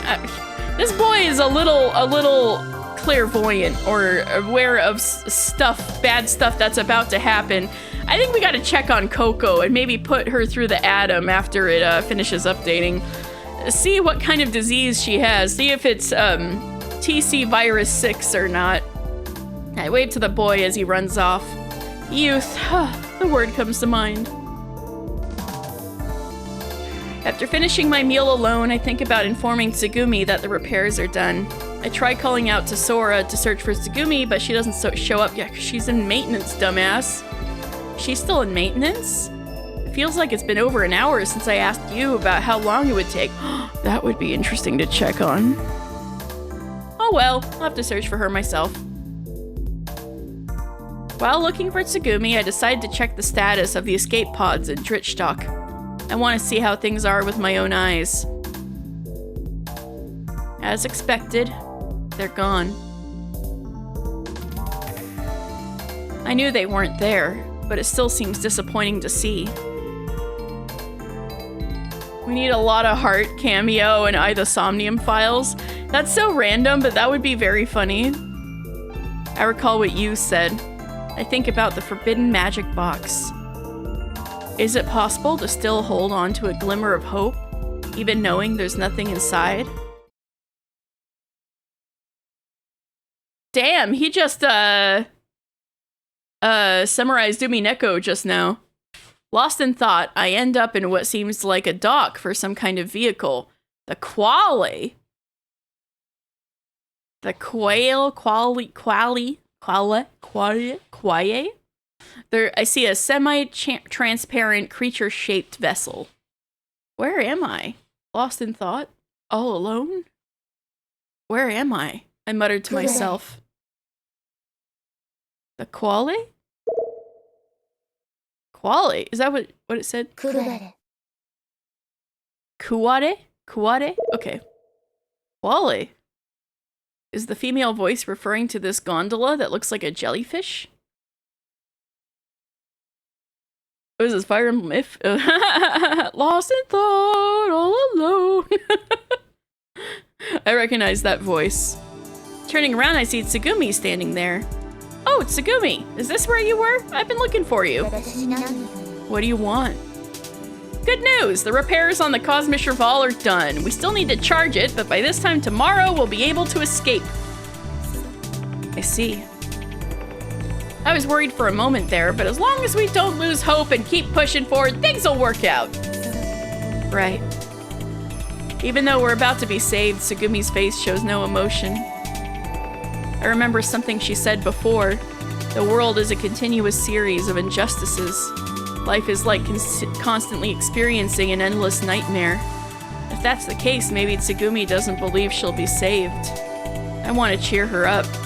Ways to cheer Tsugumi up, my gaze happens to land on the vehicle in front of us. Hey Tsugumi, can we ride that? You know, romantic ride date? That. You mean the quality? It's an underwater gondola. Damn, I can't believe Tsugumi's motives are complex. Not that! Oh, God, you guys are on a roll today.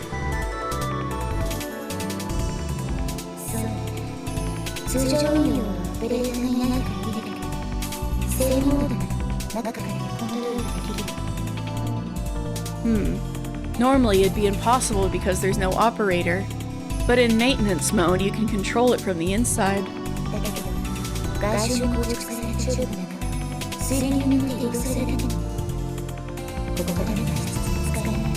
But it can't be used to escape. The gondola just moves with the water current through a tube built around the perimeter. I'm not trying to escape, I just want to try it. Will you come with me? You know, we have our little Pokemon Black and White Ferris wheel moment, you know? Kind of somewhat world's most tense dating sim, you know? Tsugumi? Raise my eyebrows. Team Rocket Cam, hello! We're about to ride a jellyfish. For a moment, Tsugumi looks puzzled. Then she seems to be thinking it over. No good? Well, it might not be too bad. It's okay? Really? Yes. Let's go! We board the gondola. Inside, there are connected seats surrounding the inner perimeter of the gondola. I sit down in one of them. After closing the hatch, Tsugumi opens the panel in front. A simple control device appears. This was definitely his first pass at Fi. That's what Cece was saying earlier. Cece was like, is this Fi?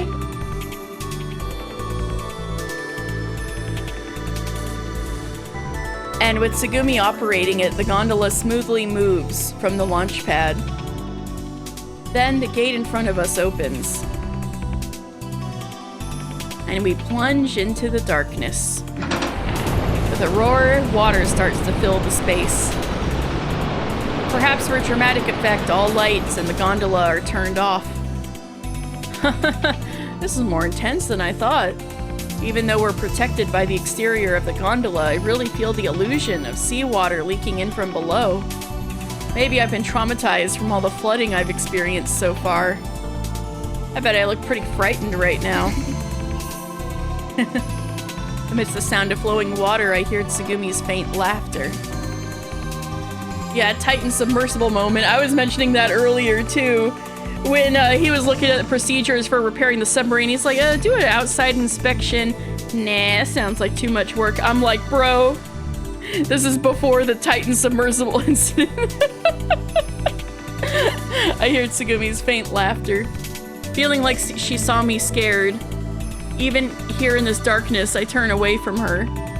Then the gate opens silently.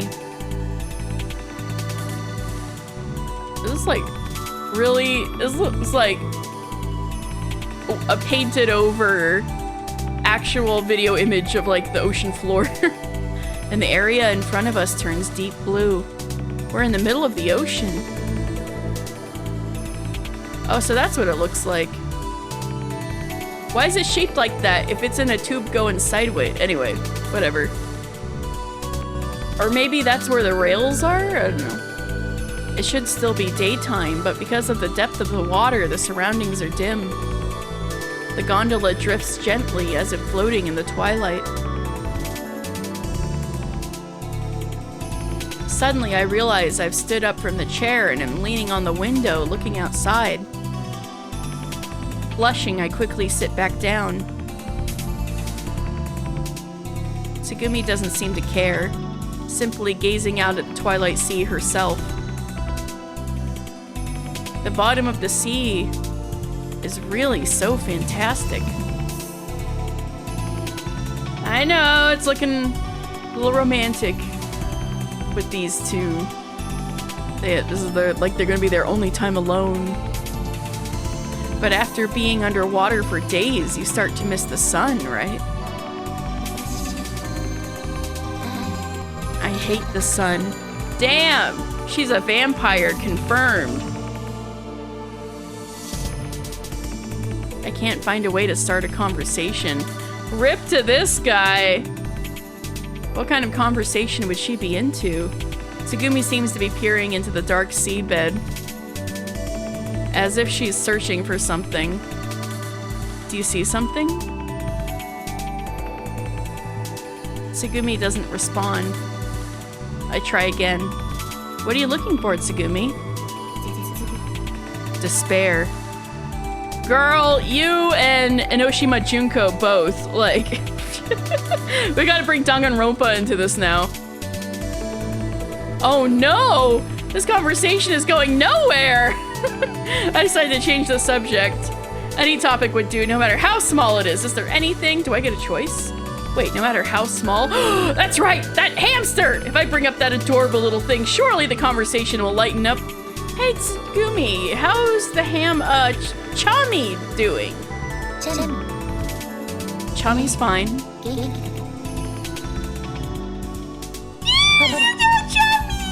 Just look. Got the baby hamster! Look! It turns out there was another life sign in the facility and it was your little baby hamster! It's in her hands. Bro literally, like, almost died saving the hamster. It was funny. I was like, you're gonna die for this girl's hamster. That is next level shrimping. Hamster. Just look. As if by magic, Chami. Oh, we got a little irregularity in our spelling. As if by magic, Chami appears in Tsugumi's palm. Chami, suddenly exposed to the outside, looks around nervously. Tsugumi, where were you hiding Chami? Secret. Hey Chami, how you doing? I extended a finger towards Chami.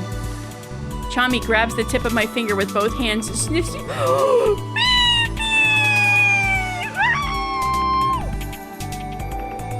Oh, a handshake? No, that's so cute! No! I lightly shake my finger up and down. Ah, so cute! I'm Takeshi Kuronori. Nice to meet you, Chami. As I say that, Chami nods as if in agreement. You're so cute! As I observe Chami, I wonder, what's with the name? The name? It's because she's so charming. That's why I call her Chami. Because she's charming! Ah! So cute! I almost burst into laughter. I struggled to contain it. He's so cute! Because she's so charming, huh? I can't imagine that kind of name coming from someone like Tsugumi. He's so cute. What a cute name!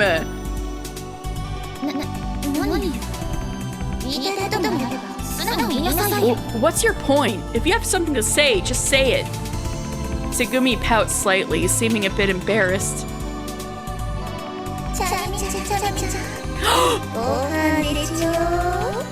Holy shit! Holy shit! Tsugumi's cute side. Chami-chan, time for dinner! Chami-chan, you're just so cute! Same, I was saying the same thing. He's so small. Or was that his imagination? That was his imagination just now. Oh, rip. Oh, that was his imagination just now. Oh, that's funny.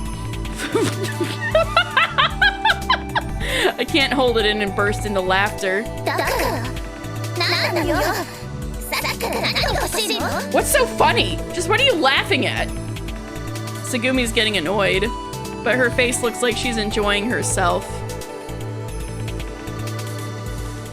Swinging gently, the gondola drifts and sways in the deep blue sea. After our laughter dies down, we leisurely explore a section of the seabed. It's easy to forget, but this is supposed to be a place for amusement, huh?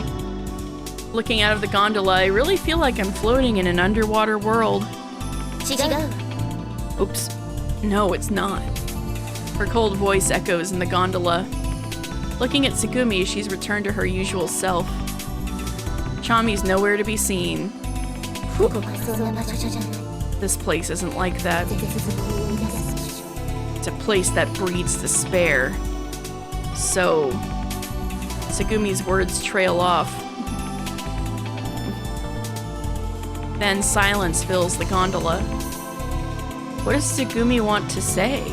She's aware of the other timelines. This place isn't like that. It's a place that breeds despair, so... And? What does that mean?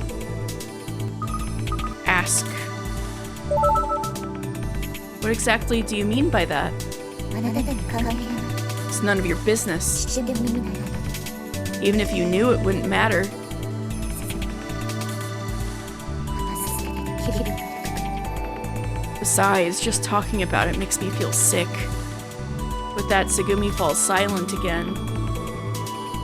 For a moment, the lights dim and I feel like they flicker. The gondola sways slightly. Uh-oh.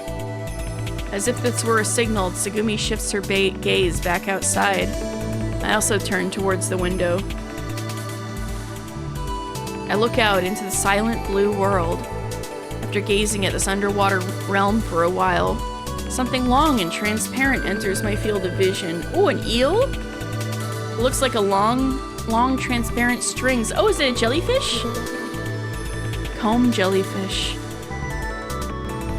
Tsugumi slowly opens her mouth. 親の集まり軍隊を作りそれに力をして機能している生物 Individuals gather to form a colony, functioning as a single organism. 科学が選ぶ昔じゃない一から生き方に神経でつながっている Each individual differentiates and functions as an organ of the whole, connected by a nervous system. So likening it to humans, it's like separate organisms such as eyes, organs, and limbs come together to form one of us. Hey, もしあなたが砕かれる if you were a comb jellyfish, where would you be? Oh, so she likes animals. That's what it is. That's how you can win her over.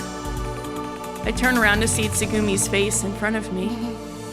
Come on, tell me, 今ここにいるあなた where would you choose to be?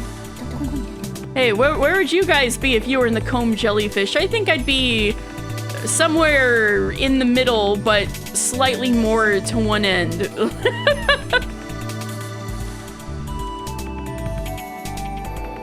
Where? Well, here, I guess. Here? Where's that? Here is here. I tap my chest with my palm.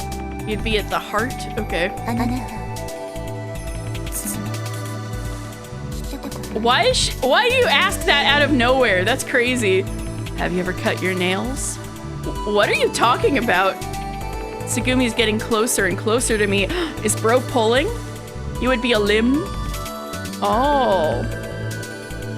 Is bro pulling? Tsugumi's getting closer and closer to me. There's a mysterious light in her eyes. Have you ever cut your nails? Girl, that is creepy to ask that while getting closer. Of course I have. Then, その切り取られた包み are you in the nails you cut off? Oh, you gotta get Uchikoshi about this.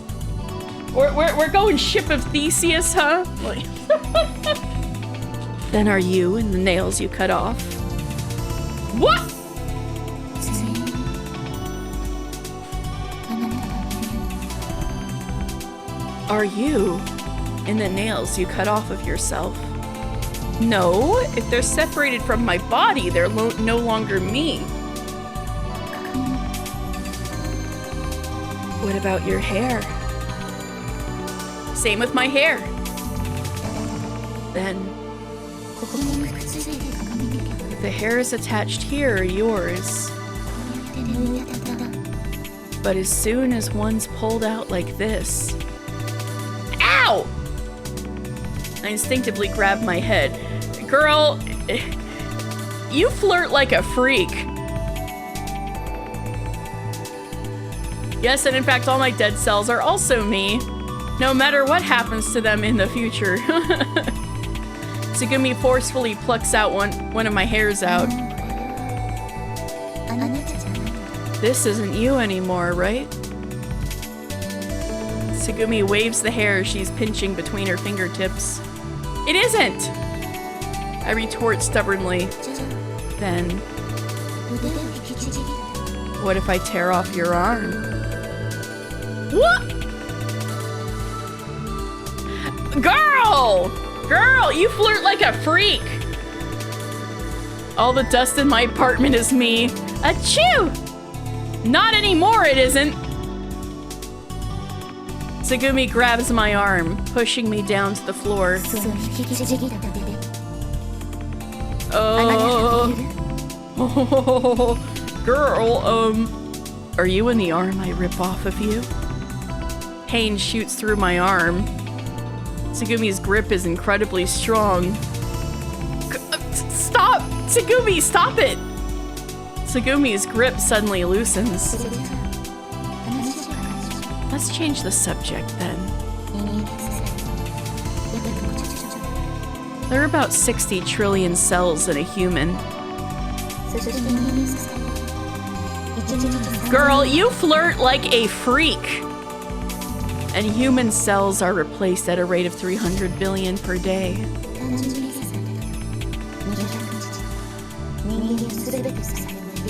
We are ship of Theseusing this shit, damn it! The calculations are simple, but that means that in 200 days, all the cells in the human body are replaced. Your cells are the same.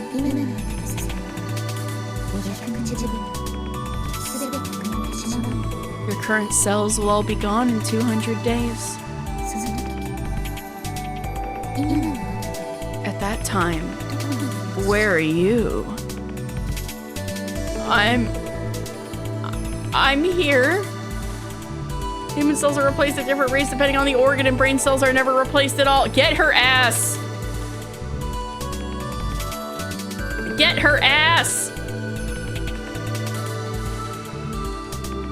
Well, this is why she's your worstie, right? She's your enemy. You told me a couple weeks ago.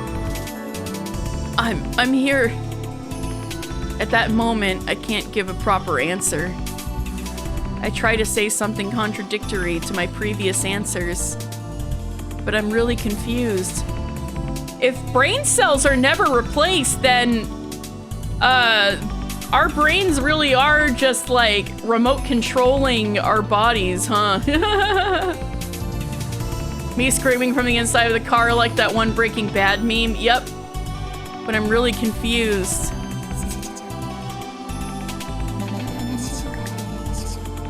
Let's change the subject again.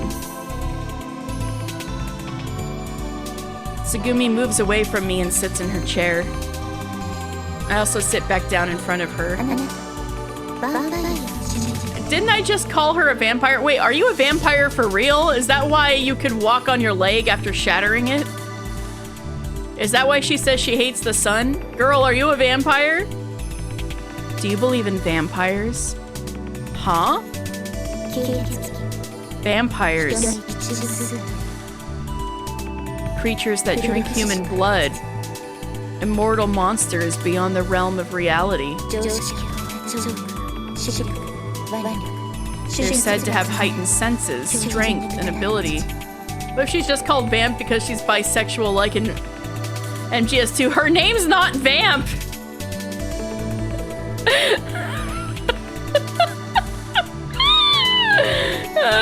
And agility. Although they have a weakness to sunlight. They're also said to have shape-shifting abilities. Keeping bats, wolves, and even rodents as servants, like my little hamster. It's my little servant, my little hamster. If vampires were to exist, do you think they'd be considered human? Huh? Is she a vampire, guys? I ponder at this confusing string of questions. Well, you first determined them as immortal monsters, right? If that's the case, wouldn't they be monsters? True. I did say that. So, what about humans who were bitten by vampires?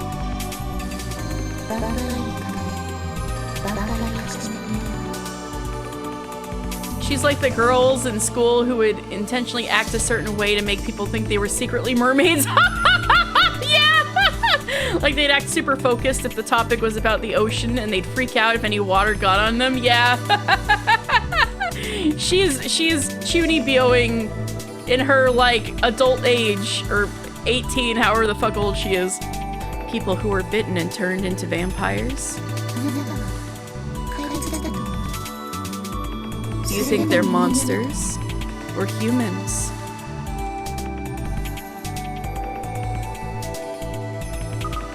Well, if you were a vampire, humans.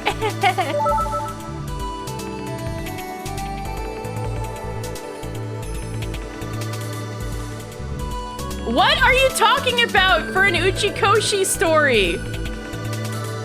You is literally 18. Clover was literally 18. Everybody in Zero Escape is an adult. Except for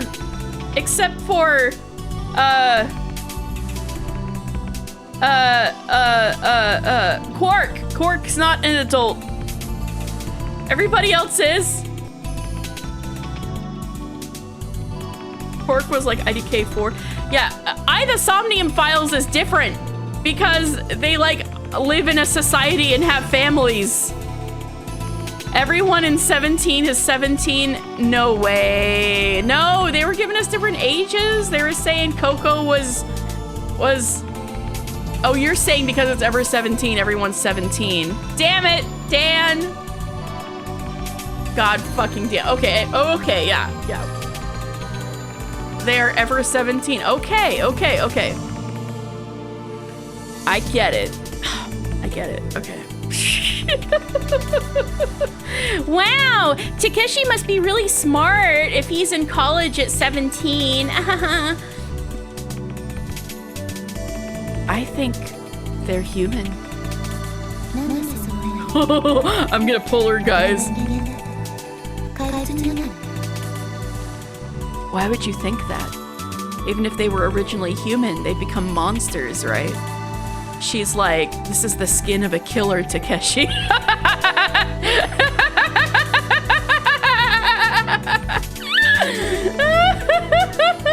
17 is the grade he gets on his test. Yeah, exactly. This is the skin of a killer, Takeshi.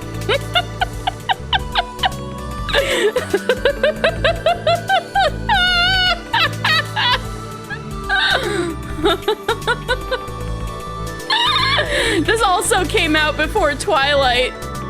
Not very long before, or was it around the same time? I don't think they would have known about Twilight in Japan yet. No. Twilight was like 2005, right? This was before Twilight.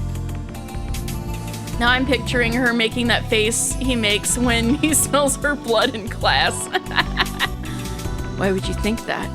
Even if they were originally human, they become monsters, right? Even so, if their heart remains human despite the change in appearance, if they're still human inside, then they're human. That's what I believe. Are you stupid or something? Baka Janai. Literally got the classic tsundere line in there. Are you stupid or something? Is my answer weird? More than it being weird. You're just such a hypocrite. Tsugumi seems bewildered. After that, Tsugumi once again peers into the depths of the dark sea floor, as if she's searching for something.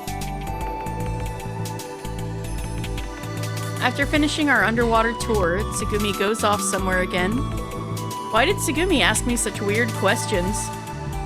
My confused mind just doesn't seem to be getting any clearer. Feeling a slight headache, I decide to head to the infirmary to check on Coco, and then maybe take some medicine. Coco should be in bed, but I don't see her anywhere. She probably just has a cold, nothing serious. I take some headache medicine.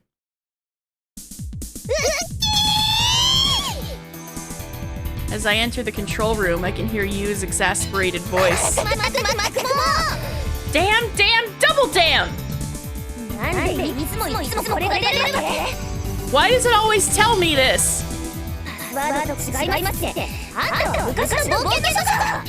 Incorrect password? What is this? Some sort of old-fashioned save screen? Me with my accounts. Oh my god.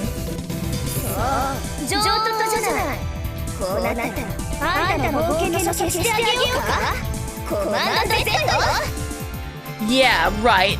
If that's how it's gonna be, maybe I should just delete your save file. Command Z. Oh no, they use Apple and Limu. Oh no. Hey, you. Can I talk to you? Feeling a slight deja vu, I timidly speak to you, who is spouting abuse at the terminal. You're so loud. What do you want? Oh, hey, Takeshi. How's it going? Any progress? Nope. Yu slowly shakes her head. Facing the monitor, she types rapidly with both hands. If only I could find the password. Oh, we got Nero here. Hi, Nero. Your little round face. So cute. He's not gonna meow into the microphone. If only I could find the password. The password? The key to unlocking the firewall. Oh wait, if it was your father, you just gotta put in your name, girl. You've got such a complicated first name that is a password nobody would ever fucking guess. Your father named you that. Your father named you so that you what if her father gave her that name so that she would pass like the password requirements? The key to unlocking the firewall. The final emergency password to bypass Lemmy's security lock.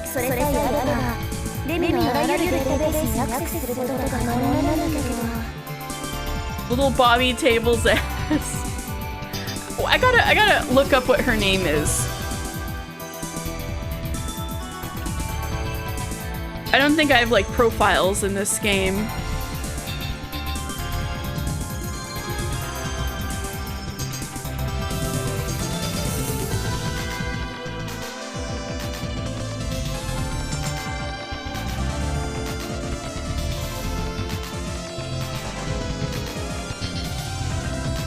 Okay, yeah, her name is Yubise Harukana. Is her entire first name. So that's why we just call her Yu. Because her name is fucking crazy. Yubise Harukana. So that's why I'm like, what if her father fucking named her Yubise Harukana because it was long enough for the password requirements? Would be so fucking funny. Thank you for looking that up for me, Dan. Yeah. What in the fuck? Yep. That is an Uchikoshi character that exists in this world. Tanaka Yubise Harukana. Thank you. With that, we could access all of Lemmy's databases. Do we really have to go that far? Yeah. It sure is midnight. I should probably stop streaming soon. Maybe after this scene. Yeah, with an ID card of this level, you can usually access most information for free. Yes. Saying that, Yu shows me her ID card. I was just thinking, isn't it garbage day? We gotta think about putting it out, yeah. The initials YT are printed on it. That's 今まで you! ゲスト ID がダメだったから端末の近くにこの ID カードがなってるんだよ Until now, using my guest card ID hasn't worked, so I thought maybe this ID card might work. だけど私の知りたい情報はどうやって教えてくれたらしいの But the information I want seems to be classified. Classified? Yeah, classified. 多分 Along with personal data of the development staff, there might be information like account details.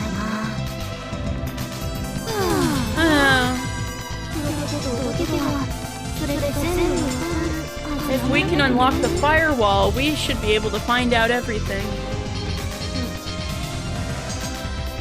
Having to find out a password that you don't know in an Uchikoshi game?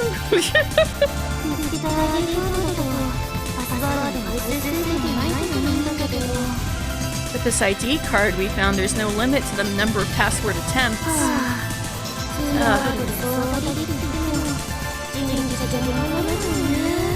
Even with a brute force attack, I doubt I'll be able to figure out the password. Couldn't we ask Sora for the password? That's impossible. たとえ空が教える気になったとしても建設事故に引っかかって空がフリーズしちゃうのちよ Even if Sora were willing to tell us if it violates her programming, she would freeze. Violates her programming? Freeze? やっちゃいけない規則 Security programming. もし規則を破ろうとしたら Rules that can't be 停止プログラ broken. ム介入してさせないように行動を止めちゃうってわけだね If Sora were to try to break them, the stop program would intervene and stop her from acting. だから結局肝心なこと私の知りたい I still don't know anything about what I want to know. Yu shrugs dramatically. 付け焼き場知識じゃ The limited knowledge I have, I can't even hack into it. But did you have hacker skills with a Z? Well, even with decent knowledge, it might be impossible anyway. そもそもハードウェアの OS もシステム構成何もかも全然違うの Girl! You are a hacker? What? Why do you know this much stuff? To begin with, the hardware, OS, and everything about Lemmy's system are completely different. It would have been okay if it were von Neumann architecture. Well, sounds like you've been trying really hard? Yeah, well, whatever. 多分これって私のお父さん作ったの一人で作ったんじゃないだろう This was probably something my dad made, though he didn't make it alone. それに触れられただけでも Just being able to touch it. Clutching the ID card to her chest, Yu bows her head. Aww. I see. I gently place my hand on Yu's shoulder. Aww. After parting ways with Yu, I go check to see if the submarine's charging is proceeding smoothly. Okay, this seems like a great place to stop. I can't believe we're not through a route. Well, there's only like less than a day left after this next night, so we gotta get to the end of the route soon, right? Definitely next Thursday. So, yeah, I think I'll stop there. Anyway, that's a nice jaunty tune. Oh, this was cool. I really like this game. Although I am really curious about what's going on. Oh my god, Owlin's playing... Wait. I was like, oh my god, Owlin's playing Grand Bazaar, but Hayami is having her 4th anniversary. Let's go raid Hayami and wish her a happy streamerversary. 4 years. Oh my god. Let's go Hayami.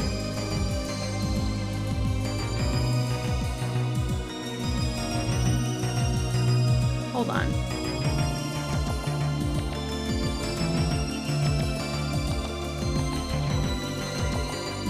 All right. Raid going out to Hayami. Alright, well, thank you guys so much And I will see you guys on Saturday for my debut! I really appreciate if you guys can make it. So once again, it is 1 p.m. Pacific time, 4 p.m. Eastern time on Saturday. Yeah! Baltic Fish, thank you! Good night! Oh, I'm so excited! Oof. Alright, everybody. Have a great night. Oh, and thank you, Snacko! Thank you so much for hanging around. I'll see you guys Saturday. Ah! Good night. Wait, this is my very last Goom night. Oh, I gotta make it special. Last Goomy stream. Right. All right, everybody, have a very Goom night. Good night.